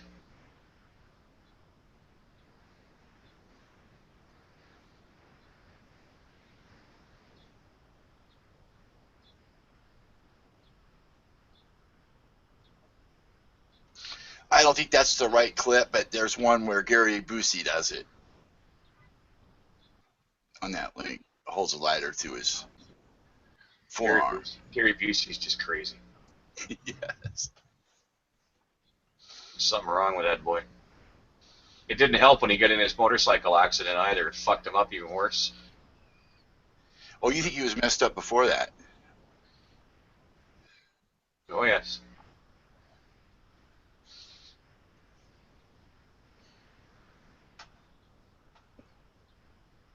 I still like him better in him and Keanu better in that surfing movie. Beach blanket bingo? Point Break. Oh, okay.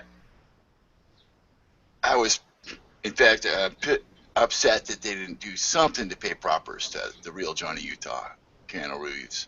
To me, Keanu Reeves is the most underrated, one of the best fucking dudes from Canada. He's Canadian, right? Okay. But in Hollywood. So and he just you think Keanu Reeves is an underrated actor, huh? Well, I think he gets. Why would they diss him like that? Make a Point Break, or that was his fucking epic role. You think Point Break was an epic role? Oh fuck yeah! Oh. It was, you might call it schmarmy or cheesy or whatever, but it was absolute delight. That movie was fucking the shit. Better than the fucking remake. Did you watch the remake? God, it was trash. I was well, pissed. the remake was completely fucking soulless. Yeah. I mean, it literally was. It had no soul whatsoever. Like, it had this guy who was with these Euro eco terrorists or whatever the fuck they were. It's like, why are you guys even doing anything? It's like fucking, we are doing it for the laws, but we're European and so we do not believe in the laws. So we are doing it for the ecologies. Okay, so you just spread like $400 million in paper notes across a giant chunk of the fucking landscape. How did that work out for you? Do not trouble us with the facts. Back up in your fucking plane, idiots.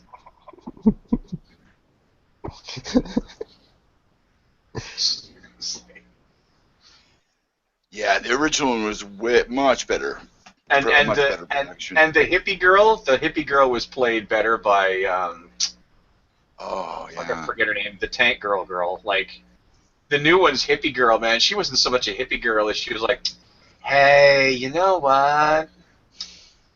Everything would be really cool if you just look at the stars. Oh fuck me, are you joking?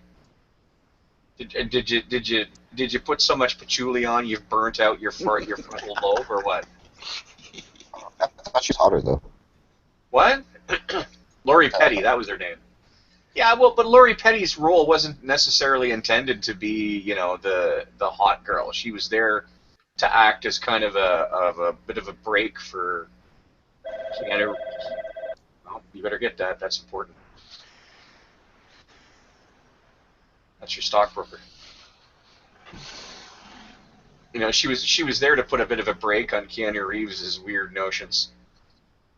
But this new girl is like, Jesus, self-absorbed much? You know, it must not have been very impactful for me because I just watched it and I don't even remember it. It was just fucking bunk. The first one, I'm gonna watch it again. I'm It not gonna wasn't an bother. epic like it was with Keanu Reeves. I love Keanu Reeves, I must say. I'm gonna totally jump out of a plane. Wow. Dude, where's my... Are you like saying my eyes hurt because I've never used them before? No way. That's fucking gnarly, dude. Like, oh my god.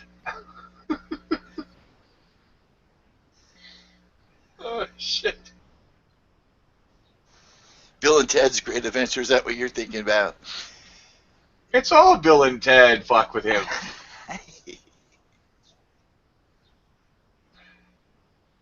We have to go and get the ancient Greek dude, Socrates.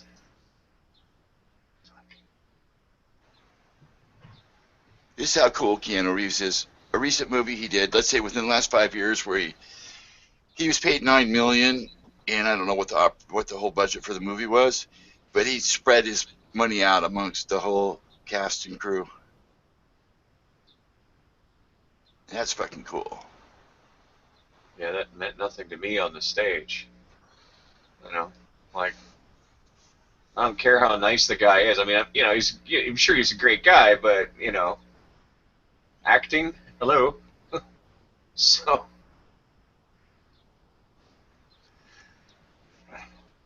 Well, maybe he lacks some of the flourishes and gestures of a stage actor, granted, but all it takes for me to enjoy an actor or actress is the suspension of disbelief, where you stop realizing they're acting.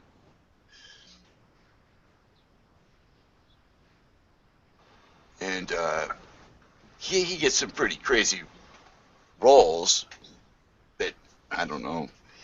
I wouldn't go to watch Keanu Reeves in a romance.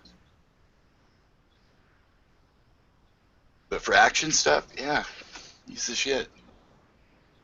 And Patrick Swayze was at his greatest then. And the music was fucking spot on. I will not fall. I will not fall. I had to search fucking high and low for that soundtrack, and all I got was a really garbagey one.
You know, topic for me today is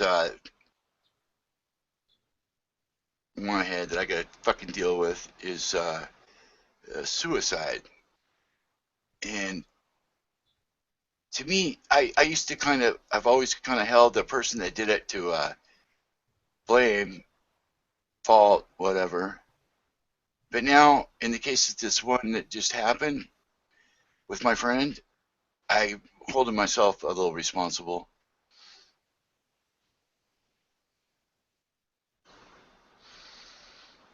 Why do you hold yourself responsible?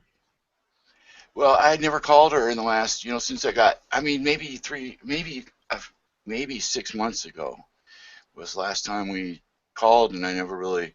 And the same thing happened. Well, it's a long story, but I'm looking at it differently now.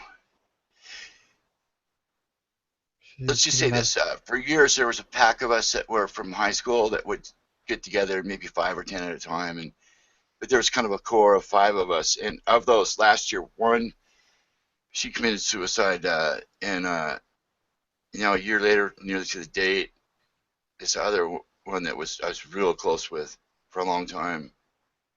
I've heard. I knew she died. I found out she died, and then last night someone said to me that she may have took her own life. And I know she was in a lot of pain and stuff, but she was never betrayed any of that. She just was always happy and supportive. And what the fuck? So my fault is that why didn't I call her more often and go do shit? I can't. I'm in fucking prison almost here, but I keep thinking, why didn't I at least call and shit more often?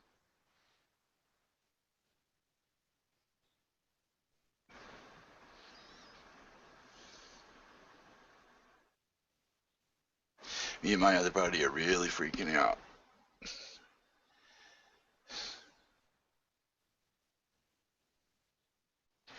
It's like, who's next?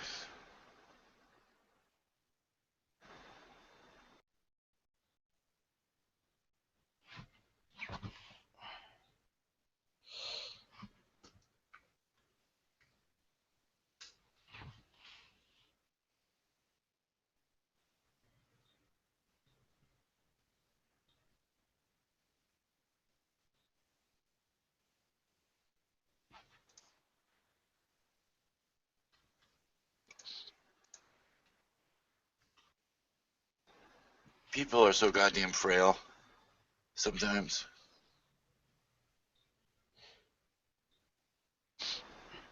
She didn't have others to talk to though. She had a lot. People loved her. I'll tell you, she was my sponsor at one time, and then dude she married was my sponsor. So for alcohol, among other things. But we didn't talk about that shit. We were just friends. And but she's kind of a person I could go to if I had a problem or whatever, and so was he, of course. But I couldn't even call him. I texted him. We texted back and forth a good bit. Thank God for text messaging. She's fucking long-legged, beautiful, nice, just a beauty. 6 foot tall, fucking stormtrooping beauty of a woman too, and it just pisses me off even more. I'm gonna shut up. All right, yes, I'm a bail. Getting soft in the head. Alright, OG. Softer in the head. Adios, yes. Take care.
Hey, Ludic. Hey, man. How'd your bath go? Oh, it was good. It's fucking embarrassing, man. I just hit the. I was in the YouTube app, and you can double tap on like the link, and I was just dragging my finger, and all of a sudden it launched the Hangout app, and That's the worst.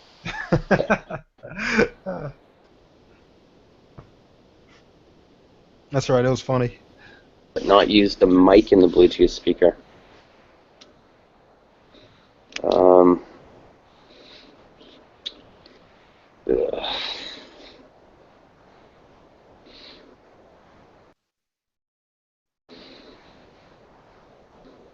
Hey guys, sorry to interject, but I just found something quite awesome.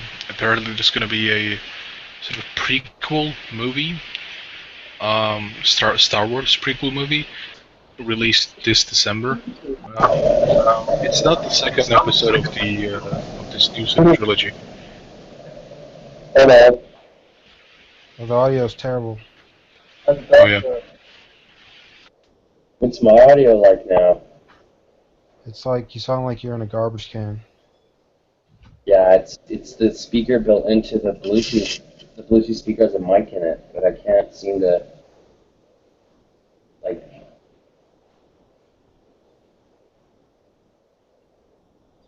To turn off call audio. Disconnected. Hello? Okay, I think that's better. Yeah, that's probably way better because that's built into the tablet. That's fucked, I can't.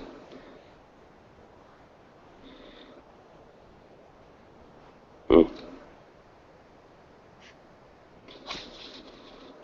there's gonna be. You can't tell it to use the internal speaker on the device, and then.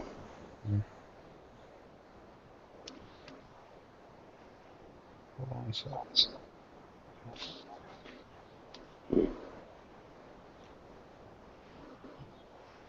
Dunkin' Donuts is here. Got an echo there.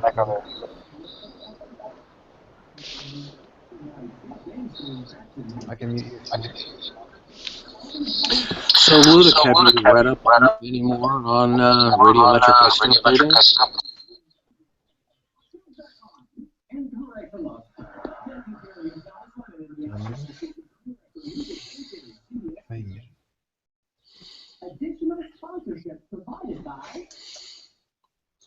Ludic, your mic is muted. Oh, yeah, I have. I've researched a lot about it, learned a lot. I didn't know. Excellent. Indirectly, thanks to you. I learned the half-life. I learned how many thousands of years, carbon-14 specifically, can go back. Quite a few things. Oh, good. Did you also learn that the original parental element no longer exists? I didn't quite hear you there. I said, did you also learn that the original parental state or element no longer exists? Right. Yeah, part of that. I'm sorry. I'm sorry. I had to use this on a mobile. I've never used it before, so bear with me. That's no problem. I won't be having a hissy fit.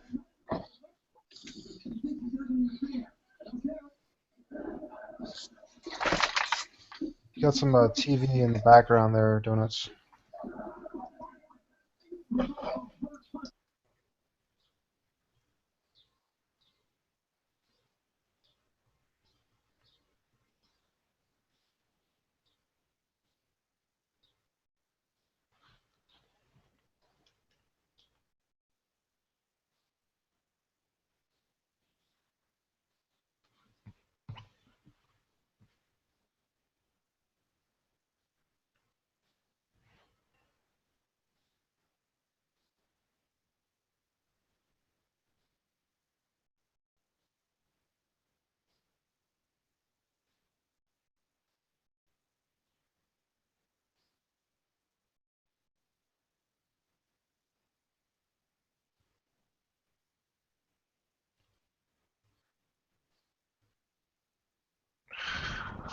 What was Darwin's asking Ludic?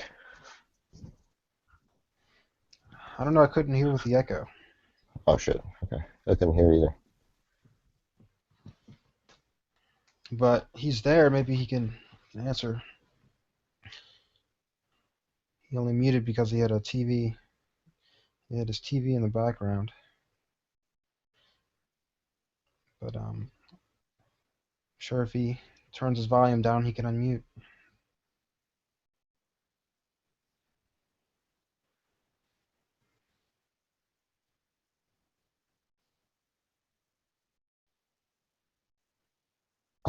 Ludic, do you understand the nature of the question that he was asking you?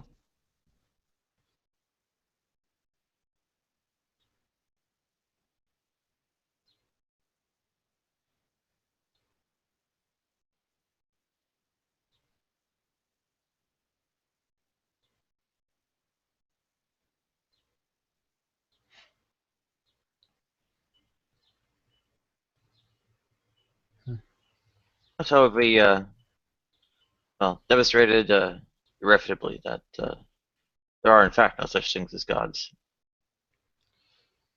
Donuts won't unmute. Oh, okay. I was just telling let's see who posted this. Doesn't say which exactly of the drunken peasants regarding Josh Feuerstein. I think they misspelled Josh Feuerstein. Feuerstein. Yeah, Feuerstein. He's like he's one of those people, right? Yeah. He does what again? Sorry, what were you saying, Nadi? Well, he's that guy who I think even got like news, like he got played on news channels like all over the place because of him complaining about as like kinds of stuff like that. Their video title says that he proved God without proving anything. I was like, oh well. I would float McGinn's adaptation of Putnam's argument for Semitic externalism to context externalism for an a priori combined atheistic and moralistic argument from physical lines, Quentin Smith's 1996 logical impossibility of divine causation, Moore's open question argument against robust realist theistic metaethics, and reduce supernaturalism to explanatory skepticism a la Martin's Tang to prove the contrary. Okay, Nadia, I need to correct you because that's actually not accurate. That Moore's open question argument is against robust realism, right? It's against analytic moral naturalism. So, Moore himself was a moral realist. He was an intuitionist, right? So, that open question argument doesn't work against intuitionist metaethics. Yeah, I should probably use a different one for that then. Okay.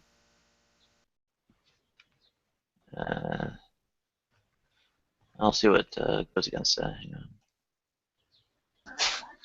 Yeah, Nadia, I'd like maybe you can share for us in plain English why there is no God instead of just throwing out philosophical nomenclature.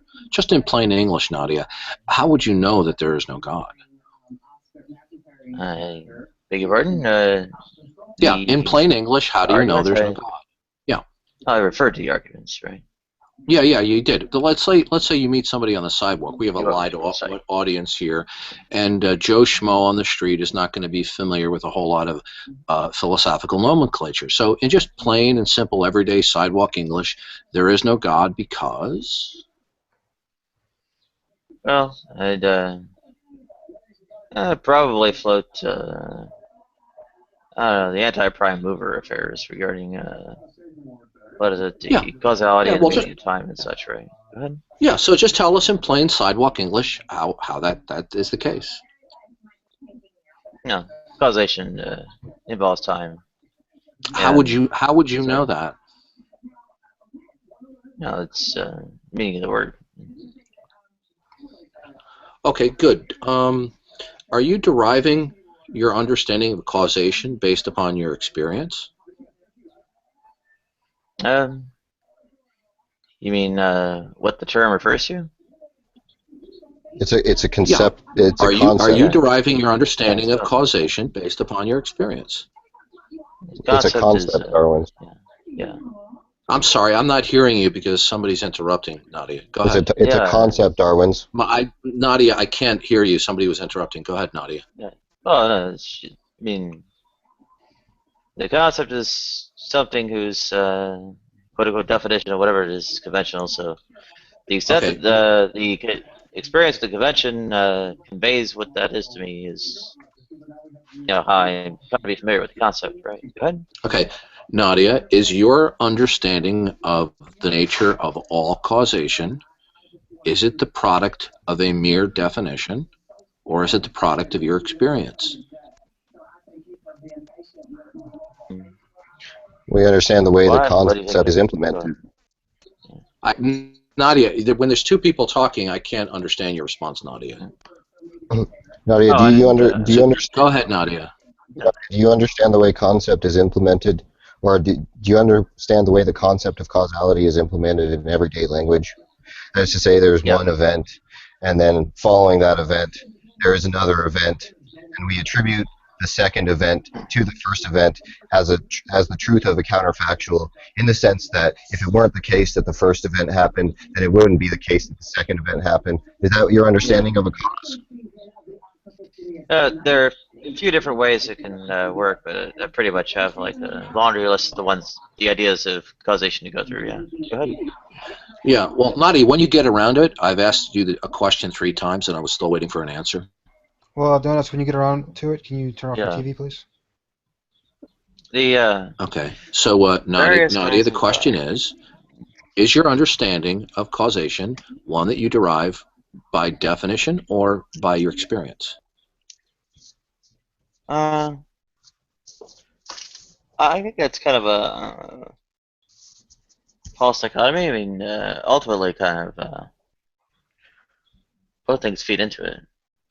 Well, actually, it wasn't a false dichotomy because I didn't propose that there are only 2 possible scenarios. Now, if you'd like to propose a third, I'd be more than willing to listen to it. So, is your position is your understanding of causality one based upon definition? Oh, I'm not done yet. I'm sorry, I have a call. Oh, okay, all right, that's fine. That's not a problem.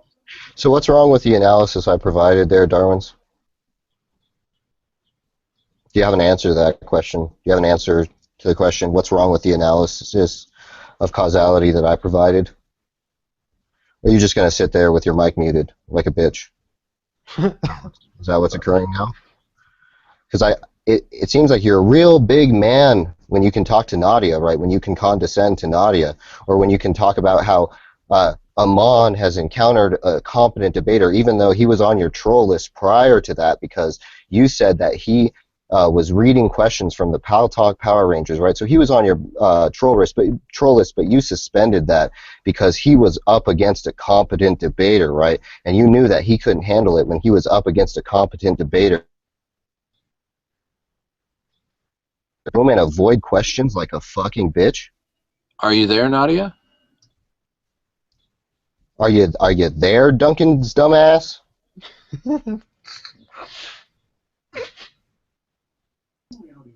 Are you done with the phone call, Nadia? Nadia, I can't answer questions. I just want to pick on you, Nadia.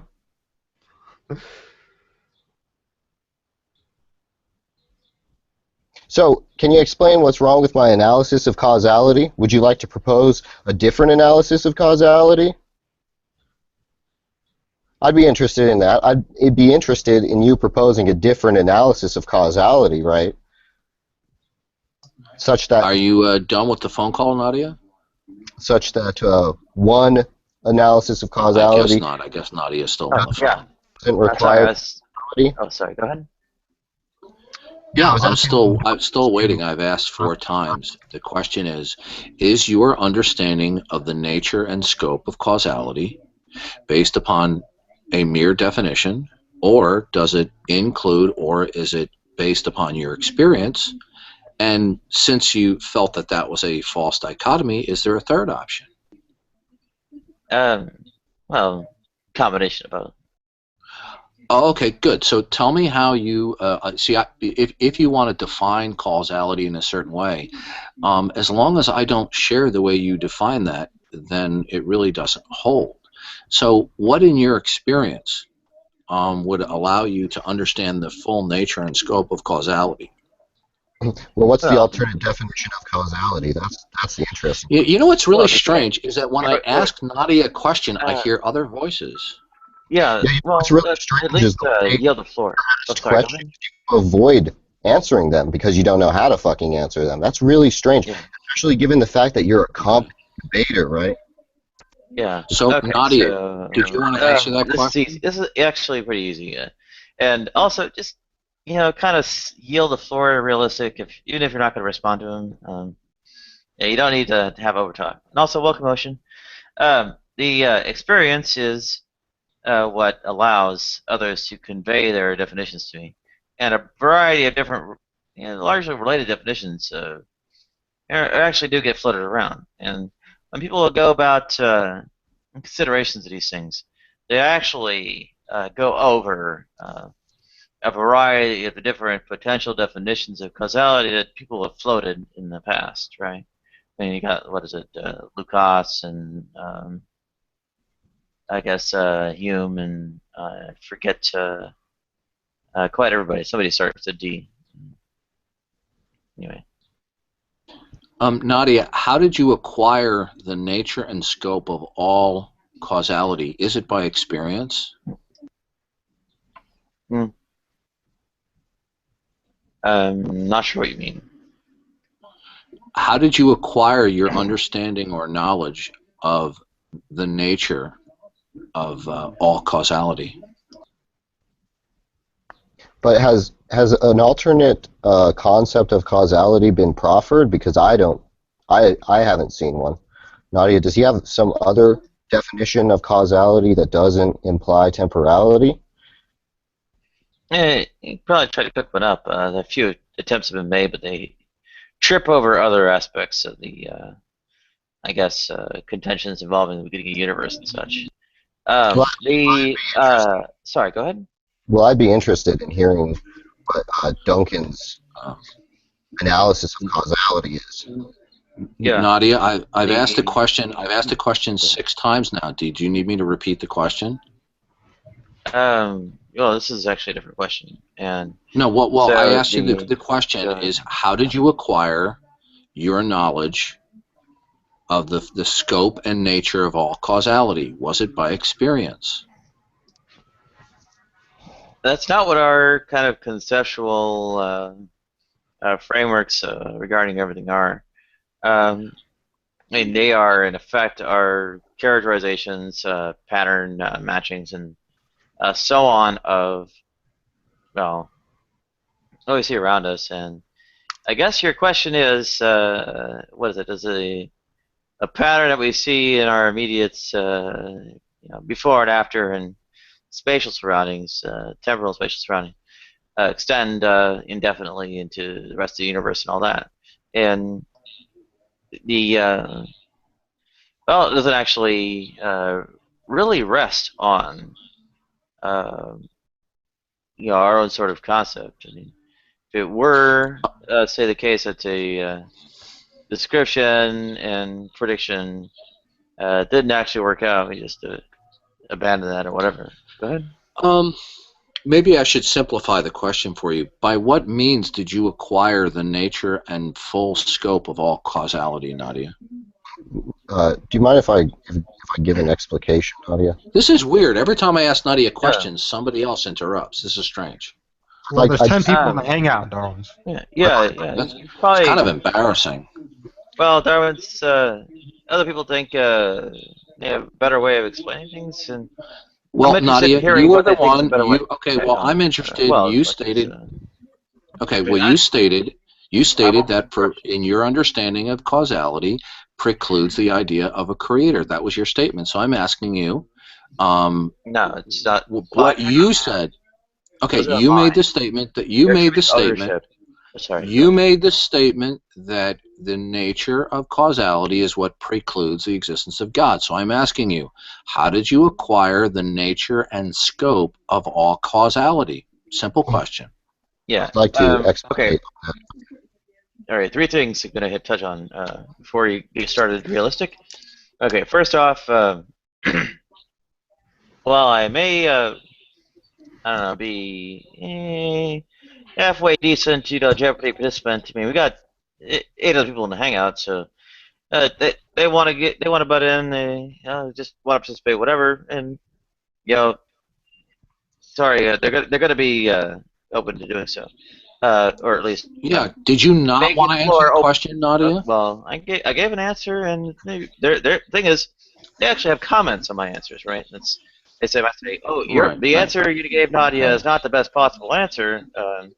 Here's our. I'm interested in your. I'm interested in your answer. Sorry. They're going to, when I respond and give an answer that's not maybe they think is the best, propose an improvement on what I actually gave the response, and I actually welcome that. Oh, goody. Yeah, So here for goody. direction. So right, the so third. Okay. Do you have an answer to my question, Nadia? I gave one, and others are not happy with it either, and they are thinking. Oh, it's not that I'm not happy with it. I didn't understand how that answered my question. That's part of what their criticism actually is. So they're going to offer to make improvements to my responses. And hello. I'm going to be turning off the electric for a little bit. What's that again? I'm going to turn off the electric for a little bit. I'm going to change the breakers. Okay. Everything's on battery. I'll be fine. Thanks again. So, okay, so yeah, how did you acquire your knowledge of the scope and nature of all causality, Nadia? Well, these are not quote unquote mine.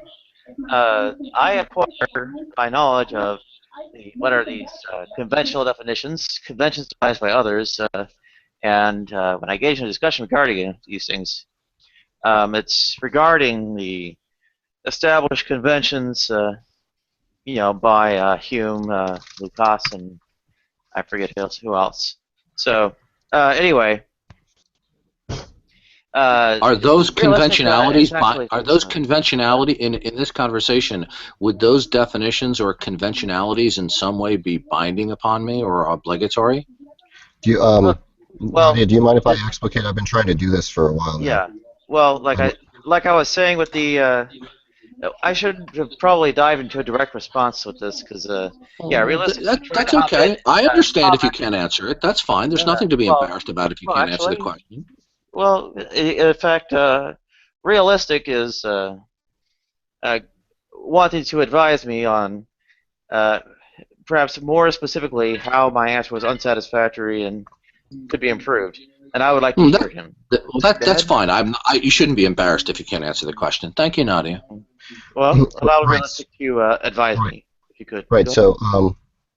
So, given what David Hume came across when he was investigating causality, he looked what Hume saw was that there is a constant conjunction of events. Now, he said that we don't ever, in fact, observe causality. Right.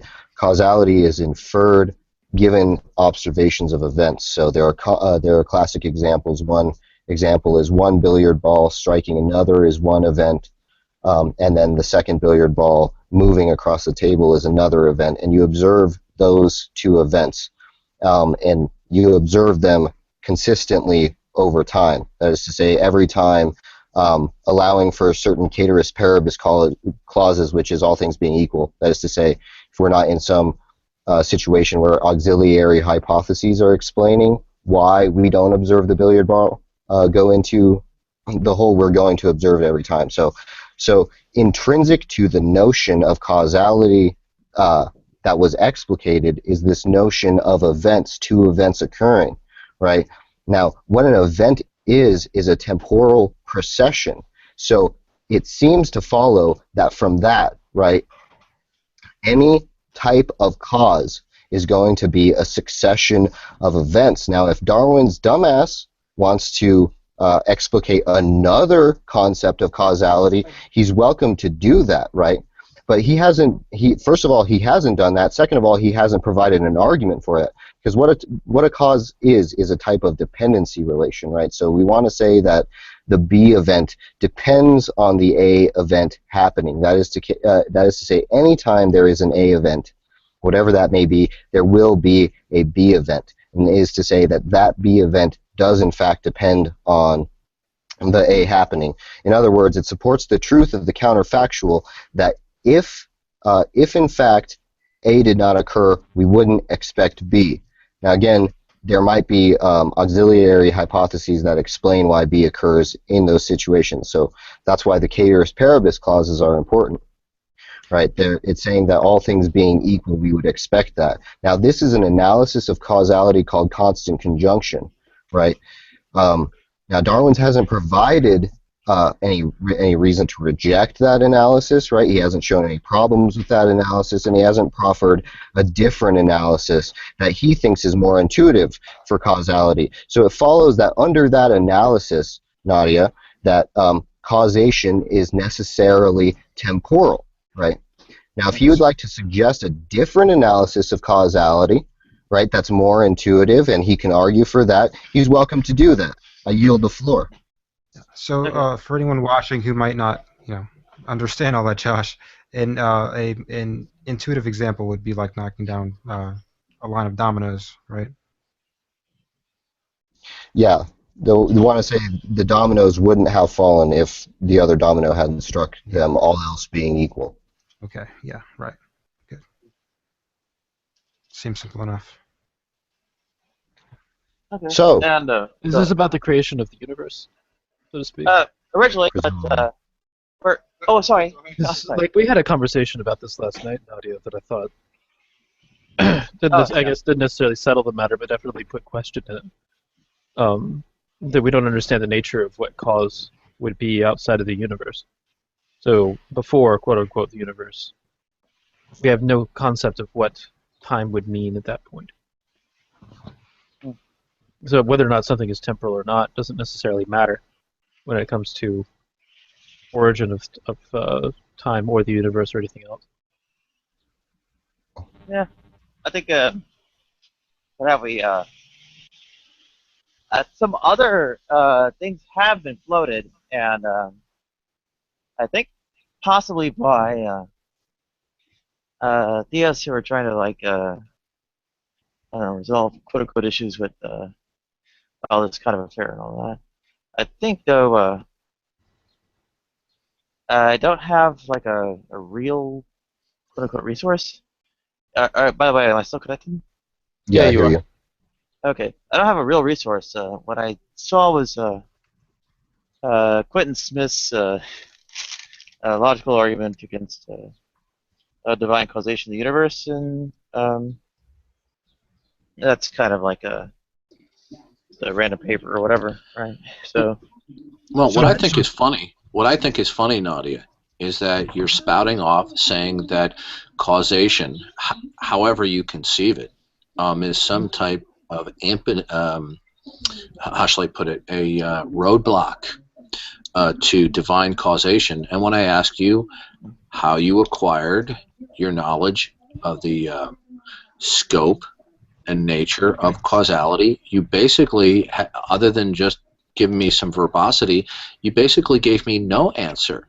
So you're not in a position to make an assertion that divine causality is prohibited by the scope and nature of causality when you can't even tell me how you acquired this knowledge, or how you have that, how you actually have an understanding of the entire scope and nature of causality.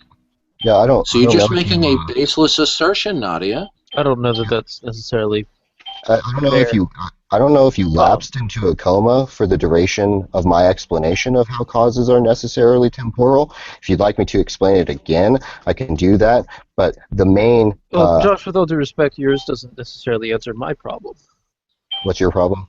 My issue is that when you're outside the universe, a lot of the stuff that we have as precedents for what causes are doesn't necessarily hold up, because we're dealing with a realm in which all natural law would be different. Well, do you have a different analysis of causality? Well, no. Could I speak a Okay, so then how is that an argument? How is that an argument against anything? It's simply an appeal to us not knowing exactly how causality would work outside of the universe, because we have all natural law is different. So anything that's based on reasoning inside of the universe would be for naught. So if your analysis is based on anything that's inside of this universe, if your analysis is based on anything inside this universe, I would discount your analysis completely because it doesn't matter. It's not addressing the question. Look, it's fine if you want to have a different analysis of causality, right? I'm just going to ask you what the fuck you mean, and if you mean something different, then we can. It needs a different one. I'm saying that the analysis that you've put forward is meaningless. It doesn't actually answer the question, nor does it apply to the question. Listen. You're going to have to listen, Ocean, right? I have to go for a moment, but I'll be right back. Yeah. So Ocean, all that's being done here, Ocean, all that's being done here is an argument from induction. That's all. That's all this is, Ocean. Could I? No, I understand that. That's the reason why I have an issue with it. Could I? Yeah.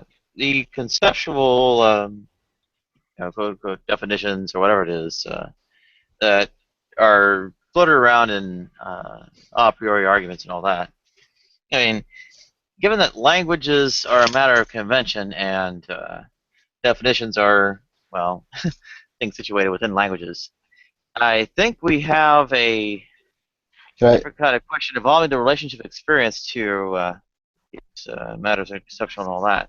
I think what we actually have, when we really get down to it, is that the things that are called causality, bear these kinds of family resemblances or whatever it is, and when we go about say examining various notions of them, we're not actually getting them out from just nowhere. We're using pre-existing conventions and the similarities to the things being referred to in those. So, to the extent you're going to say, oh, I've got some kind of thing I'm going to hijack the name of causality with that doesn't actually bear that kind of resemblance, to end up having pretty serious issues with it. Well, Nadia, go ahead. Do you have an understanding of the full scope and nature of causality? I don't think that's a good question, Darwin's. Well, I do. That's why. Okay. That's why I asked. You do. Okay. Okay. Well, if I say that's no, fine. but I have an understanding, I can make it a deductive reasoning inside of this universe about what causality is. Then I think but that's that wasn't the meaningful. nature of my question. That wasn't the nature of my question. You were talking about the full scope and nature of causality. Yeah, the full scope and nature of causation as it would pertain to reality. I didn't pose my question in terms of the universe. Okay. Well, reality would be the universe. Yeah. What is the full nature and scope of causality in reality, Nadia? I mean, do you know? Just give me a yes or a no. The things that we're talking about that are conceptual don't really have, I guess, limitations of either spatial or temporal extent. I mean, Nadia, do you have an understanding of the full scope of causation in reality? Do you have an understanding of the full scope of the number 2 throughout space and time? I mean, come on. Okay, so is the answer yes or no? Well, I think that Nadia actually put forward a really good counter to it about the number 2, because the number 2 has a similar property as causality does. No, that it's an abstraction. Right. Okay, so good. we can It's say an abstraction. So what Nadia is saying then, it originates from us. Okay, good. So what Nadia is saying then, if is your answer that yes, you have an understanding of the full scope and nature of causation, in that your understanding of it is an abstraction. Is that your position, Nadia? She's saying that. Yeah. Can you guys just let Nadia answer? I'm trying to point out that your question is meaningless, Darwin. I mean, I'm not suggesting you're trolling. Ocean, but it gets tiresome when the trolls do it. Well, Duncan and I would not discount their contributions. Tell that old lady she's on cam. Welcome to the internet.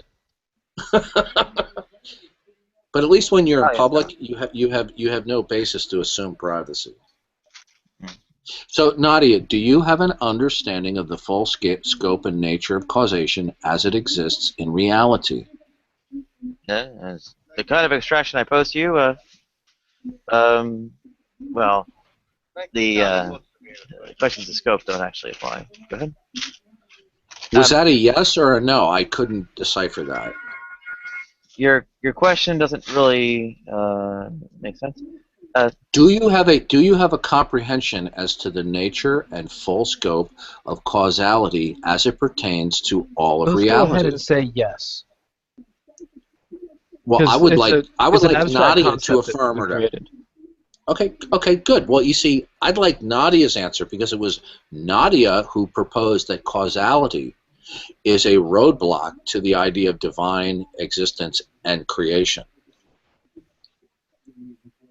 Oh God. Okay, so you know what? I'll just give up because I've asked this question at least a dozen times, and all I'm getting is hand waving and double talk. No, it's now meaningless for two reasons. Oh, could I make a maybe further suggestion?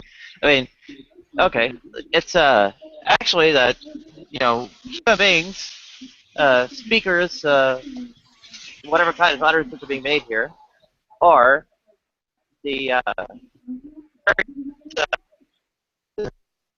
idea. You're breaking up.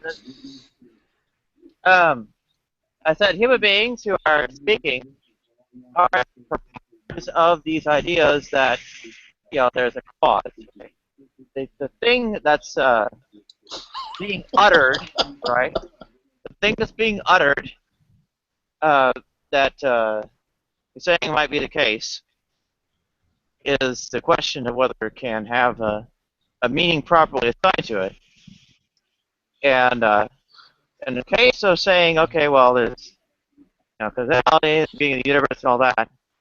Well, the statement can't actually have a meaning assigned to it because these conflicting attempts to resolve references to their reference, can't be carried out. And that's the contradiction, right? I'm sorry, I gave an analysis, right? The analysis is causality is a relationship between events. Events are temporally situated. Therefore, there can't be causality without time. So what's the problem with the argument? Yeah, when we say causality, we mean things like, we're referring to things like that, right? So, when we say, oh, well, How do you address that, dude? cause, right, Ocean of You the must be a universe glutton is for getting punishment involved. then. Wait a minute. Sticking the universe in something where causality is involved, just from what we're actually using as a convention for the thing we're trying to say here, it doesn't fit together. And the thing you're saying when something caused the universe can never actually make sense, right? If you're going to be predicating the word cause on the existence of time, then sure. But does it mean that that something didn't happen before the universe, so to speak, in which there is something else that is operating like time that changed at the point of the creation of the universe? What does it mean for something to happen outside of time? Well, I guess you're not listening to me, so I don't really care what you have to say. Okay. Well, Ocean, you know what I appreciate about you? You and I have had many conversations. We've had agreements, a lot of disagreements. But you know what? I genuinely respect you because when I ask you even simple questions, even more, I always get a straightforward answer to my question. And you see, that's why you get my respect. That's how I generally operate. I'm working on it. I think that Nadia is answering your question pretty straightforwardly as well. Because she's comparing what you're saying to other concepts. Like, when you're talking about knowing the full scope of causality and such, she's talking about the number 2 as a comparison. Because we can... Have we been everywhere in the universe to document how 2 can be used? No, but we have... 2 is a tool, just as the concept of causality is a tool. No, 2 is a tool, is a metaphor. As an abstract concept, is a tool. Yeah, but that only is helpful if you have this idea. I think that the concept of causality is also can I finish? Can I finish? The idea of mathematics can be a tool, but it goes under the assumption that there is at least a one-to-one correspondence between mathematics working and the physicality corresponding to that. You're saying there's a possibility. Oh, by the way, I wasn't saying that Nadia was being disingenuous. I don't think Nadia knows how to answer the question. I'm trying to figure out exactly what question you're asking. I think she's trying to do the same. I'm working it out. No, I said the complete scope and nature of causality as it would be in reality, as opposed to me merely restricting it to, let's say, our concept of the visible universe. It's amazing to me. We little human beings here, little ants on a planet, are pontificating about the nature of all reality based upon just our experience. Well, the question is do you know what you're talking about? Are you referring to anything? Because if you're referring to causality, we have an analysis of causality. If you're not referring to causality, then what the hell are you talking about? You might as well just be saying blah, blah, blah, blah, blah, blah, blah. Right. The question is, again, isn't necessarily what's there in reality, is that the utterance that you're making meaningful, right? Can have a meaning assigned. Unfortunately, because of the conflicting references or demands on the references, the can't actually have a meaning assigned. So, irrespective of what the reality is, the statement can't mean something. Right. Go ahead. He's AFK. Okay. Mark, how you doing, man? Fine, thanks, Ocean. Yeah, good. You? I'm doing all right. Good, good. I just came in because I heard something stunning from Darwin's just then, saying how much he respected Nadia. Yet he was in the live chat not more than 20 minutes or more ago, calling Nadia a he and a him, and ridiculing her sexuality and sexual organs. And yet he comes in and says, "I respect you, Nadia." No, you fucking don't. I think that needs to be addressed. Yeah, we'll see if he comes back.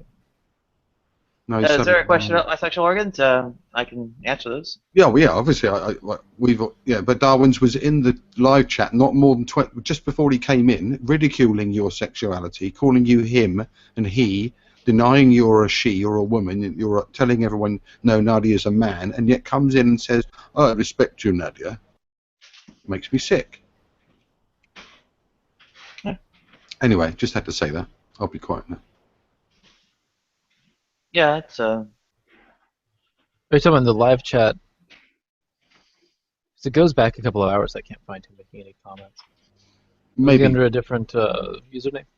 No, he was. Yeah, I think he was using his Duncan Dawkins, or he was using one of his accounts. It wasn't that long ago. It was just before he came in. It seems to have expired on the live chat outside.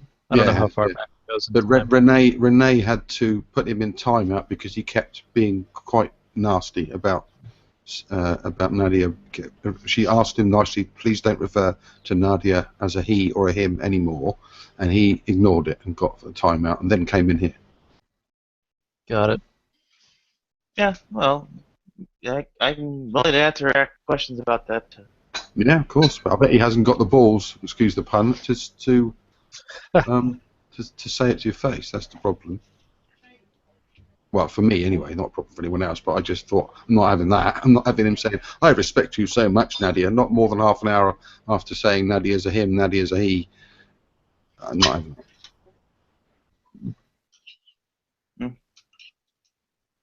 Well, I'll find that I am not terribly easily provoked. So. Oh yeah, I know. I just said it's for me. I just thought that was such huge hypocrisy. There was no way I was gonna. I thought, I'm not having that. I'm gonna have to tell him.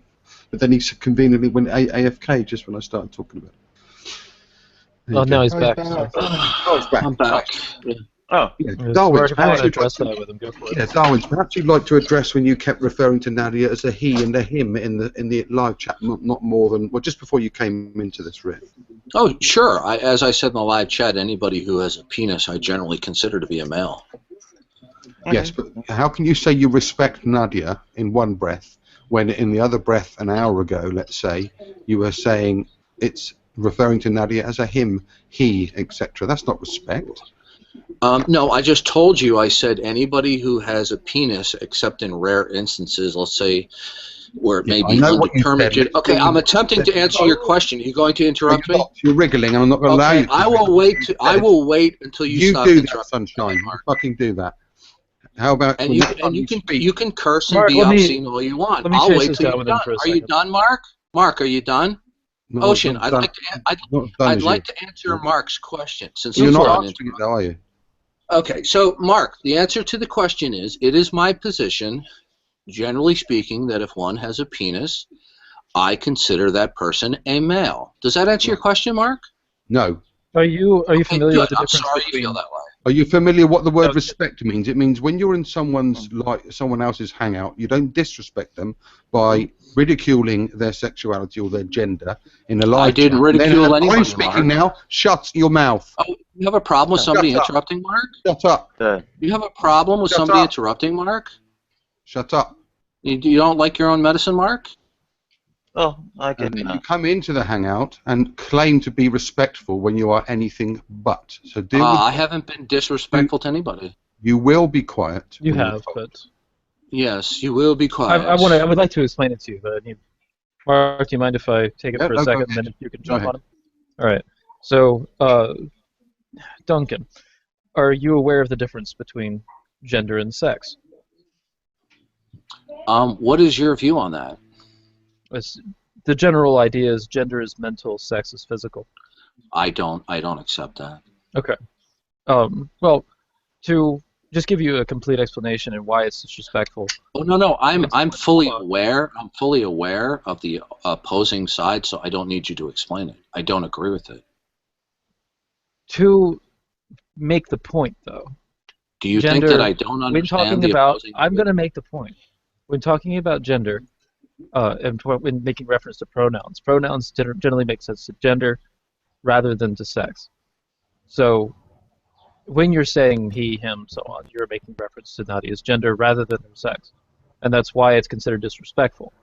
Now, is there a reason why you're dismissing the notion of gender?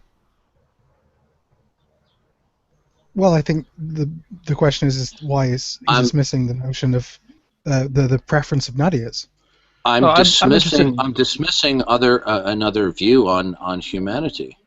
Why am I obligated to adopt a model of man that is different from the one that I have in my worldview? To make point I'm making with respect, one of respect, okay. nothing okay. to do with whether so Nadia when you has tell me to still fuck talking, off, are you showing me respect, Mark? I don't think Mark's intention is to show you respect. The thing is, Mark, when you use obscenities and curse me out, are you showing respect, Mark? Look, okay, here's a question. Mark, do you respect Darwin's? This isn't going to get anywhere. He doesn't. Just real quick. Justified.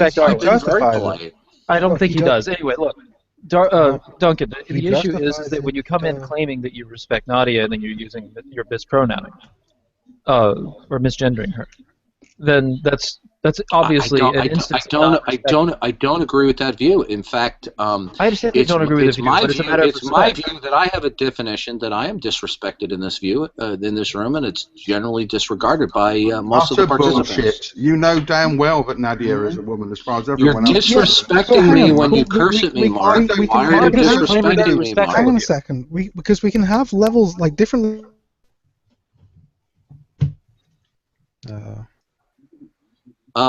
Mark, you're disrespecting me by cursing me out. You don't deserve respect. Sit down and be quiet. See, there you go. He's not saying he's respecting you. Well, I can. You're saying that you're respecting Nadia, but Mark, this isn't going to get anywhere. Mark, you really do need to control your temper. Can I ask her?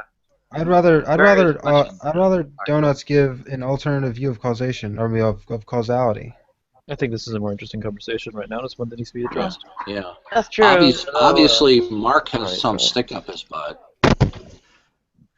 I mean, look, I really don't think this needs. You do, because neither one of you. I really don't think this needs to be addressed. Christian Hillbilly does the same thing every time he comes. Yes, and we address it with him as well.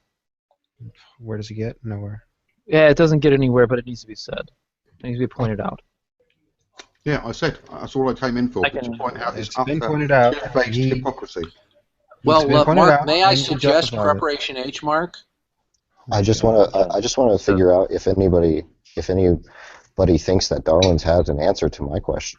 Does anybody think I that's was true? attempting to answer your question, but you didn't get around to it. So. He ran away after you said one thing.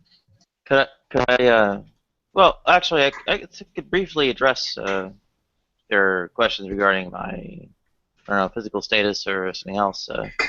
So, for the moment, my genitals are, as of yet, corrected, and a penis is still present, and will hopefully be surgically reconfigured to be a vagina, and so on. Go ahead.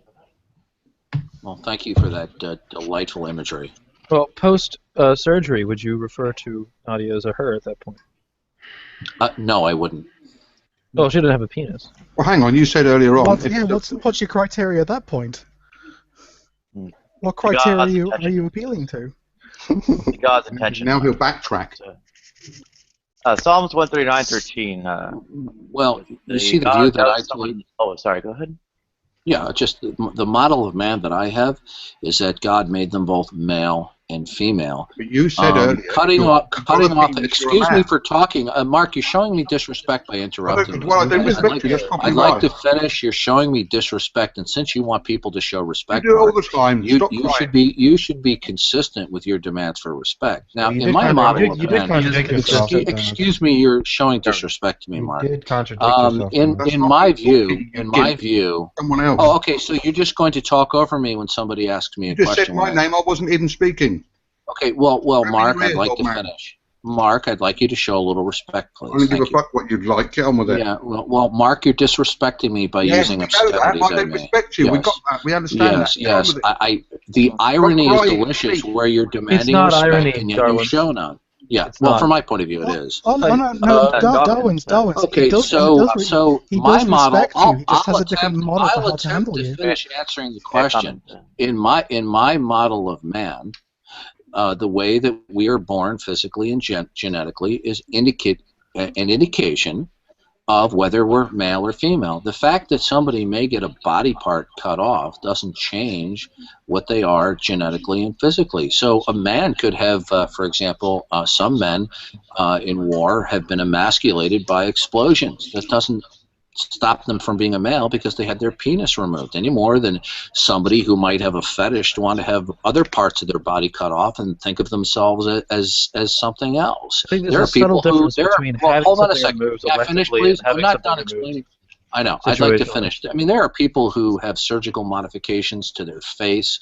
I'm sure you're all aware of the cat man and the dragon lady. They have surgical modifications because they consider themselves cats or dragons. The fact that somebody wants to mutilate their body and think of them something other than they are physically, well, that's their prerogative. I just don't hold to that model. May I briefly outline, I guess, the biblical basis, maybe a bit more, I don't know, accurate or whatever it is involving this. The Genesis chapter 1 verse 27, I think, establishes the gender binary according to the Bible. That would counter claims that someone is, say, a neuter or an androgyne, not that they are, say, the opposite of what the Bible would claim they are. What does that is, I think Genesis chapter 3 verse 16 and perhaps the 1 Timothy chapter 2 verse 15, where, while not a direct statement on the ontology, at least incidentally refers to women as those who bear children. And of course, in the I guess the God's intention of childbearing capacity for the person then turns into sort of criterion for the person being female as opposed to male. The God's intention being, as I guess embryonic development or whatever would have it, is again kind of a side statement like Psalms 139:13. The God knew you in the womb and such, right? And destined you from there and all that. Against the kind of mutilation things, as you would, I guess, phrase the kinds of surgical corrections I seek, would be 1 Corinthians chapter 6, verse 19. And I think 1 Corinthians 3:17 I suppose, declares that some kind of mortal sin. Go ahead.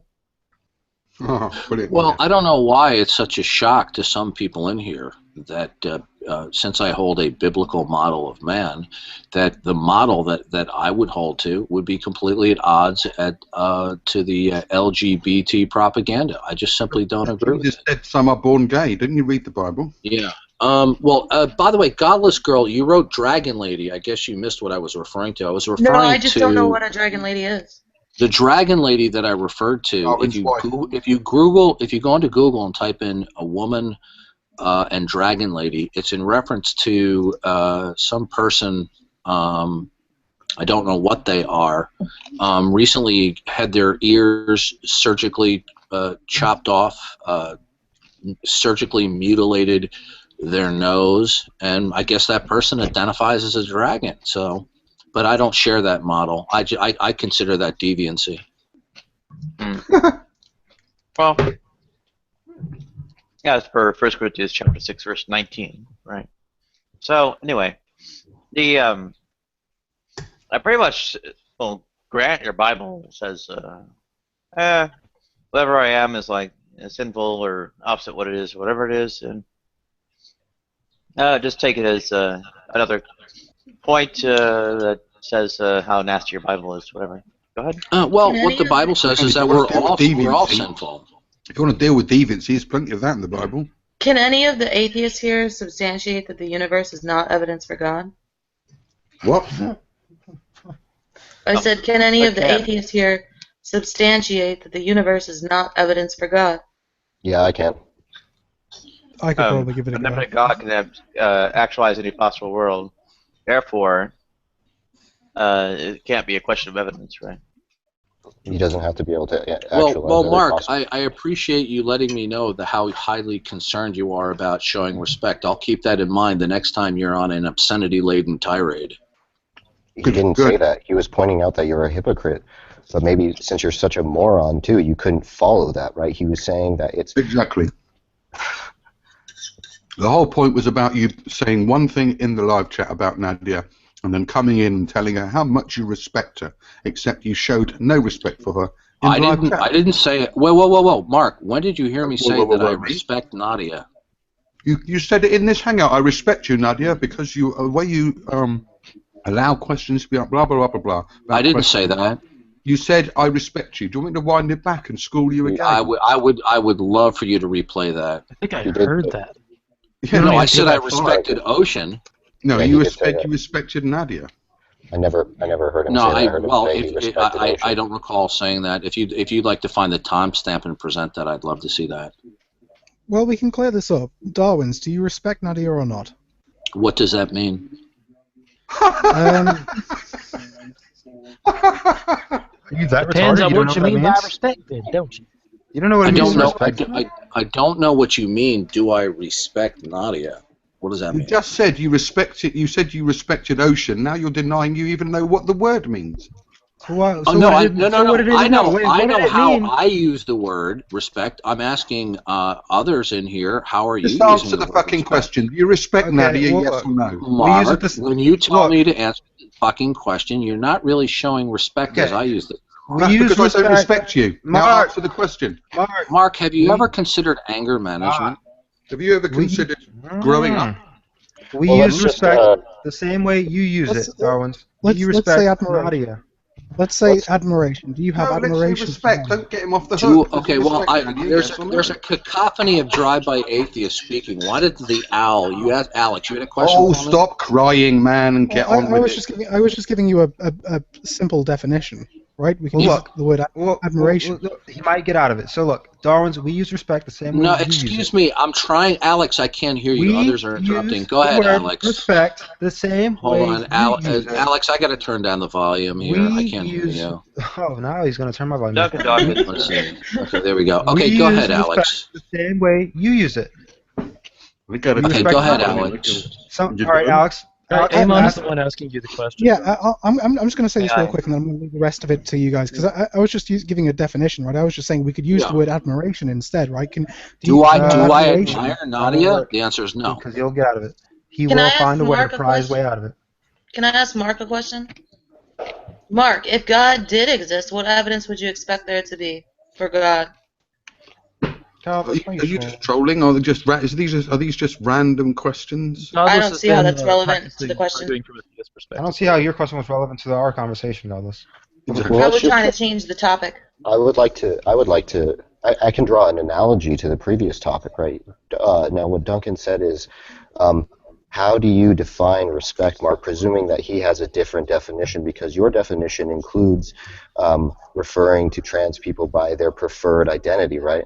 Well, similarly, maybe he doesn't share that definition of respect. Well, similar to the last argument, right? I can say that what I mean by a cause is a relationship between events, right? Now, that means that causality presupposes time. So what do you mean when you say causality? Huh. Also, if it really comes to it, I can arbitrate, I guess, people having various turns to speak. Go ahead. Does anybody here labor under the delusion that Darwin's has an answer to the fucking question? So far, it seems that he doesn't. He can look up Quentin Smith's paper at the very least. I think there are actually references that give Nadia, I'm a asking. broader spectrum of notions. Go ahead. Nadia, I'll ask you. Do you think that Darwin's has an answer to the question? Does he have an alternative account of causality that doesn't deal with time? I think he may not be read in the subject, so. So the answer is probably not then, right? Yeah, I think we should probably refer him to alternative notions of causality. Go ahead. What I find absolutely hysterical is that I have an expressed desire that I not be referred to by expletives, obscenities, and just all around vile statements, and yet that desire. Welcome to Nadia's room. People deal with that on a daily basis. Well, may I finish my statement, Ocean? I'd like to finish my statement without being interrupted. Go ahead, but I think you've already said something. Okay, it's not that I'm having a hissy fit, as some of the drive-bys in here do. What I'm saying is, I have a desire to be respected and be spoken to in a certain manner, and that is completely and gratuitously disregarded, and yet these very same people who are practitioners of their vile, filthy mouths are the ones who are crying for me to show respect by somebody else's desired wishes by how they wish to be referred to. Darwin's, you're condescending, you're patronizing, you're a dick to most people most of the time. You complain about being interrupted, but you interrupt people all the time. Can it both ways? Well, Mark, you're referring to me by terms that I don't wish to be used. Now you just interrupted me. Well, you're not showing respect, Mark. Are you saying someone is condescending is a term that you don't wish to be used? Oh no. He referred to me as a dick, and I think that's disrespectful. Okay. Oh well. Right, it sounded like you were making reference to him saying patronizing and condescending. And you see, Mark is showing his monumental hypocrisy by demanding that one person in the room be referred to by their terms of preference, yet I have terms of preference that I don't wish to be used upon me. I'm just talking about you respecting that. Mark's colossal hypocrisy, Mark's colossal hypocrisy could not be any more glaring. Well, should I draw a map for you? Briefly. Hold on a second. Let me just deal with this because I want to show that Darwin's isn't actually making a criticism of Mark. Mark came in here under the assumption that you were seeing that you respected Nadia. He said he was providing evidence that you in fact do not respect Nadia by saying that you were misgendering her. Now, Mark has made no claim that he respects you. He is not coming here under the pretense that he respects you, and he is willing to speak to you in a way that is disrespectful because he does not respect you. He is simply, he's not saying that there should be a reforming in this room, that people should be respectful to each other. He's saying that you simply were inconsistent in your statements by saying that you respected somebody, but you clearly were making comments that showed disrespect. I did not make the statement. I would like. I did not make the statement that I had an overall respect for Nadia. Duncan Dawkins, allow me briefly. I would prefer, for the sake of perhaps more what I feel is a more productive conversation if people did not, I suppose, escalate various conflicts by these kinds of attempts to use reciprocity as deterrence. Okay, I apologize. EF has always been respectful to me. Oh, shut up, Douglas. Anyway, I even asked Godless Girl out on a date once, right? well, I would like to know if anybody thinks this is anything other than avoiding questions that he can't answer. Right? It seems like he's using this as an escape route to get out of the account of causality because he doesn't fucking have one. Right?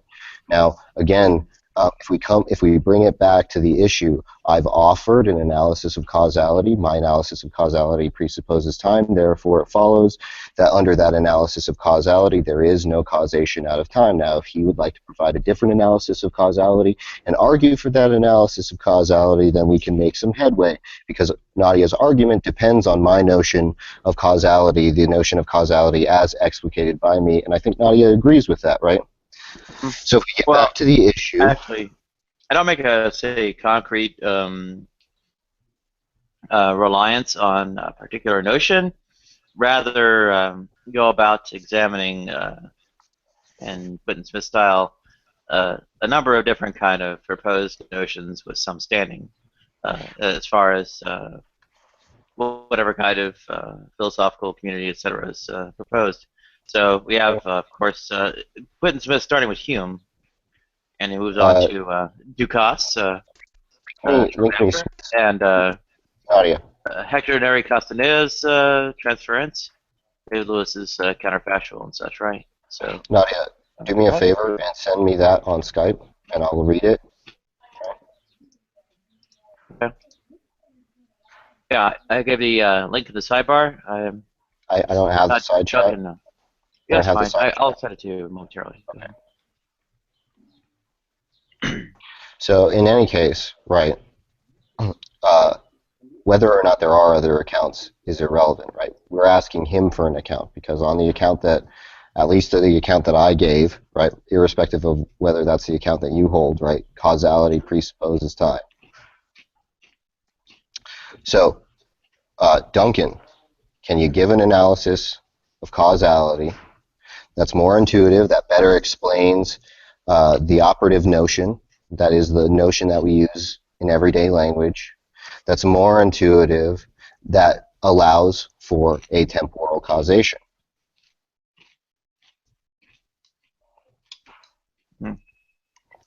Yeah. Duncan Dawkins, if you maybe check out that paper that has the different notions of causality, and if you can dredge up other kinds of responses to it or whatever it is. I think Quentin Smith and William Lane Craig collaborated for a book where you might have some kind of dialectic involved there. Tracking that down might give you a notion of causality that might at least tries to evade the kinds of criticisms being made here. Go ahead. Nadia, how would your understanding of the scope and nature of all causation, how did you acquire that?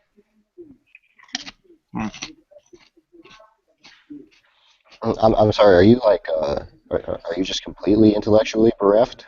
Right, because I swear I spent a long time explaining it. Nadia, did you need me to repeat the question? No, I don't need you to repeat it, but... Repeat the question? Yeah. Why do you ignore Josh? Like, I think there could be an interesting conversation. You have to stop doing this, Darwin. So there are more than two people in the hangout.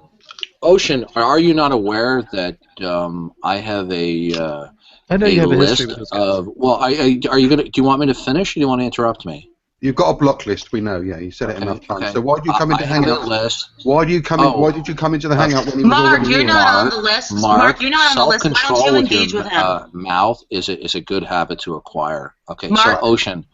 Mark, you're not on the Ocean, list. Why I don't have you a engage list. with him? I have a list that. Then don't come into the room with people that are on that list. Then. Mark, anger management would be a good thing for you. Oh, shut there up! are I some don't care free what you courses say. on the internet. Okay. I would So, like to. Ocean, I would to like answer to. your question, Ocean, to answer your We question. know you've got a block list, and he's on it. Hold on a You're second not. here.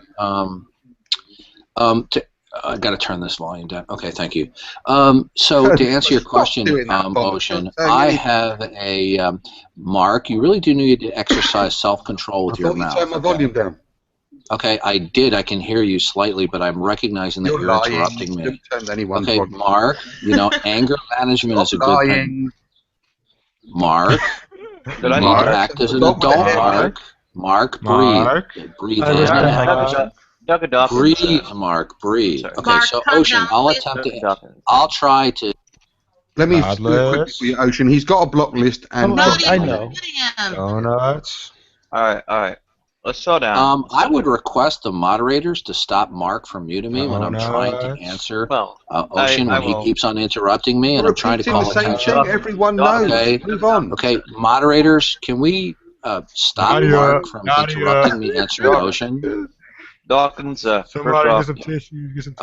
off, so I guess I'm not going to be permitted to answer Ocean's question. Okay, I understand how this room of hyenas operates. Dawkins, first off. All right, let me hop in and suggest people slow down, take turns one at a time. I mean, I understand that Mark has acute hemorrhoidal pain, but I mean, there is a solution. It's preparation H. Dawkins, please stop. Okay. Yeah, and Mark, of course, you don't need to mute either. Okay, can I answer Ocean now? Not yet. I'm still giving people. I've already rescinded the question. Don't worry. I'm giving people instructions. Okay, right? All right, Ocean. I'm giving people instructions, right? All right, so. All right, let's use my egg timer app on my phone. Yeah. So my question. I hadn't actually finished giving my stuff. Boy, okay. Mark really needs to control his mouth. I'm going to use my egg timer app on my phone. All right, and that will give people a 2-minute time limit right there, and we'll take turns, and one at a time, wait for the person that I got the timer for to be done, and then, well, someone else can get a turn, and I'll say who has the turn when they're done. Right? I would like to see Mark debate Duncan. Hold off. I second that. Let's get the floor to Duncan Dawkins first. I thought start the timer right now. Well, there's nothing really for me to say because Ocean. Because I just rescinded the question. Yeah, there's nothing for me to say. Ocean rescinded the question. Okay, Mark, would you like to step up? If Nadia's happy. Okay, Mark, I'm going to start the timer now. Yeah, my only question would be, why do you come into Hangouts and ignore 8 other people?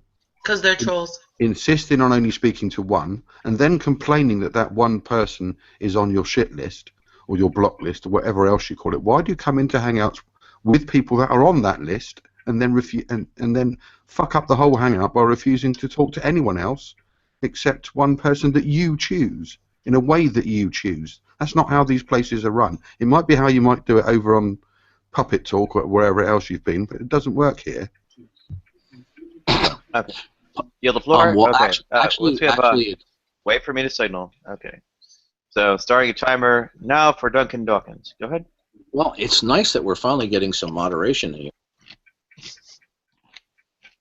Your timer's going. Yeah, she'll go on. I think Darwin has explained his policy many times, Mark. Okay, my mic was muted. I apologize. Okay. Yeah. It sounded like you're just ignoring the question. No. I was talking, then I realized I had my mic off. Yeah, I'm willing to dialogue with anyone in these rooms as long as they are not practitioners of obsessively stalking and trolling me. Now, there have been some of the newcomers over here who are a part of the Power Reprobates clique.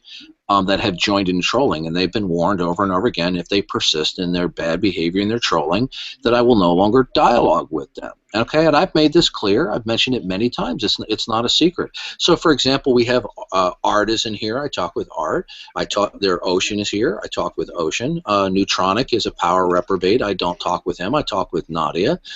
Mark is getting close to being on the list. Let's see. Is it Commando? He's not on my troll list. Amin is one of the power reprobates. He's on my troll list.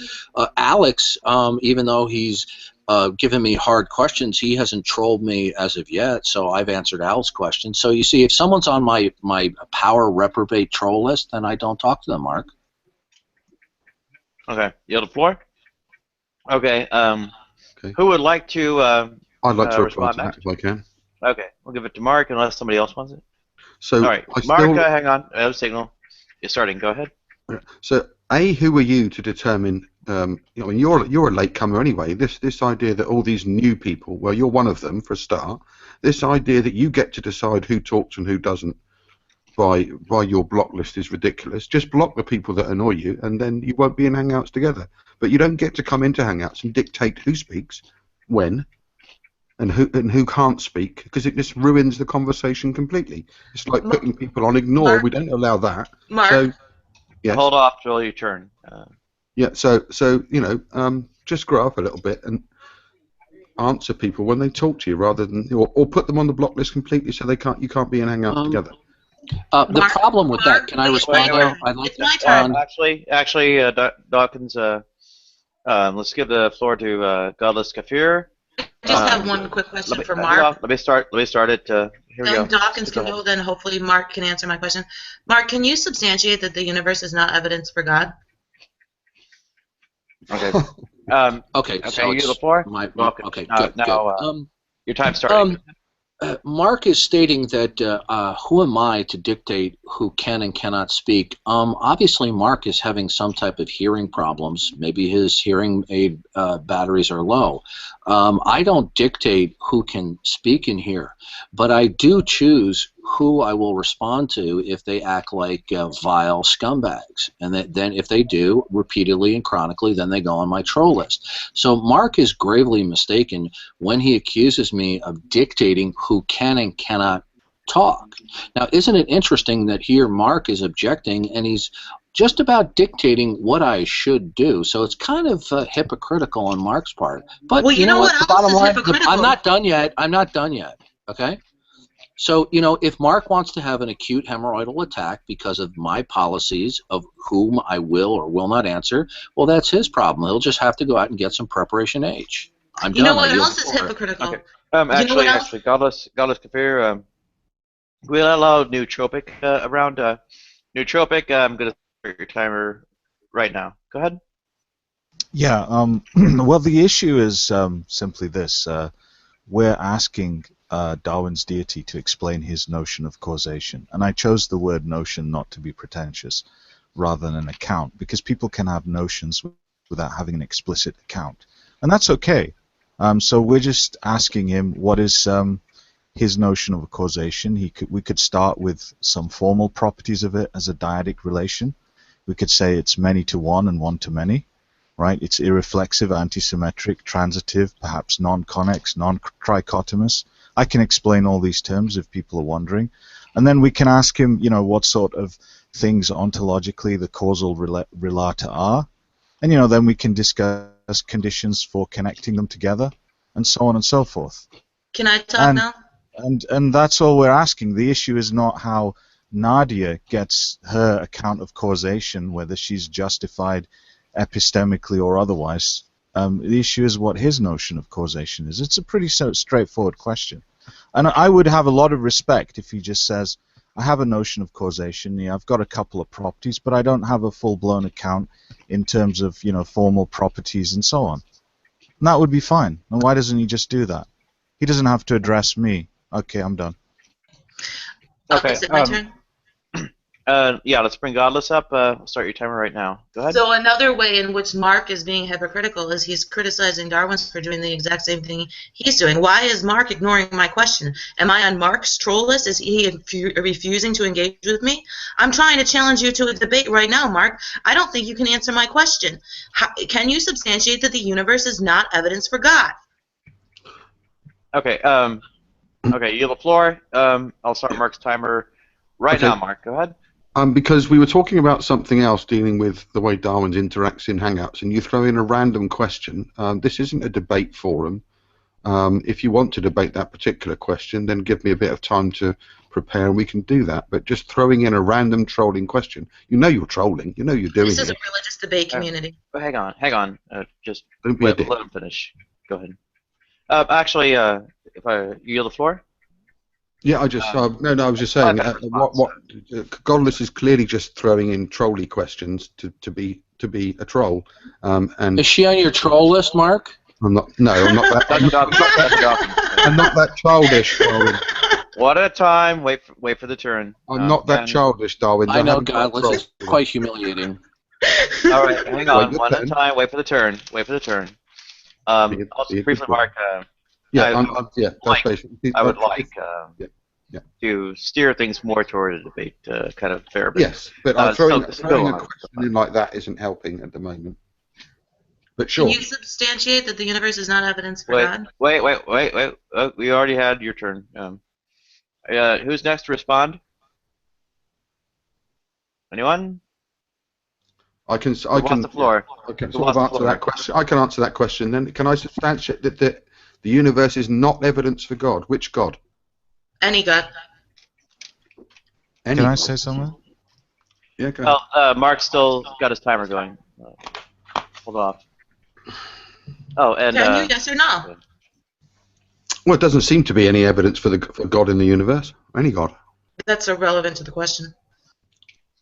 Well, if there's no evidence. Can I ask Mark a question? Don't go back and forth like that. Wait, signal that you're yielding the floor. I'll start timers and all that. Okay. I'll yield to Alex. I think he's next. Okay, Alex. Let me start your timer. Go ahead, Alex. Thank you. I just want to make a quick point with regards to the idea of causation, because I just wanted to say my piece and get out. The notion of causation for me seems to, and it is a standard dictionary definition, like this idea of a relationship between context and result. Either way, it seems to incur at least two states. So I think the contention, right, is how are we referring to these two states, if not through temporal means? How are these two states connected? And that's what I'd like to know. Like that's where I prefer the more interesting conversation. I'm going to yield to Nihilist now. I'll drop out for Nihilist. He's not in. Okay, I have a question for Mark. Wait. I think. Well, I was next on the list. Yeah. Okay. I start your timer. Go ahead. Yeah, I just have a quick question of clarification, and then I have my question because it was unclear to me what Mark was saying. Mark, were you saying that there is no evidence for God, or that you're not aware that there's evidence for God? Which did you mean? I've not seen any evidence. Okay, good. So you're not actually taking a position as to whether there is evidence or not, Mark?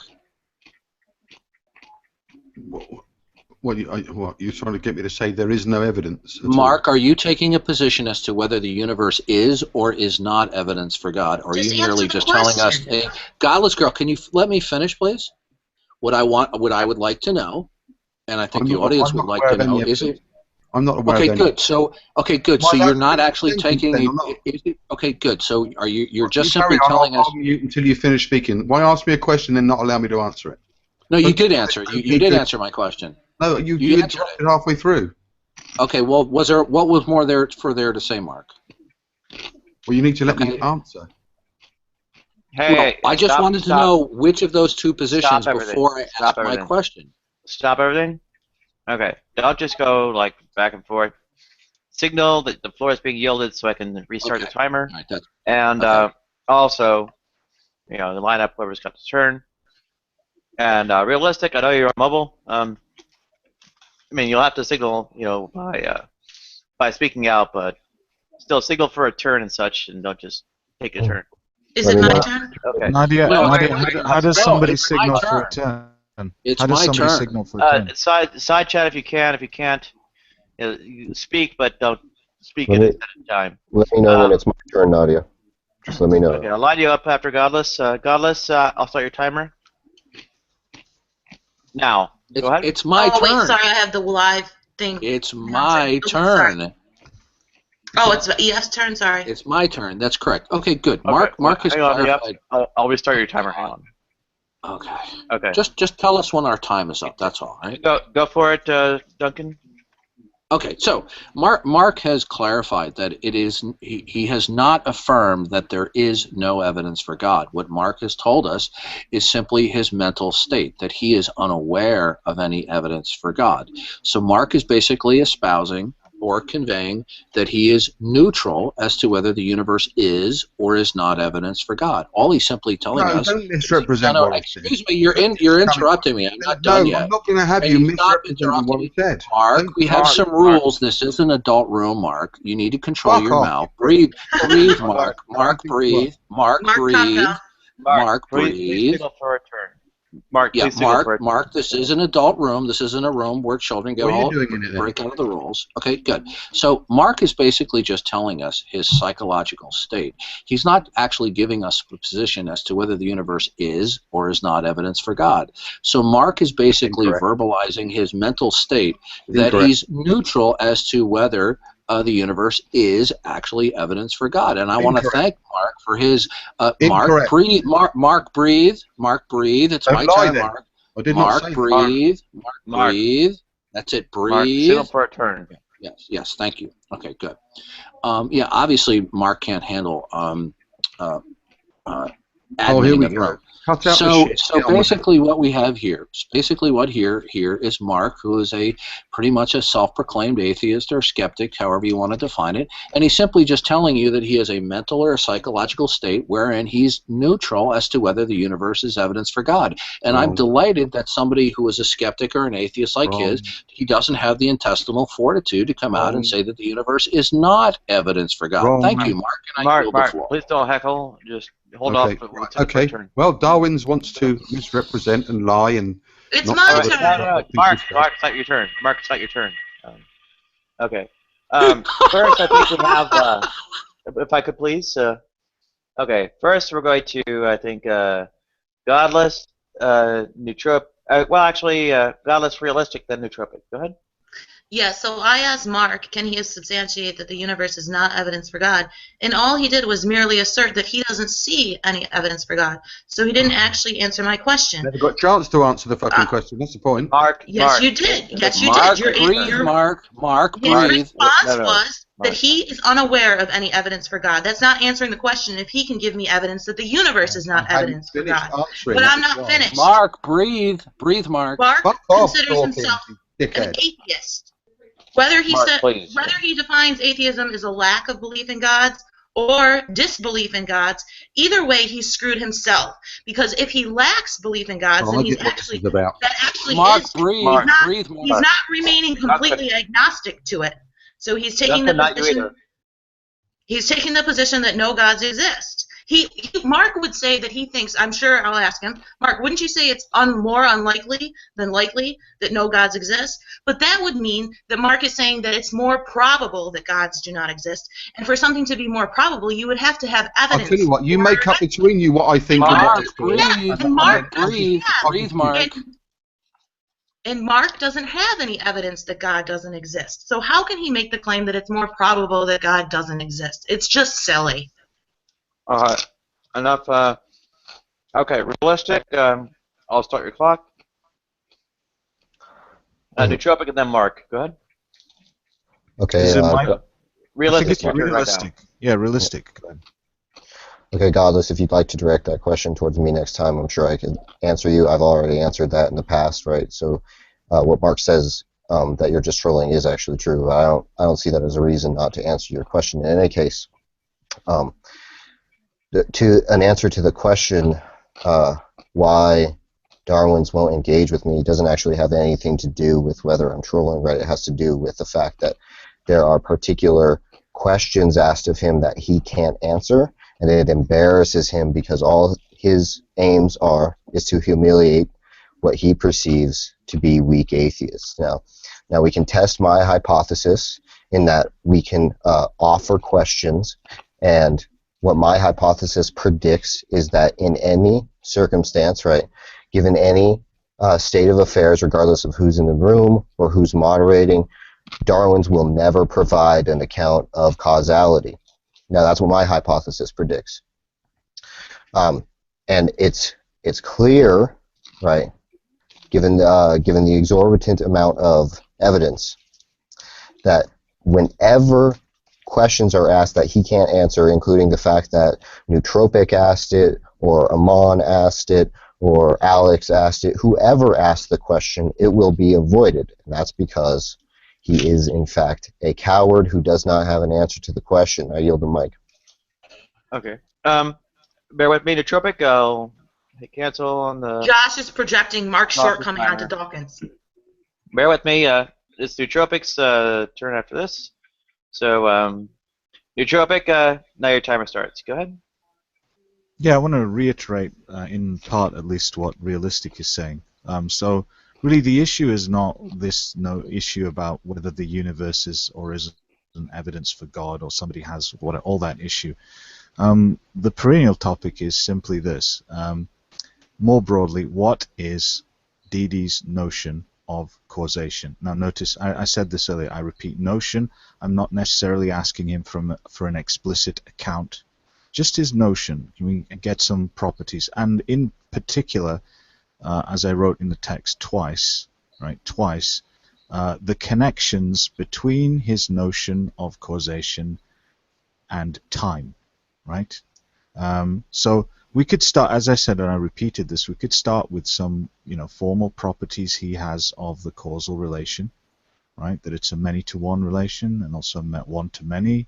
And I listed a bunch of other things, and I can explain those terms. I don't have a problem.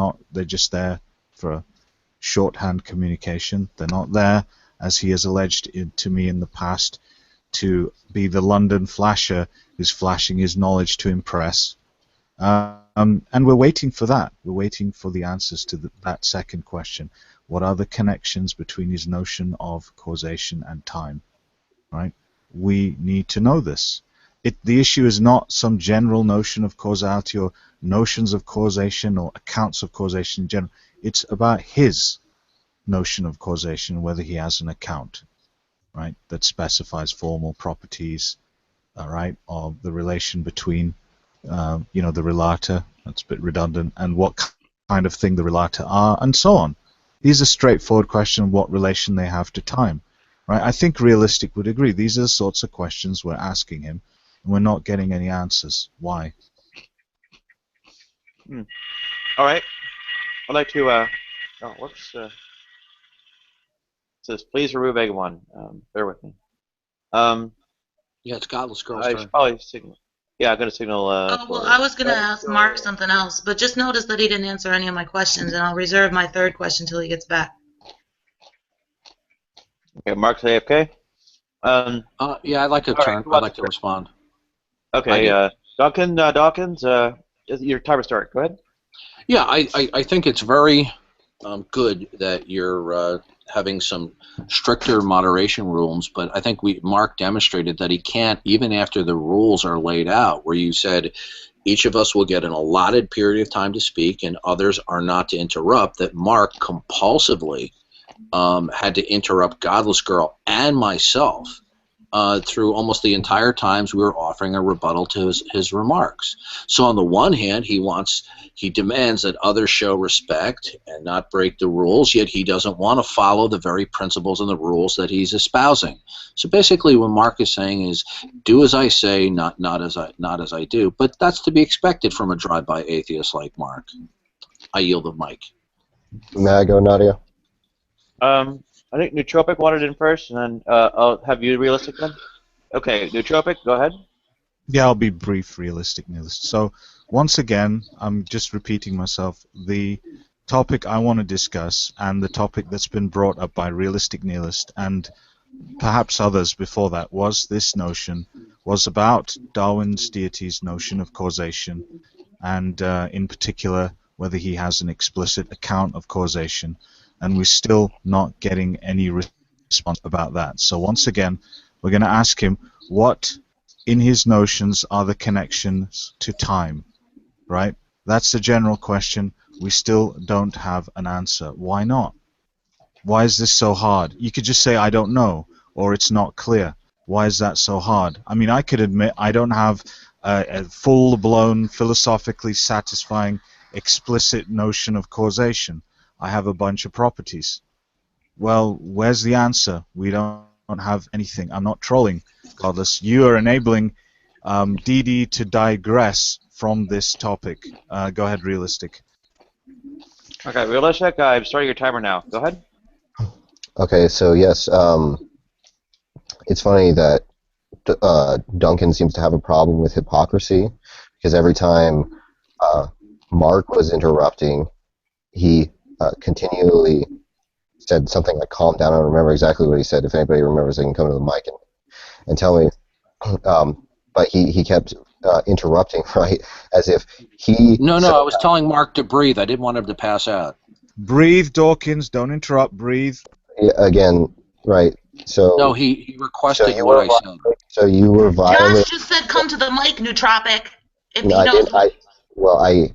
I asked, presumably when it was their turn, right? But he was saying breathe, was interrupting, which was out of accord with the standard, which with which he professed, right? That he's going to be civil and polite and adult and not interrupt. But then he interrupted and said breathe several times to Mark, right? So there's a clear instance of hypocrisy this entire time. I yield the mic. Okay. Was Mark looking for a turn? Oh no, that's Is Commando an atheist? no. All right. Who would request a turn at this point? Go ahead. Well, I was just delighted that Mark confirmed for us that he's basically neutral. Wait. Okay. Wait. Signal you want to turn, then wait for me to start your timer. Go ahead. Now go. Yeah, I'm just delighted that Mark has come to the microphone and he's revealed what his psychological state is, rather than stating a position as to whether the universe is or is not evident. So basically, he's just verbalizing his psychological state. So what? You know, if he wants to sit there and tell us that there's some correspondence with his psychological state in the external world, then be my guest. But he didn't do that. And I yield the mic. Okay, Godless, you're up next. I'm starting your timer right now. Go. Yeah, so my guess Mark is AFK. I wonder if he's going to come back and answer any of my questions, though. But let me just kind of repeat what I said before. So atheists want to try to avoid taking a position because they can't defend their position. So they try to say that atheism is merely the lack of belief in gods and not the disbelief in gods. But even if they just merely say it's the lack of belief in gods, that would commit them to saying that they think it's more probable that God doesn't exist than God does exist.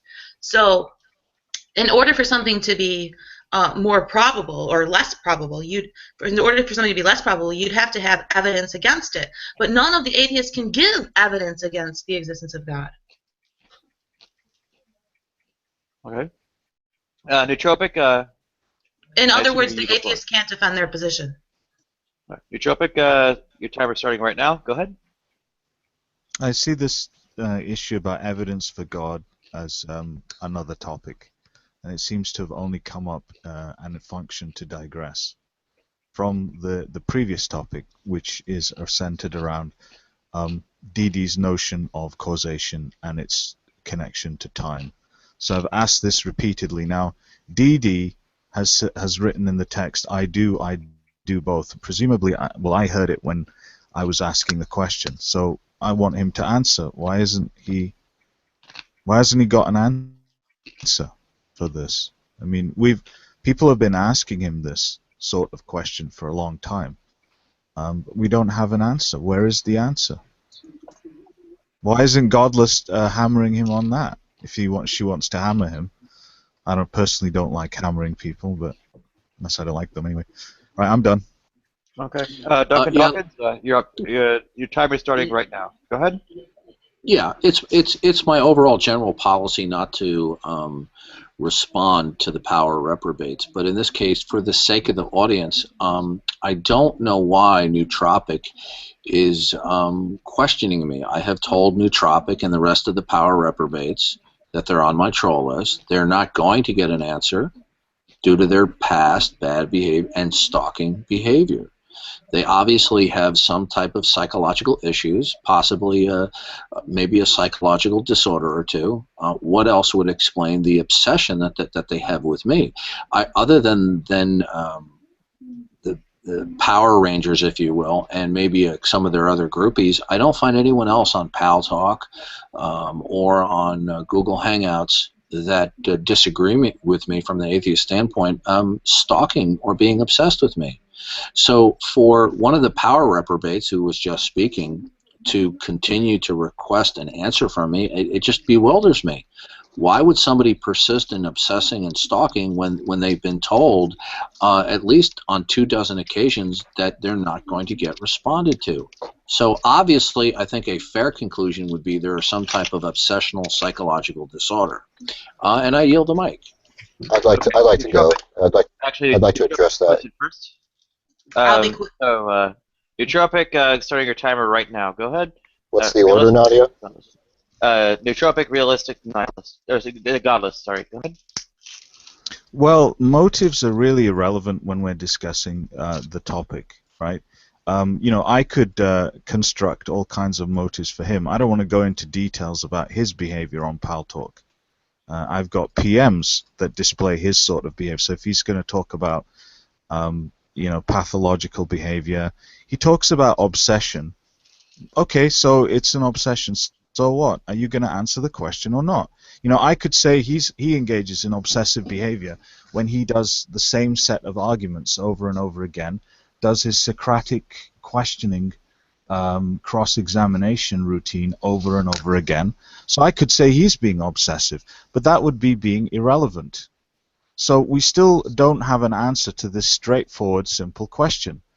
What is the connection or connections between your notion of causation and time? Why is that so hard to state? I'm done. Okay, realistic. I'm starting your timer, and it's ready to go right now. Go ahead, realistic. Realistic, you're up. Realistic. Am I still connected? I hear you. Yeah. Okay, realistic. Your turn now. Go ahead. He Realistic? said pass, I think. Oh, okay. All right, I think Godless is up next. Your timer just started right now. Go ahead. So I can testify to Nootropic has been obsessed with EF for years. This was going on. I came to Pal Talk 4 years ago. This was going on before I even came to Pal Talk 4 years ago. But Darwin's, I have to tell you something hilarious about Nootropic. He sent me this long copy and paste on Skype. Yeah, they're so obsessed with you that now you have somebody pretending to be your Nick on Pal Talk. So it looks like it's Evolution Pulse, but it has a little. Well, they're doing that here too. Oh, well, it has a little hyphen after it, and they PM'd Nootropic, and he had this long conversation with this EF impersonator, and he sent me like this copy and paste, like, look at my conversation with EF, look how stupid EF is, haha. And I'm like, Nootropic, you idiot! I read the text, and I'm like, that's not EF.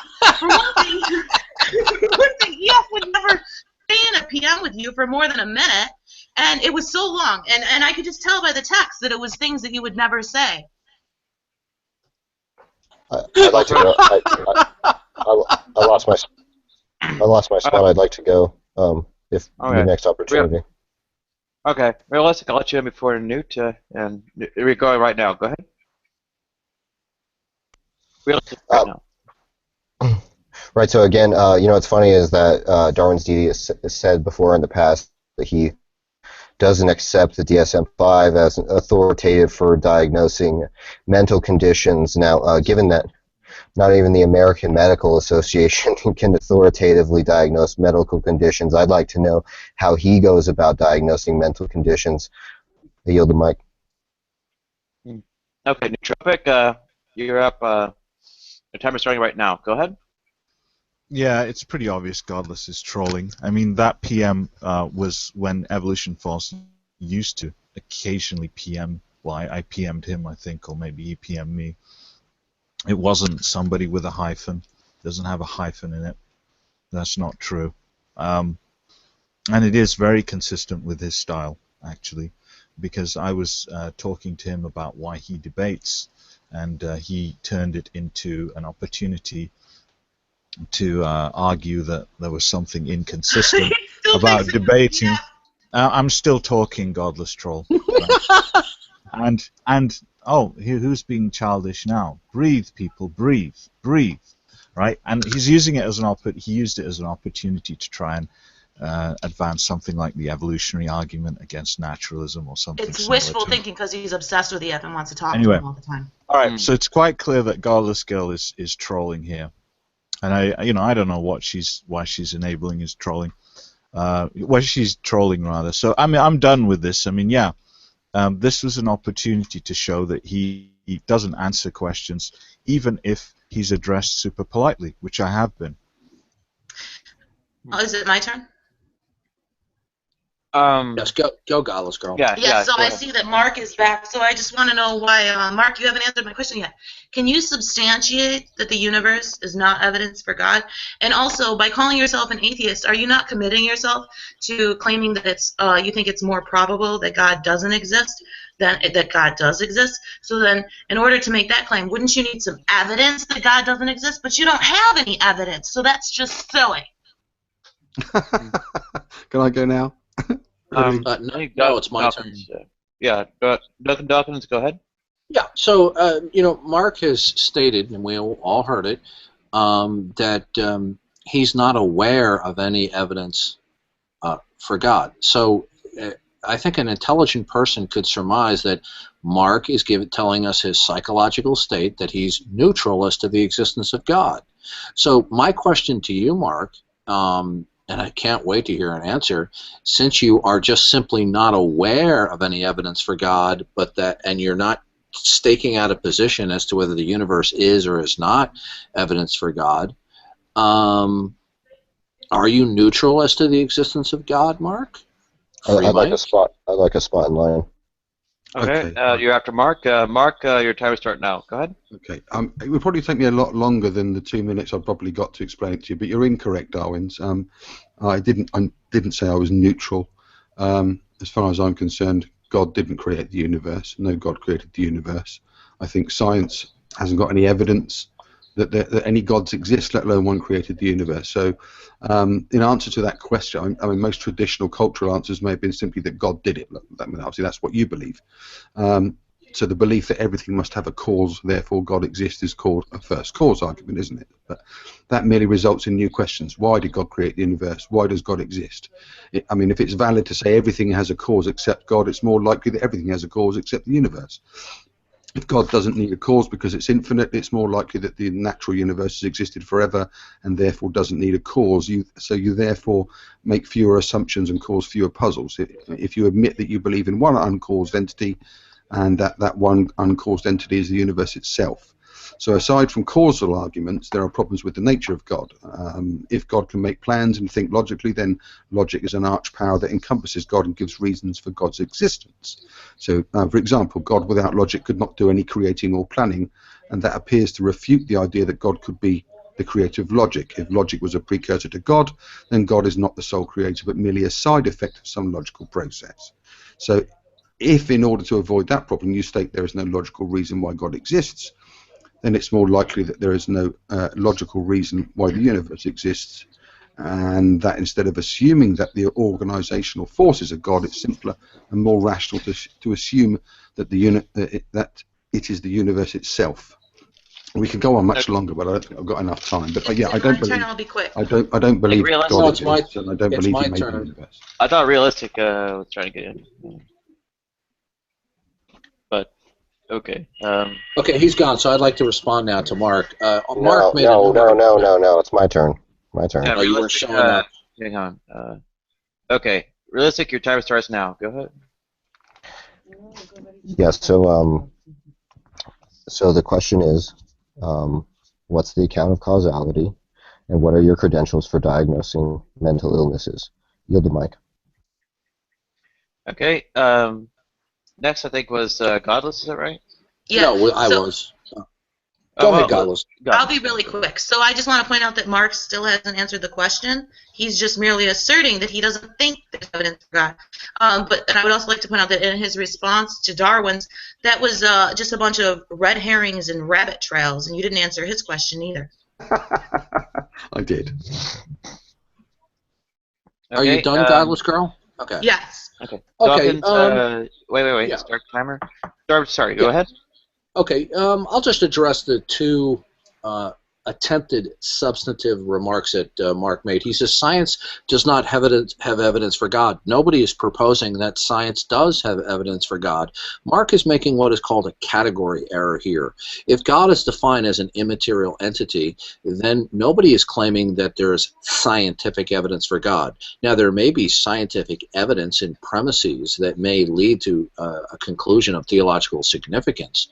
But Mark is arguing against a straw man. Nobody is claiming there is scientific evidence for God when God is not defined in terms of a being that is material in nature. So Mark made a very big blunder there. The next blunder that Mark made was he was talking about somehow that God would have to be dependent on logic and would have to be external to God. Well, that is not the position of the Abrahamic faiths or of classical theology.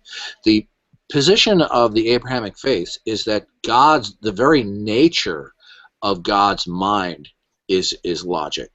So logic would not have to pre-exist in order for God to use logic, because logic would be the way in which God's mind exists and the way it operates. So Mark made two fundamental blunders right there. With setting aside those two blunders, he provided no other argument or case that he could conclude that there is no God other than the fact that he holds to the view that there is no God. So Mark did not really provide any good reasons to conclude that there is no God. And I yield the mic. All right. Before we transfer further, does anyone else have an egg timer? And otherwise, sitting out to step in for me for a minute. You got I'm going to have to go in a minute anyway. Oh, dog needs a walk, does it? Well, Amon, Ocean. I can step in on a timer. Okay, Ocean. I would trust Ocean because Mark has an anger management problem. I would really like to hear Mark's response to Darwin's. I'm just going to be stepping in as timekeeper. Yeah, my only response was I wasn't talking about the God of the Bible, so we were talking about God in general. So Darwin's made a huge blunder there by trying to change the argument specifically to his own personal God when we weren't talking about that. But it is a monumental blunder that Darwin's made there by switching the argument to Yahweh or the God of the Bible. You shouldn't make those monumental blunders, Darwin. You should try and stick to the actual question that Godless posed, and perhaps you'd like to answer it. And let alone the fact that there isn't any scientific, empirical, or any other evidence for any God. There never has been. And until such evidence arises, I have no good reason to believe that there is one. Thank you. Okay, good. Mark just made hold on. If I'm going to be here moderating instead of Nadia, then I'm going to also be calling on who's next. So I'd like a turn. Realistic. Sure, go for it. And then I'll have Godless Girl, and then Darwin's. Okay, so we're getting deep into it now, right? One question that Duncan never answered was whether or not he finds the DSM-5 authoritative. Now, assuming that he does find it authoritative, then we can appeal to something to settle whether or not stalkers are mentally ill, right? Now, without that, the question was, what can you appeal to diagnose mental illness? Okay, the second question is, what is your account of causality? These are both questions that Darwin's has avoided.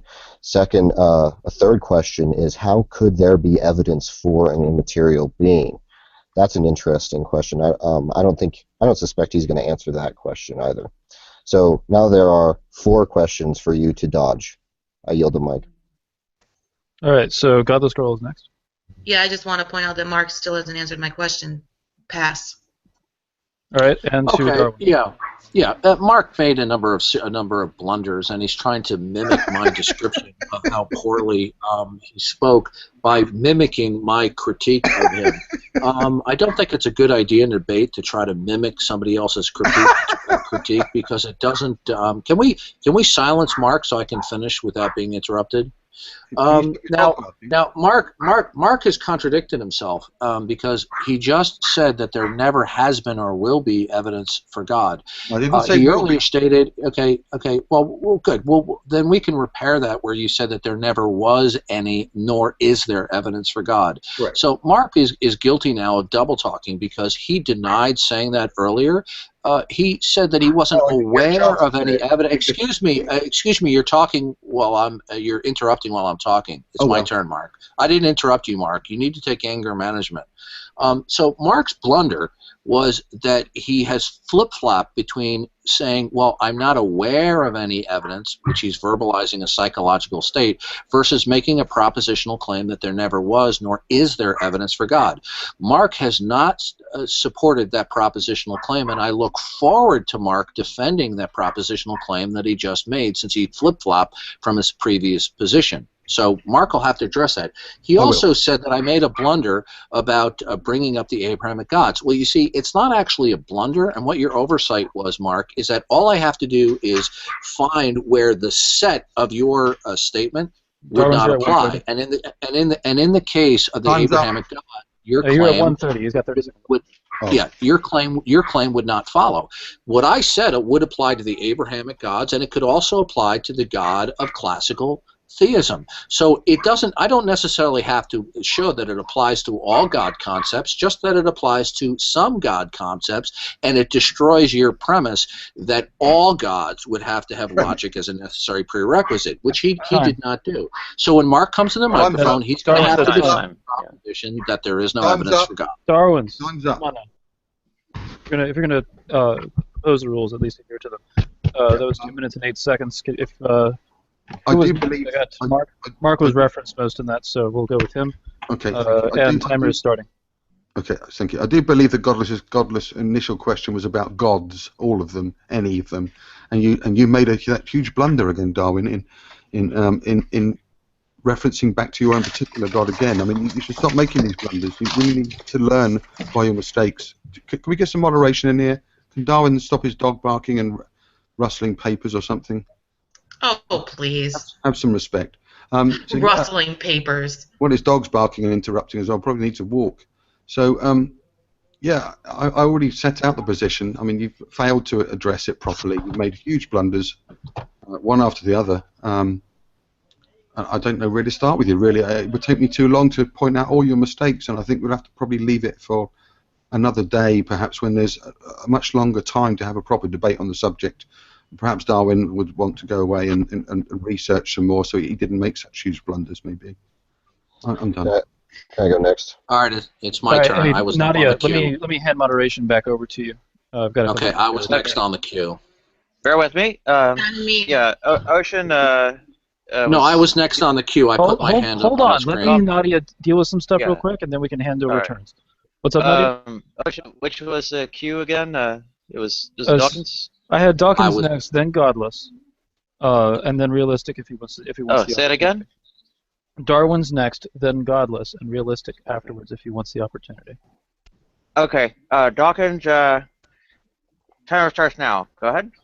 Okay, that was an absolute colossal faceplant for Mark. All he just simply did was repeat my critique of him, nor did he answer the question. He just basically tapped out. He made the statement that there never has been, nor is there evidence for God. That's a propositional claim. He did not offer a defense or reasoning or argumentation to support that propositional claim. He just merely made it as a naked assertion. So Mark, since you asserted that there never has been nor is there evidence for God, that would necessarily include in that set the universe. Now, Mark, could you please tell us how do you know that the universe is not evidence for God, because you made that propositional claim? Now, you can't flip-flop back to saying that you are unaware that it is, because that would just be a mere verbalization of your state of mind. You've made a propositional statement that the universe is not evidence for God. Now, there are two ways that you could do that I know of. One would be to demonstrate that you know that God does not exist, show God does not exist, and thereby showing that the universe couldn't be a product of God. The other way could be that you could show that philosophical naturalism is true, or successfully show that it is more likely to be true than not. Those are your two options. There might be a third. So can you demonstrate what would be the evidence for God necessarily if God did exist, since you say that it is not there? Answers to either of those two questions would be appreciated instead of tapping out, Mark. Okay, was it Realistic next? Godless. Godless, okay. Right, so timer started. Go ahead.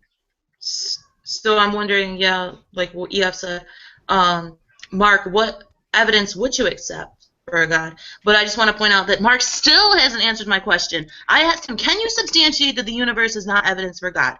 It's a yes or no question. Just answer yes or no. Can you fucking do it or not? Okay. Yield the floor. Let's be realistic then. Okay, realistic. Go ahead. Well, the answer to your question, Godless, is pretty simple. Now, there's nothing inbuilt into God that would suggest that he would predict a universe, right? But even if he did predict the universe, let's have a God that necessarily creates the universe, right? Which is obviously not a God that theists want to defend, because God could have not made the universe, right? They want to say that God is omnipotent, so he could have done anything logically possible, including not create the universe. But let's say, for example, that he has a constrained hypothesis in which God creates the universe. Well, then there's no reason to accept that hypothesis, because it's merely ad hoc, right? It doesn't generate any predictive expectations, so we can't actually have independent evidence for it, right? Because what evidence is an observation predicted by a hypothesis that we observe, right? So if we were to observe such and such, that would be evidence of some phenomenon, right? So the universe can't actually be evidence for the existence of God. Yield the mic. Okay. It looks like Psycho wanted to ask a couple questions. Psycho, start your timer right now. Go ahead, Psycho. Okay, I just got 3 questions. Darwin, are you a Calvinist? Because you never really put that out there, at least as far as I know of. 2, when are you going to take your dog outside for a walk? Because he's been crying in the live chat for the last 3 hours, and I hear him in the background bitching. You need to take care of that. And number 3, Godless, what size are your panties? Hashtag. Thanks, Mark. I'm done. Okay. Okay. Yeah, why not tap Mark? Mark, timer starter now. Go ahead. Yeah, I mean, Darwin's again makes these huge blunders. I mean, his own massive faceplant. I mean, I didn't make the propositional claim. I wasn't allowed to finish my initial response. That was the problem. So first, I mean, we need to know about which God. Darwin keeps making this mistake. I don't have the burden of proof, Darwin. You do. You're making the positive claim that God does exist. So the burden of proof rests with you, and you can't shift it until you do answer it. It isn't a case of what evidence I would accept, Godless. I mean, it needs to be there. I mean, I'll defer to science. I mean, science doesn't concern itself with the non-existence of something. The periodic table of imaginary things would be too big for a classroom, so infinitely big and rather fucking pointless. So it's not trying to prove the non-existence of anything supernatural. All science knows is there is no scientific proof of anything supernatural so far. So when someone presents me with a jar of fucking God, I'll test it, or science will, and if it finds evidence of some godliness, it will follow the evidence that it knows everything about this God thing that it can. The fact that science can say we don't know is exactly the point. Science doesn't start with a set of convenient conclusions like Darwin's does and tries to justify them. It follows the evidence, and in fact it tries to prove itself wrong, and when it can't, it's right. Superstition, religion, blind faith, you can cherry pick the evidence and justify the results by changing the goalposts all you like, such as Darwin does. Shut up.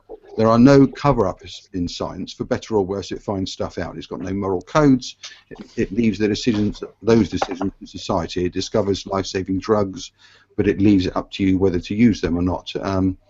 Science discovers splitting the atom can release a massive amount of energy quickly, and leaves it up to governments to try and sort that bit out. So it baffles me why God-fearers believe without the God that there's no reason for anything. Really, I mean, that's just ridiculous. But that's Darwin's all over. He's a ridiculous man with a ridiculous argument. He can't justify anything, and the burden of proof is all his to prove that his God or any other actually exists. Am I next? Yeah, you'll be next. One last sentence. Sorry, Darwin. Can you also answer? Are you a scholar? Hold on one second. Okay. All right, Godless in lieu of Duncan Dawkins. Oh, so I'll just go. I just want to point out Mark still hasn't answered my question. Mark, all right. Can you substantiate that the universe is not evidence for God? All It's right, a simple yes or no question. Why don't we give Mark the simple fucking... All right, I'm back. Can Mark please answer right now, yes or no? Mark, can you substantiate that the universe is not evidence for God? Yes or no? I said yes, and I detailed it already. No, you Okay, didn't. good. You just Okay, merely all right. asserted. My turn. You just merely asserted there is no evidence for God. That's Dawkins is on the clock. My Dawkins turn. is on the clock. Go ahead. Okay, good. Mark has said that I have a burden of proof. I have not mentioned anything about the existence of God. I made no claims. There was a question asked of Mark if he could demonstrate that there was no God, or if he could demonstrate that there is no evidence for God. Mark decided to take up the mantle of that question. So there's no burden shifting. I have made no claims other than to rebut what Mark was saying on the microphone. Now, I heard most of what Mark said because I had another phone call, but I'll just go on what I did hear. Mark seems to be presenting what is called verificationism, or that science is the only way to know things. Now, before I go on, Mark, is that your position, that science is the only way to know things? Mark, is that your position, that the only way to know things is through science? Okay, so he doesn't want to confirm or deny, so I'll just assume for the sake of argument that he does affirm that, because that's the way it came across, and he is not denying that that was the case. Now, science may be one way of knowing things, but certainly not the only way. Science cannot even prove itself. Science rests on a foundation which are entirely based on assumptions, namely the uniformity of nature, which is something that cannot be observed, cannot be tested, cannot be repeated. Now, if Mark wants to say that the only way that there can be evidence for God is if God is observable, testable, repeatable, well, Mark shouldn't even be believing in science either, because as I said, the very foundation of science is unobservable, untestable, and unrepeatable. So now, if Mark, when he comes to the microphone in his rebuttal, he will either affirm or deny that it is his position that science is the only way to know things, or, for that matter, the best way. And if he does, then he needs to explain how does he know the uniformity of nature is the foundation of science. How does he know that? Time. Okay. Let's leave a space for DPR. I'd like to go after this. Okay. I'd just like to say I'll defer any time I have in future to realistic or to answer the original questions. And also, you didn't answer the question about this. You didn't answer the question about the scholar either in your qualifications. Yeah. So but Mark taps out. Everybody. Mark is tapping out. No, I've got some things to do. I've got life content. Mark is tapping out. Can we get Nadia? You said you were going to moderate this type of behavior. Hold on. Can somebody fill me in on Jack? So what's going on right now? Mark just tapped out. What's going on right now is Dawkins is violating the rules. It's actually my turn to speak, right? So there was a set of rules that were put in place by Nadia saying that we're going to take 2 minutes each to engage the debate. Now, what Darwin's his previous statement was completely idiotic. He said that what Mark is affirming is verificationism. And he said that the only way we know things is through science. But that's not what verificationism is. Verificationism is a theory of meaning, right? And it's a theory of meaning that states that only statements are meaningful if they're verifiable. It's not a theory of knowledge. So I don't know where the fuck he pulled that. I yield the mic to Jack, probably. Okay. Yeah, well, why would he say something like that? Where would he get the idea that verificationism is the view that the only way to gain knowledge is through the sciences? Why would he say something that's stupid, or should I say that ignorant? Can somebody explain that to me? Okay. Yellow floor. Duncan, would you like to explain to us why you would say that verificationism is an epistemological thesis rather than a semantic thesis? Okay. Well, Duncan, okay, hang on. Well, I'm delighted that Mark is tapped out, but he's claiming he has to go put his kid to bed, or maybe he's just walking his dog, which might be a legitimate answer. But I tend to infer that he's tapping out. Yeah, okay, so Duncan isn't able to explain why he accused Mark of an epistemological claim. Oh, I'm sorry, accused Mark of verificationism, which is semantic thesis rather than an epistemological thesis. Wait for the changeovers on the clock. Go ahead. Oh, can you send me the an invite, internal invite? Well, you're already in the Hangout. Oh, I thought you said the changeover was coming. I meant for the taking turns speaking. Oh, okay. Yeah. Nadia is enforcing a 2-minute rule, Jack. Oh. Yeah. Also, DPR is looking for a spot if I guess they're volunteers, whatever. But, Dawkins, did you want to respond, or does anyone else like to go ahead before? Respond to what? The most recent. Oh, you mean yeah. Oh, you mean the power reprobates? I don't respond to the power reprobates.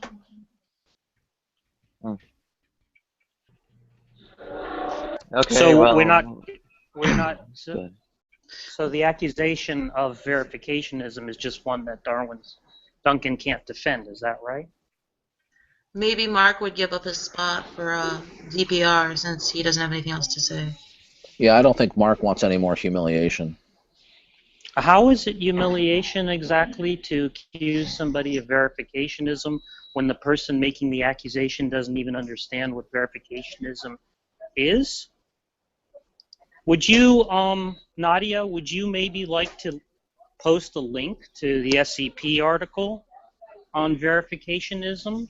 Just find a definition of it so that it can be explained to Duncan, who's completely ignorant of the topic, apparently, that verificationism has nothing to do with the claim that all knowledge can be acquired only through the sciences? I'd like a spot, Nadia. Can I go next, or is there another someone? Yeah, I'll just start your timer right now. Go ahead. Oh yeah, okay. So a few things that he's been humiliated on is because Nadia was asking, or he asked Nadia how how she could support the proposition that God does not exist, and she said that atemporal causation is incoherent. Right now, he pressed her and asked if her notion of causality was something about the full scope and nature of causality, to which I explained that the concept of causality has to do with events, right? It's about its relations of events. That's what causality is. And I said, so it follows from that definition that causality is temporal necessarily. Now, I asked him to provide another account of causation that doesn't imply temporality. He never gave that account. I asked, he accused us of being stalkers when someone asked why he wouldn't answer very simple questions, because he tapped out, as he liked to say. And his claim was that it's because we're stalkers. But so then I asked him, well, if he doesn't agree with the DSM-5 about what constitutes mental illness, what basis does he have for making allegations of mental illness? And he hasn't answered that question. I asked him if he did in fact agree with the DSM-5. He never answered that question. Then he said God is defined as an immaterial being, and I asked how there could be evidence for an immaterial being, and he never answered that question. So there's a list of 4 questions since this hangout has started that he has failed to answer.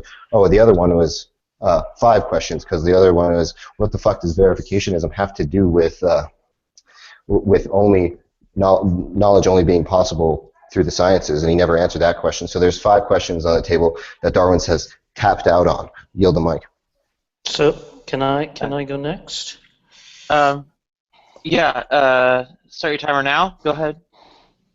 So Duncan can't explain what an atemporal cause is because he can't actually explain what a cause is. He doesn't even have a definition or a conceptual analysis of what a cause is, right? Whereas the opponents that he has claimed to have humiliated have given an actual conceptual analysis of what a cause is. So who is doing the humiliating exactly? And now, as far as the stalker accusation goes, it seems like accusations of stalking are imputations of intention, are they not?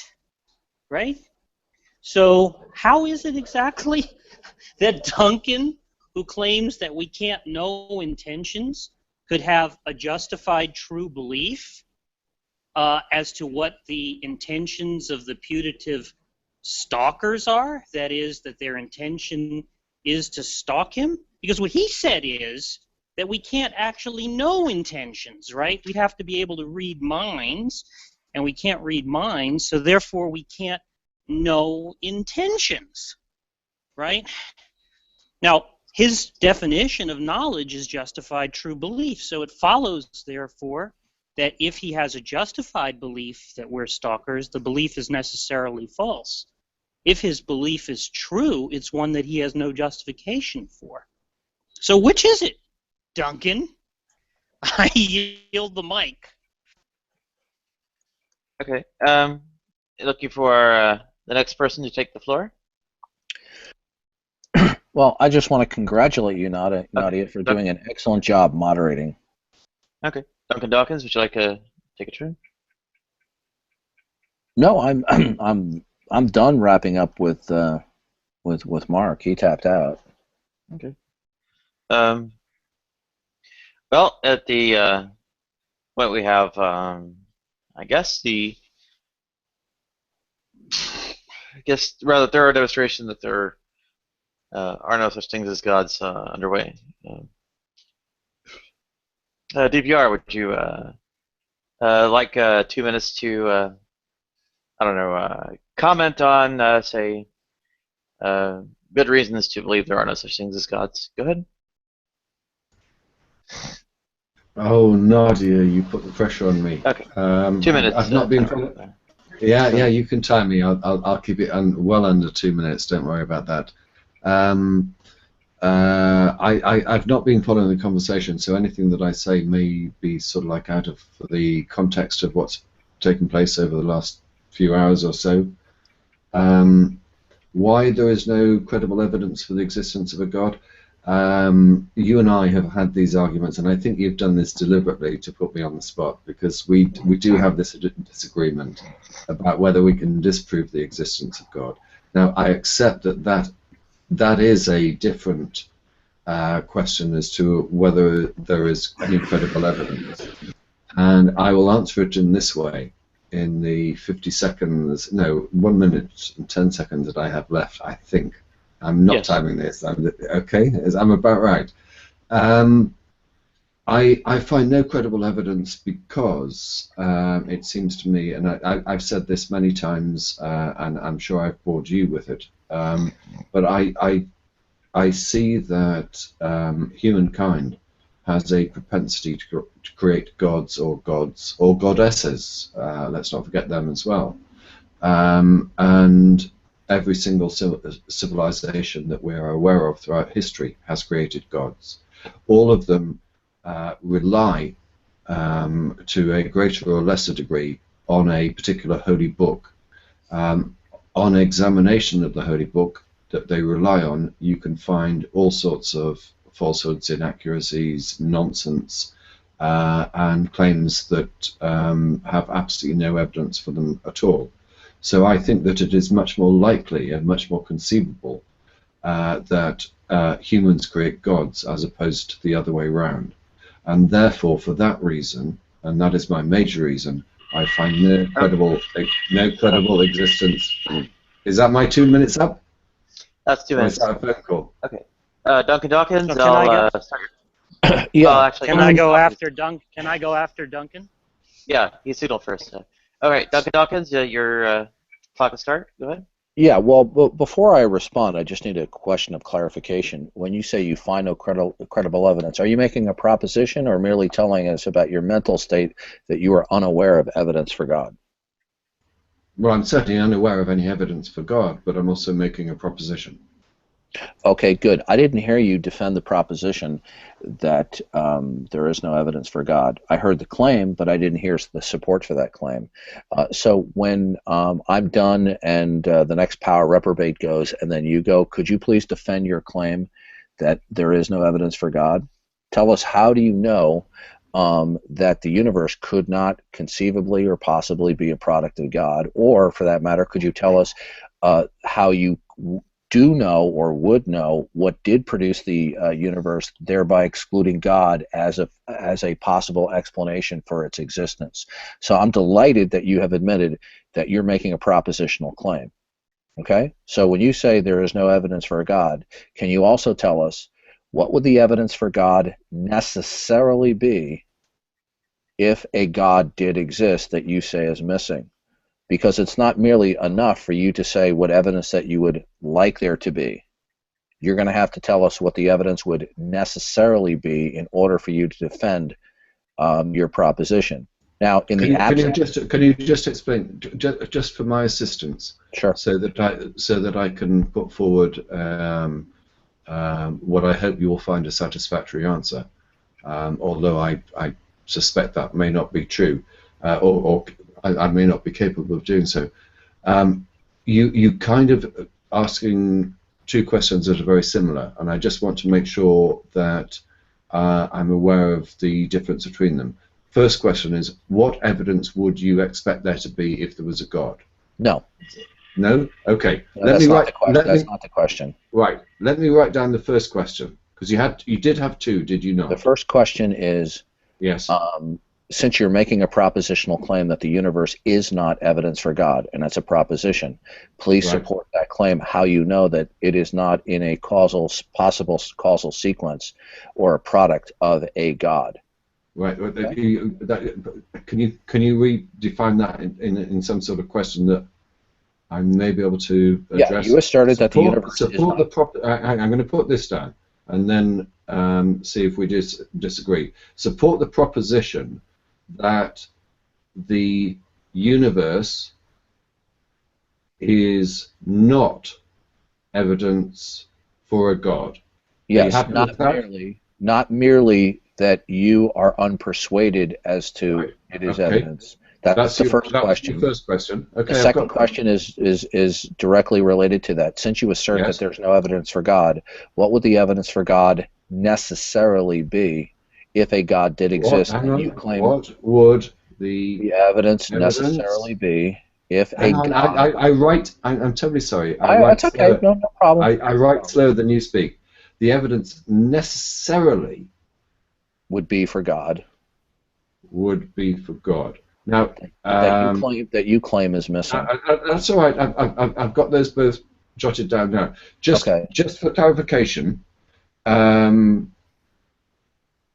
can you tell me in relation to the second question, which I have got written down, and if you want to reword this, that's fine. What would the evidence what would, hang on, I've obviously not, I don't, because this doesn't make sense. What would the evidence necessarily be if a God existed that you claim is absent or non-existent? A God existed. So basically, I mean, in short, you're asking me what evidence would satisfy me for the existence of a God? Not what you would want or would like, but would necessarily exist. Right. So the same word features in both of your redefined questions. Please tell me Please tell me, just so I understand, what you mean by necessarily. Well, one could sit there and have a situation where there could be evidence that they would like there to be. Like, for example, somebody could say, well, God doesn't exist because if a God existed, bags of money would be on my doorstep every Friday afternoon. That wouldn't necessarily be the case. That would just be what you would like. Right. Okay. I can understand that. Or for example, if a God exists... No, I'm telling you, sorry, what you've just given an example of what you would not count as necessary. Or necessarily. Right. That would not be necessary. What do you count? What would we necessarily see if there was a God? Not what you would like or just have a vague expectation. The expectation would have to be necessary. Like, for example, if there was a real elephant in my living room, a real full-grown adult elephant, what would we necessarily see as opposed to what would I like to see? I don't want to diminish the question before other people have talked and before I've got an opportunity to think about this. But surely, if you wanted evidence for an elephant in your front room, you'd I'd also want to briefly see an advise you elephant both. in your front room. I'd also briefly advise Is you it my both that turn now? I've been letting you negotiate off the clock. Let's give Jack a turn, and I'll start your clock right now, Jack. Go ahead. Okay, well, so it seems like Darwin's basically answered his own question, which is that the hypothesis that a God exists doesn't necessitate anything, right? So that means there couldn't be any evidence for it, right? See, the question that Darwin's asked is, how do you know that the universe can't be evidence for the existence of God, right? But it could only be evidence for the existence of God if, by postulating a God, the existence of that God generated the predictive expectation of the universe, right? But there's nothing in the hypothesis that a God exists that necessitates that a universe should exist. A God could exist without the universe existing. A God could exist without creating a universe, right? It doesn't even follow from the God hypothesis that the existence of the universe would be.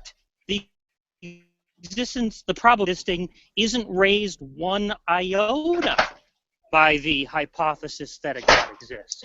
And so that's the reason why there can't be evidence for the God hypothesis, because the God hypothesis doesn't generate any predictive expectations at all. Now, if Darwin's would like to try to show us how the God hypothesis generates any predictive expectations whatsoever, right, he could refute the claim that there can't be any evidence for the God hypothesis.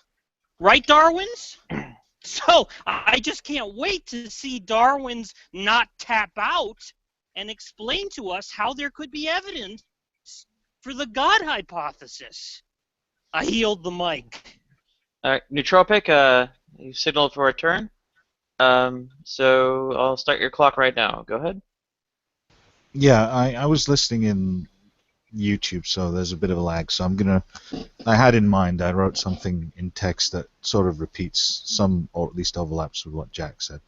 So first of all, if somebody says there's no evidence for X, we first have to know what domain they are saying that there's no evidence within. And it certainly doesn't follow that that domain is, the entire universe, right?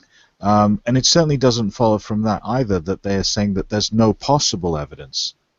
Okay, so that's the first thing. I think that Darwin should have asked DPR, if he can answer within 2 minutes, sorry DPR, what domain he's talking about.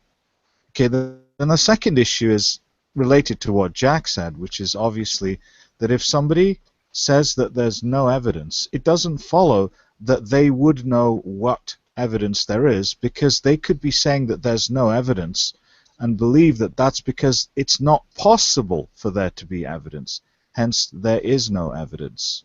So it doesn't follow that if they're saying that if there's no evidence, they have some rational obligation to give an example of possible evidence. Okay, and the third thing is, it's obvious that what Duncan said in response to DPA said that, oh, so you don't think it's possible that God could have, and he didn't use these words, but it amounts to this, some sort of relation to the universe, like a causal relation? That's not what the issue is. It's perfectly possible, it may be possible that God could have some causal relation to the universe, but that doesn't entail that there is or that there could be evidence for God.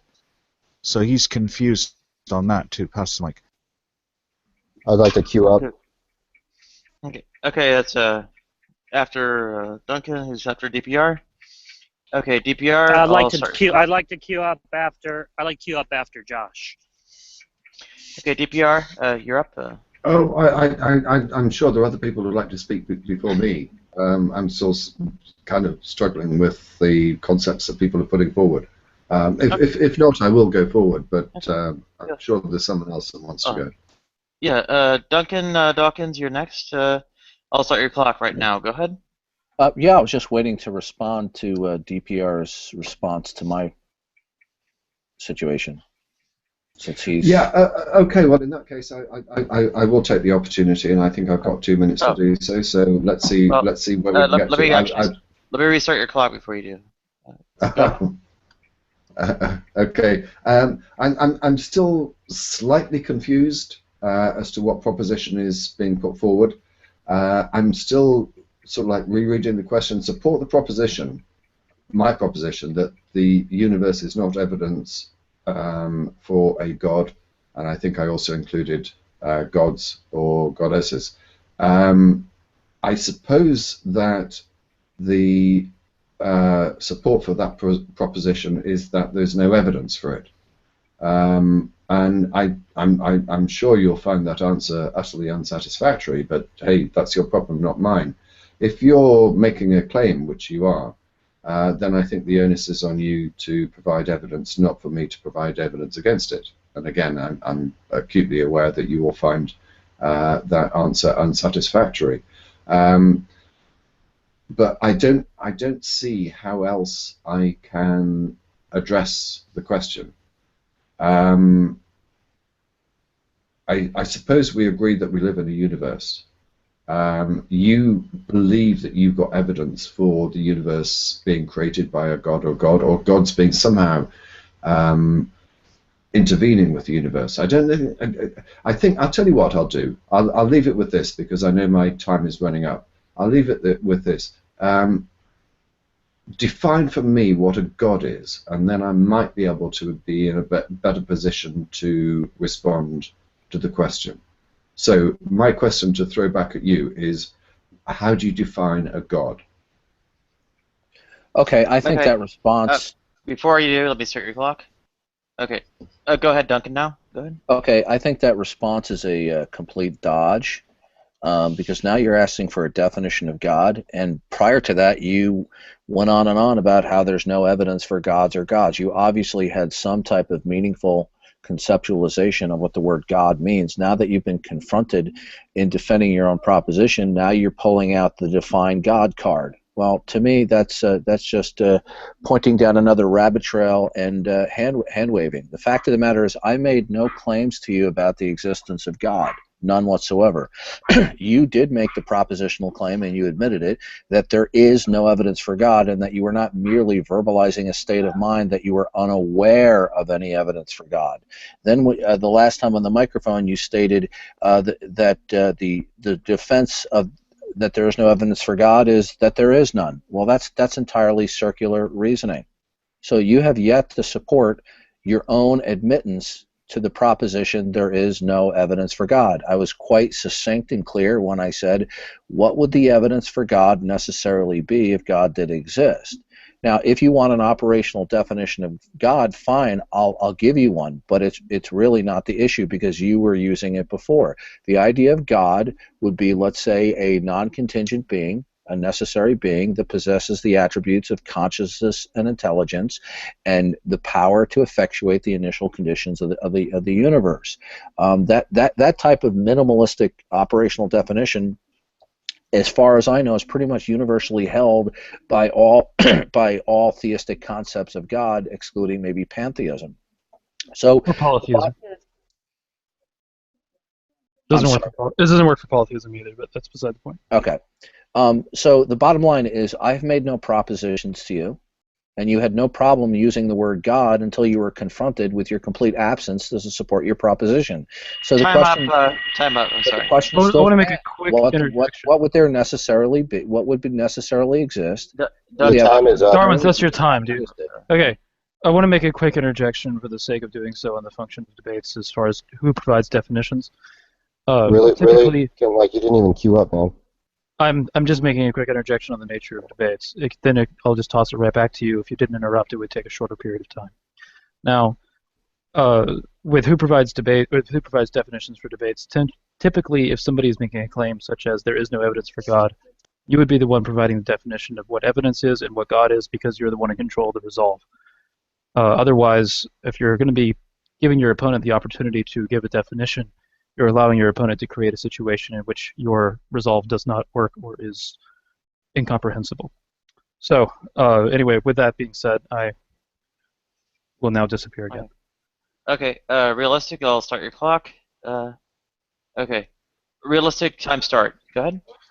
Okay, so I gave DPR when he came in the room, gave gave an inductive argument that God does not exist. This inductive argument rests on a couple premises, right? The premise one is that all the religions of the world, the majority of the religions of the world, are false. That is to say, the beings that they posit do not exist. Now, I'm sure that Duncan is willing to concede that, given that his interpretation of the Bible rules out the other possible religions as being true, right?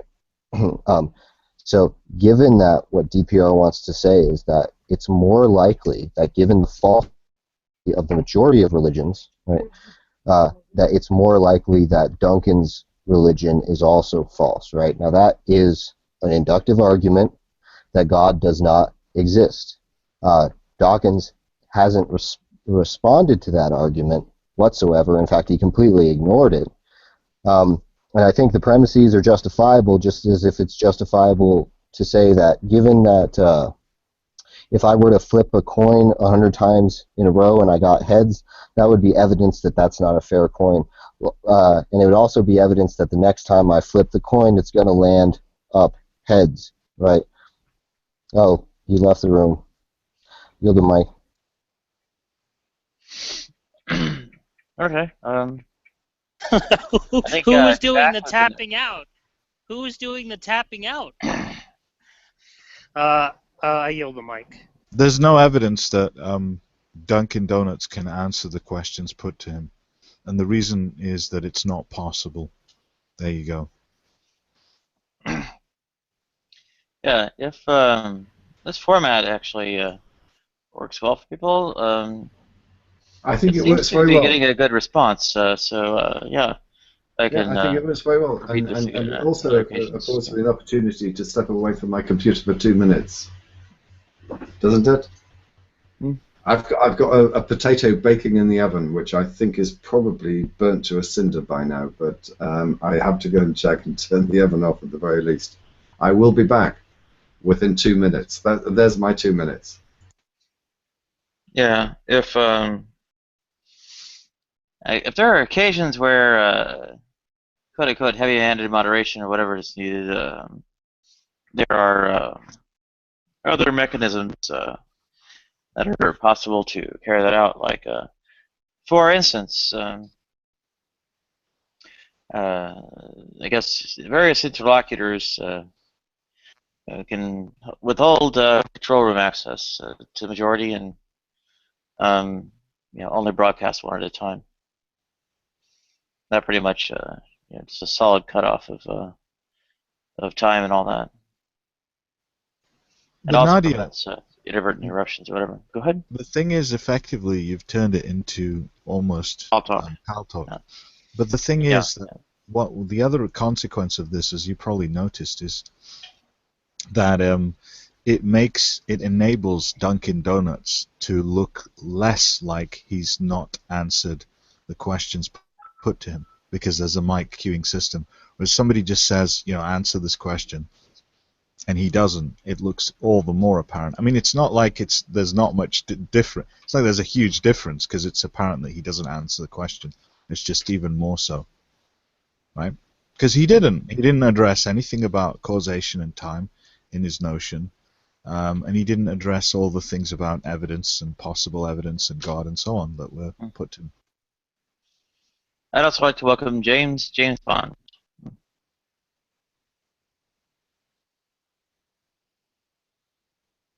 Okay, so in the meantime, well, if I don't know if others are into Kalman filtering at all, but I like it. chose this title for. Oh, sorry. Oh, I was commenting on the format. I like the format in cases where I don't get because that means I don't get obstructed by other atheists, Oh, and welcome, Floyd, by the way.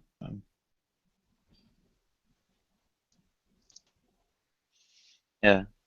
Thank you. I guess I was stepping in with heavy-handed moderation. I don't know if you saw any of that. I don't think it's always necessary. Just probably when he's in the room, it's necessary. But Yeah, yeah. I was listening to the whole whatever he goes by now, Duncan's whatever question to DPR Jones to say what well, I forget how he phrased it. What evidence necessarily must exist for there to be a God? What evidence? Well, he's what is it? What evidence would there be or could there be? I don't know if he used that phrasing. Must there necessarily be? Yeah, well, to use necessarily, it seems like he's assuming that the only method we can use to determine whether a God exists is deductive reasoning. He's saying you have to have deductive proof that a God does not exist. That sounds like a straw man. No, that's not necessarily. That's what it sounded like to me. He's saying you have to have a deductive proof for the non-existence of God. Are you going to explain it? No, I think. Oh, sorry. Go ahead. No, I think. No, I can explain it. So what he's saying is that if we have a God, right, you're going to have to say that from the hypothesis, you're going to have to generate predictions necessarily, and why it's going to be necessary that you get those predictions is because, given the concept of God, it's going to follow that we observe certain things, right? This isn't saying that it's necessarily the case.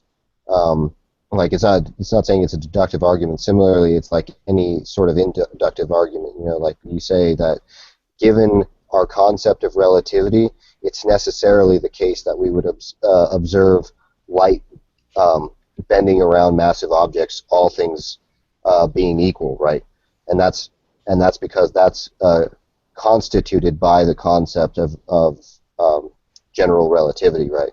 So it's necessarily the case that we would see that if relativity is true, then we would expect to see light bending around massive objects, all other things being equal, right? Mm-hmm. And so that's not a deductive argument that relativity is true. It's just saying that these are the constituents of relativity. And so in order to see that, like for example, right, if we saw relativity, that would be, or if we saw light bending around massive objects, that would be evidence of relativity. So he's not saying you need a deductive proof for God. He's just saying that in order for there to be evidence of God, you need to generate predictions, and those predictions have to follow necessarily from the God hypothesis, right?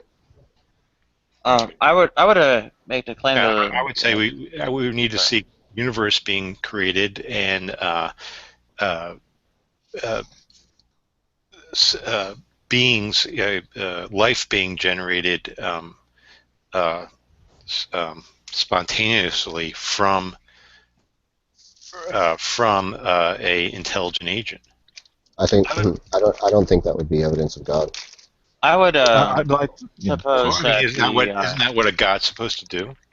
I would you can't define God as entity X with no attributes. You have to say God is a universe creator, is a life creator, and creates these things ex nihilo. I don't think. And this is why you can't just define God as entity X.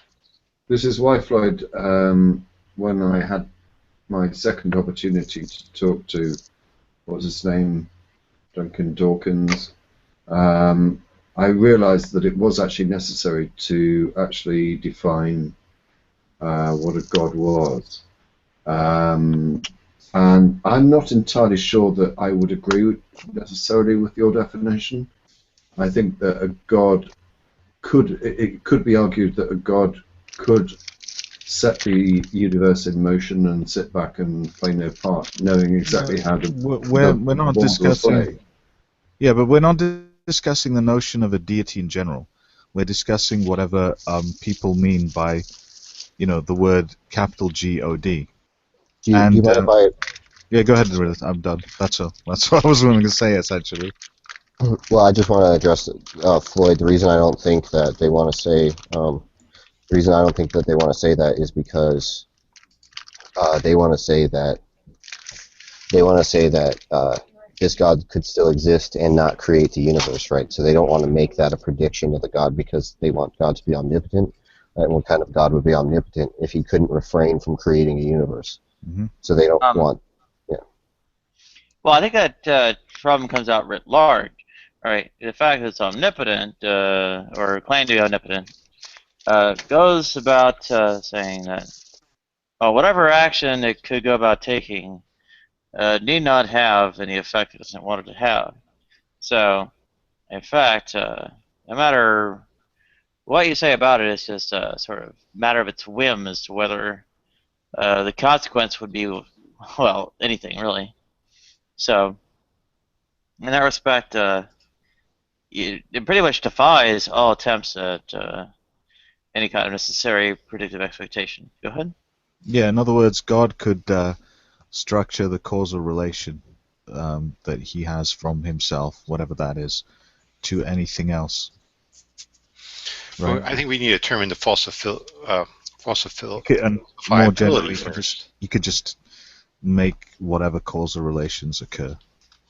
Oh. If you can't falsify as God, then evidence is irrelevant.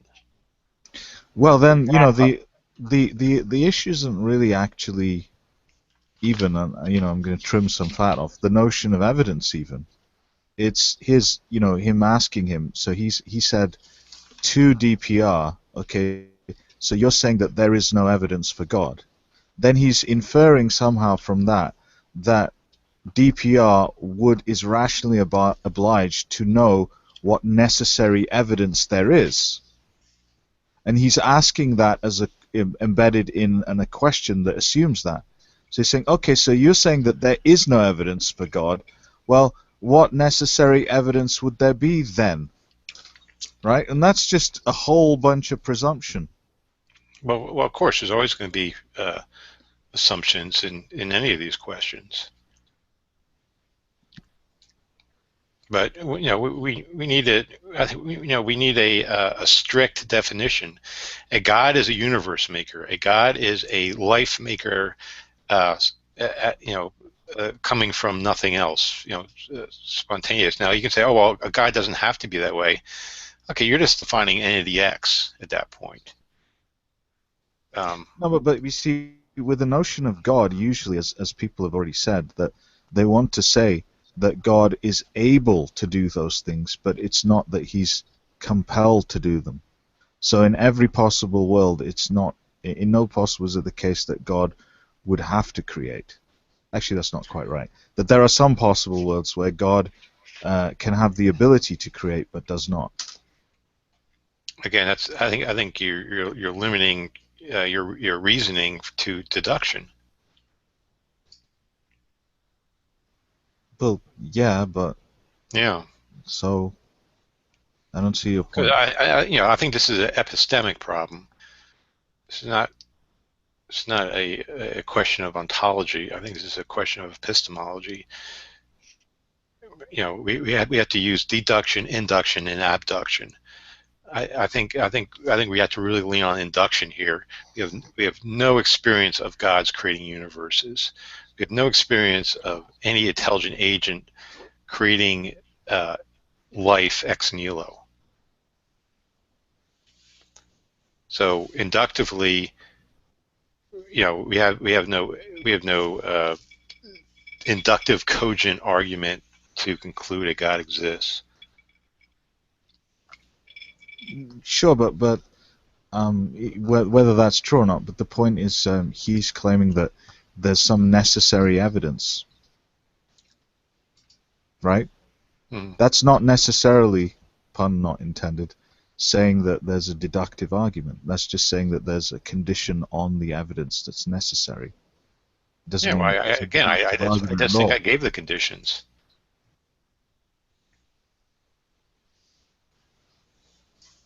Just to help people, the issue is to be precise. I'm trying to say the second question that he asked me is, and I had to reword it because he reworded it. What would the evidence necessarily be if a God existed? Yeah, that we see an intelligent agent creating universes. No, I don't think that's intended. I think what he intended is, what would the evidence in the universe necessarily be? I didn't read it that way. What I meant it, or how I Well, read within it. the universe, life spontaneously being created. That Well, no, that's I'm not the point. guessing The point is, look, is that his definition of God? No. Look, this is confusing several 50 billion things together. Remember, he's asking. That's hyperbole, obviously. He's asking DPR the question. So strictly speaking, what he's saying is, according to DPR's notion of evidence, that if DPR claims in whatever domain that there's no evidence for God, and again that assumes that the word God is fully meaningful, then there would be some necessary evidence. Now you can ask him, how does he know that according to DPR's notion of evidence that there would necessarily be some evidence? This isn't about Duncan's notion of evidence. This is about what he believes DPR's notion of evidence entails. Yeah, well, we don't know. DPR would have to offer Not his going to answer definition of God then. Right, I mean, D is not going to offer anything about that. Because he doesn't address me, Jack, or lots of other people. I don't know. Has he got you on his troll list, Floyd, yet? Yes. Is he graduate? Yes. Oh, okay. There you go. In fact, you should actually see the video I made of my first exchange with him. I never heard so many curse words come out of a guy's mouth in such a short time talking to me. In fact, I'll post it on the side chat if you want to watch it. So is Ocean still here? Этот красавец Ocean. Yeah, I'm here. What's up? Do you wanna finish our discussion about causality? Were we having one? Yeah, we were. Seem to remember there being one briefly. Right, so what I was saying is that the concept of causality I was invoking, right, is relations between events. And I guess what Darwin's was saying was that notion, I suppose the best way to interpret him is that I don't know that notion of causality is correct, but I don't understand that, right? I don't understand what it means to be wrong about a concept that you have. To me, for it to be a concept, an agent necessarily knows what that concept is that they're employing. Otherwise, they're not employing the concept, right? So I think I was defending you on that. Okay, and so, but you said something about there being some other type of cause outside of the universe, right? That it doesn't apply. That when you go outside the universe, whatever concepts that we have on the basis of anything inside of the universe doesn't necessarily match up with the environment that we're speaking of. Therefore, any concept that if you base a concept on the wrong environment, you can't translate it over to a completely different environment in which natural law is completely separate. Well, assuming that there are natural laws, right? Well, I'm saying natural law in the context of there being laws and how the universe works. So you're going to base something on how the universe works and then try and apply it to somewhere where the universe isn't. That's absurd.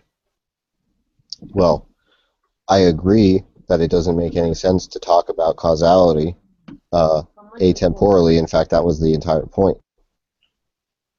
Well, doesn't this? Can I just very brief? This is just about what somebody means then? Okay, so if the cause is just a word, right? What does he mean by cause if he's talking about causation outside of the universe, between things and within the and outside of that? Right. My defense for that was that we're talking about something like that because we don't really have much of a better word for what a sequence of events might be outside of the universe, but assuming that there is one in the first place. Assuming that events are even something that you can talk about cogently outside the universe. Let's say it's possible to abstract something from the notion of a cause notion within the universe to something outside, So then the question is, what is being abstracted out? Right. and I wouldn't be able to comes answer that. back to the question of what the hell does he mean, right? It's just the same question, and he never answers it.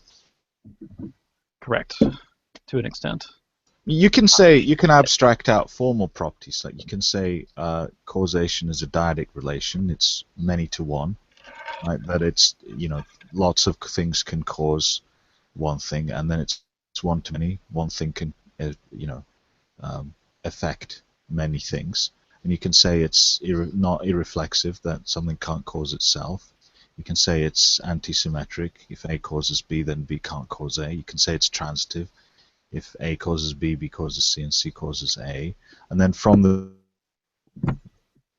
that it's possible, you can say it's non-trichotomous, which means it's not the case that A causes B or B causes A, or A is equal to B. And you can even say it's not, he may not assume it's connex, which means that it's not the case that for any x that's whatever within the domain relation, that something is causing it, right? Or something is a cause the other way around too. But then we want to get into what are the relata inside that cause. What kind of thing is A and B, and what is the relation to time? Let me try and break down what I was defending, so that we can, because I think we're getting, what you're saying is useful, but it's kind of getting down a track that gets away from what I was attempting to defend Darwin's on. So I was attempting to defend Darwin's on the idea that if we're talking about an area without time being before the universe, so you wouldn't be able to have causes because you can't have a sequence of events, because if you're talking about a sequence, you're talking about time, obviously. Now, my proposition was that if you're going to be going outside of the universe to talk about something, you might be able to propose that there is something that is not time, but provisionally operates similarly enough that you can talk about sequences, even though it isn't time. Okay. Now, that is something that could be silly, but at the same time, I'm also proposing that if we're going outside the universe, we don't have any idea how that functions. So it's almost pointless to really talk about something as a possibility or an impossibility outside of the universe, because we don't know anything about it. All right. And you wouldn't be able to provide anything. So what you're saying is that there is a possible order relation that's like temporal order that could operate, right? And so that's how we abstract out the order from, it's temporal order within the universe, and then this possible notion, I should say, has a similar notion of an order relation, but it's not time. So it's a more general order relation that includes time, right? Time has similar ordering properties to this thing, that it's broader than time. Okay, so that's just saying that there could be a possible order relation, in the sense there could be a possible notion, right? But of course the issue is what is his notion, not whether there could be one, right? That's the critical thing. Oh, I think that whether or not there could be one is useful according to the discussion, because simply the issue that is being brought against him is that it is impossible for there to be any causes outside of the universe or before time, because there's no time. It's like, okay, well, you could put forward that there is something that creates an environment in which you can have cause and effect. Or maybe that time existed at that point but changed significantly enough at the dawn of the universe that you wouldn't recognize it prior to the universe. Well, there could be all kinds of notions, right? Right, of course. Of course, we could say infinite, even, if I was to be a little bit bold there, but sure. The question is, again, what is this notion? I mean, I'm not arguing that there couldn't be a possible notion. There could be all kinds of notions. I'm not arguing in favor of anything. I'm simply arguing against the idea that there couldn't be anything, which is what Realistic was putting forward, if I understood him correctly. Right. Okay. Now, that was all I was arguing against. I wasn't putting forth an affirmative onto what it would be, because I have no clue. And I think that making any assertion as to what it is is absurdity because we wouldn't be able to build any sort of evidentiary analysis on it. It would be physically impossible to do that with the tools that we have in front of us. But if Darwin's wanted to approach this and talk about ideas of what it might be, and simply go with that and say, well, that it is possible, then he can do that. He's just not going to be able to provide any justification for saying that it is the case. Does that make sense? Yeah, but again, you know as well as I do. I know what you're saying, and to extent I agree with it. But you know as well as I do, when he says God causes, he has some sort of notion in mind. Oh, he does have a notion in mind, and I'm trying to help him out because I find the debate fun, and I think that shutting him down stops that. But well, look, we've just I've been extremely charitable. I even made the distinction between a notion of causation. I think you did, and yes. an account, which is I said explicit account. That was somewhat redundant, qualified, but I meant something where you specify the formal relations between causal relation. Then you tell us what kind of thing the causal relation are and their relation to time or space or whatever, or other things, and nothing was forthcoming. So yeah, I mean, good luck if you can distill out something from him. I mean, good luck, dude. What can I say? I think he's willing to be more charitable. Yeah, I know. Yeah. He, for whatever reason, he seems to be more charitable with me than anybody else. But that's because I give him a hard time on a lot of issues. But for whatever reason, he doesn't put me on the troll list or whatever. I think it's because I agree with him on like 2 things or whatever. I don't. He's not willing to sacrifice an ally. Hang on. What do you agree with him on then? That you can make a logical inference to God from evidentiary epistemology. Okay, and I've argued on his side on that a couple of times now. Okay, what was the other one? I'm not going to challenge that. I'm just curious to know what they are. I'm not sure what the other one is. I think it had to do with politics. Oh, but it was like I think that one of the things about me and Darwin's is that I've managed to be able to have conversations with him that aren't on this topic, and so there's been like a personal connection that's like, okay, well, we can talk to each other about topics that aren't this, and that's what I try to do with a lot of people on here, because I see the debate as a game, and then the people involved are people. So, and you can have a conversation with people, and you can have a debate in the debate. The debate is a game. As none of us are right. We're not going to be able to necessarily prove our position, especially with regards to great debate. We might be able to with other things, but as far as does God exist, that's something that none of us are going to get to because it's been attempted for however many thousands of years. But the people are interesting sometimes, and Darwin's, like anybody else, is a fairly interesting person that jumps onto this kind of thing. There's other things. I'm trying to remember what else I might have defended him on in the debate setting. That would make sense. I've made presuppositional arguments before while he's watched, and I think that he likes that in his own perverted way. That was worded strangely sexual. I hate to be like, you can be my Hezbollah and I'll be Iran. Can you ask him what his notion of causation actually is in its relation to time? I could probably do that in another hangout, but I don't. I was attempting to help him by providing an alternative, but he wasn't biting on it. It was like, damn it, this no matter. Sometimes he's somebody that if I try to help him, he doesn't want to be.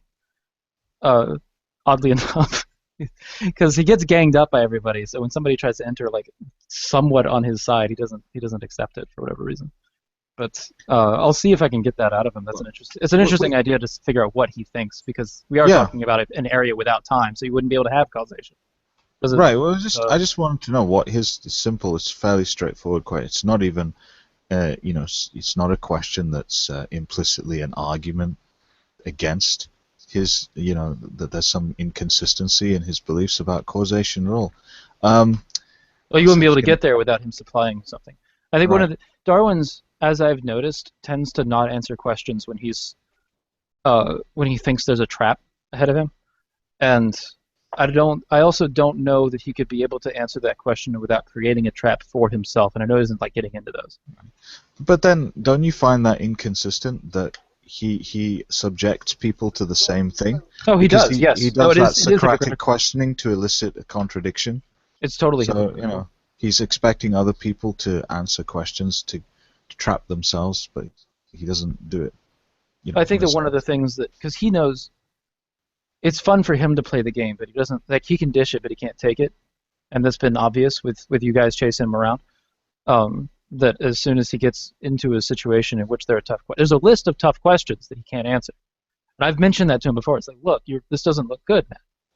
And he's like, I'm willing to have a private conversation with you about it, but I'm not going to be talking about it in front of these people.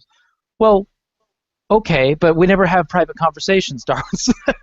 I'm not really interested in getting into one to dig out your position. I'm more interested, if we're going to be talking about these subjects, there's a debate sort of game that's on these things that I'm more interested in playing than sitting down at a coffee table with you and digging it out. Yeah. So he's admitting he's a bully. He's admitting he's a coward and a bully. No, that's essentially the effect. Yes. When it comes right down to it, that's what is effectually going on. Mm-hmm.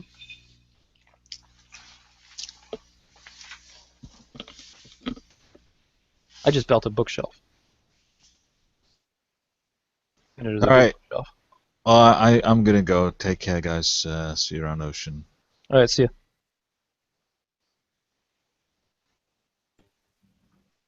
Yeah, but it should be hot.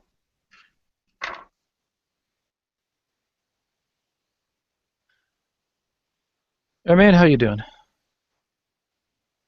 Doing well, thanks. Just making some lunch. Sorry, I didn't want to make any noise, and I was trying to listen for a bit about what you guys were talking about before I jumped in. Quit making noises! I'm just kidding. I know, right? Pain. I was building a bookshelf during that major debate. So now I've got it. It's a bookshelf. I look upon what I have created and see that it is good. Oh, okay, great. You made a book. Okay, cool. I don't have those skills. Well, I mean, it came in a box. It's just a matter of the symbol. Never mind. I'm not giving you any. No, I'm not a fucking carpenter. Especially not in my living room. I don't even have a garage right now. Hey, Amin, did you say that you were going to be going to the Reason rally this year? No, I think that was godless. Ah, sorry, got it wrong. Yeah, I'm still a theist. That doesn't mean you can't go. This is I've thought about going. When is it this year, DPR? I think it's beginning of June. I think June. they're not having just one day. They're sort of like having a sort of like weekend or Like a something. week or something. I think it starts on or around the 4th of June. With one sort of like big conference at, in Washington, and then lots of sort of like satellite events taking place over the next few days. Gotcha.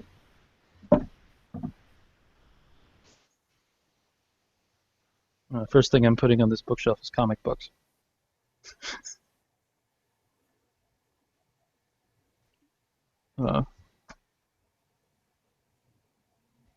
Blink. Hey, can you hear me okay? Yeah. Okay, great. I've just redid my operating system and put a 64-bit one on it, but I've just barely installed a few drivers so far. Well, it seems to be working as far as being able to communicate with us. Cool, great. Yeah, I put a 64 on mine, I think, as well. Yeah, I had there's a couple of drivers I still haven't installed. I don't know what they are. So I built my own computer, and I've got no trouble with any of the connections except for like 2 USB connections that I can't seem to get to work. And then there's some drivers that still have question marks next to them, and I have no clue what they are. And I suspect is it an add-in card? The what? No, it's not an add-in card. So It's simply a. I built the computer and then put a 64-bit on it. So I didn't. I was I need just to wondering if modify the it. add-in card, because usually those have some funky drivers, but usually when they're the motherboard, the drivers are pretty updated to work no matter what. Yeah, I mean, the motherboard seems to work fine. It's just a couple of the USB ports are fussy.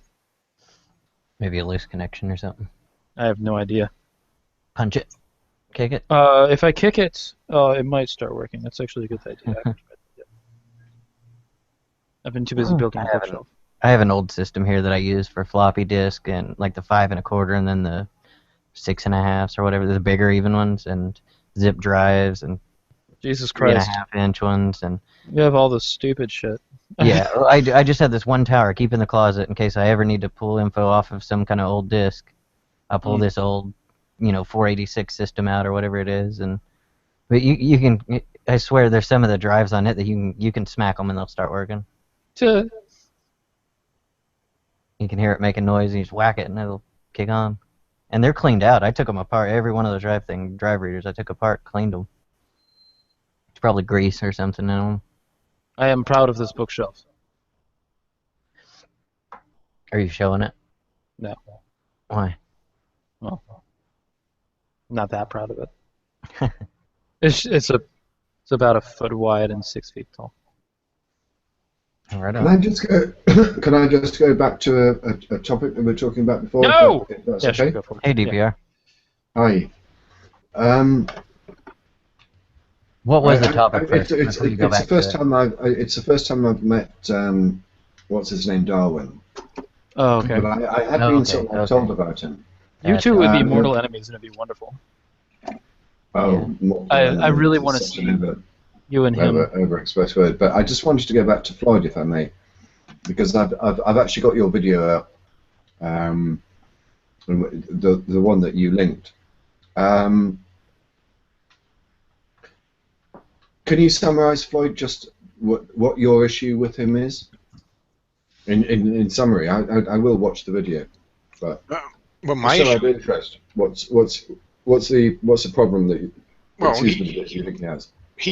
I never banned or blocked him. He put me on his troll list, as people are defining it. We were having a conversation, and he asked me the question. I think it was, how do I know that the principles of logic adhere in a different part of the universe? And I think he said in Kansas. And I said, I said, well, they would adhere in all possible worlds, not just this one, but fictional ones as well. Yeah, that's the definition. They're necessary, right?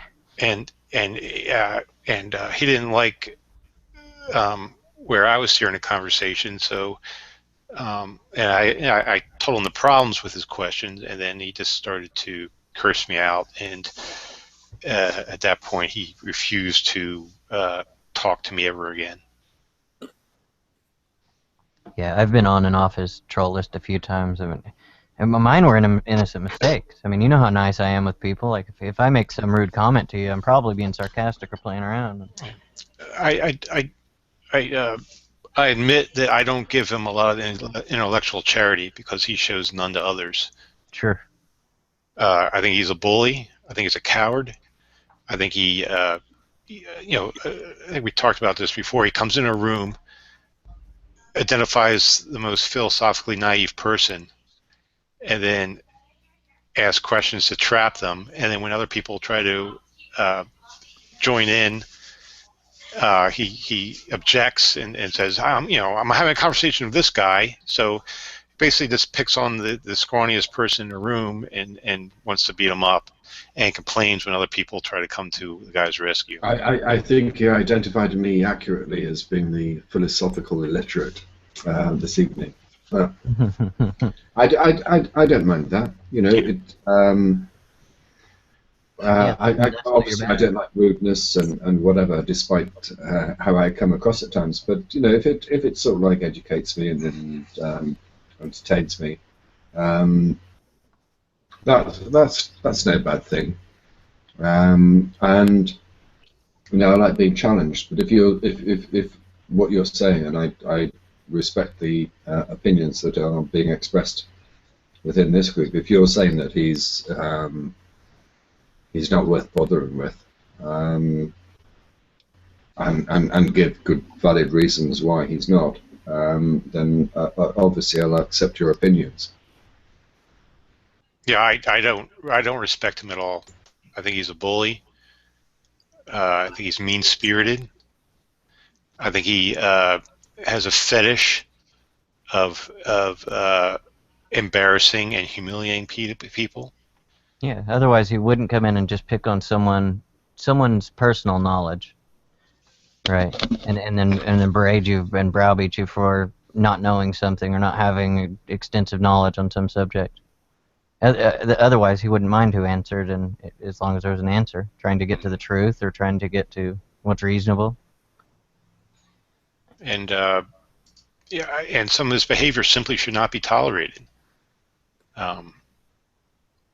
If he's in a room where I'm mods, I have a low threshold for him. Yeah, he's got a trigger finger, hair trigger. Yeah. And that's just because he's. I mean, I don't. I wouldn't have too much of a problem if it was just that he was trying to pick on someone that knew less than him, and was doing it in a way that sort of like was trying to educate them. But if he's just trying to be a bully for the sake of being a bully and avoiding people who know as much as he does, or watch. claims to know, then I would have a problem with that. But Yeah, you seem to say that what he does is the latter. I hold hope in my heart, but watch next time you see an incident DPR, even if it's someone else's video, you'll see the browbeat because you don't know what you don't know, but it's to make him, and then he'll go into explaining why he knows it better or why he knows the right answer. Right, so it kind of, he lifts himself up with it. Yeah, okay. I don't see. If no, he came in my room the other night, and he came in my room the other night. The Wrecking Crew show host was in there, and he could take he didn't let him bully him, right? He told him he was gonna stab him in the eye and shit, and and he did it in a comedic way. But he could take the bullying. I don't mind that conversation going on. But as soon as he actually bullies someone, I out of the room. Anybody, not just him. So I give him a little bit of a leeway. Yeah. I mean, I was going to say, I'm sure I heard of him within the last couple of weeks, but I've never ever met him again. Met him before this evening. How did that go? Was it back up on the video a little bit? Yeah, I mean, he asked me a couple of questions, which I think are perfectly valid questions. I wanted to note them down. He sort of like was trying to, so far as I could see, force me into a position that I didn't necessarily hold.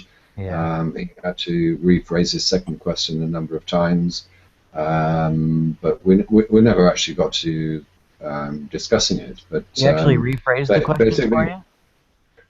Yeah, well, I wrote them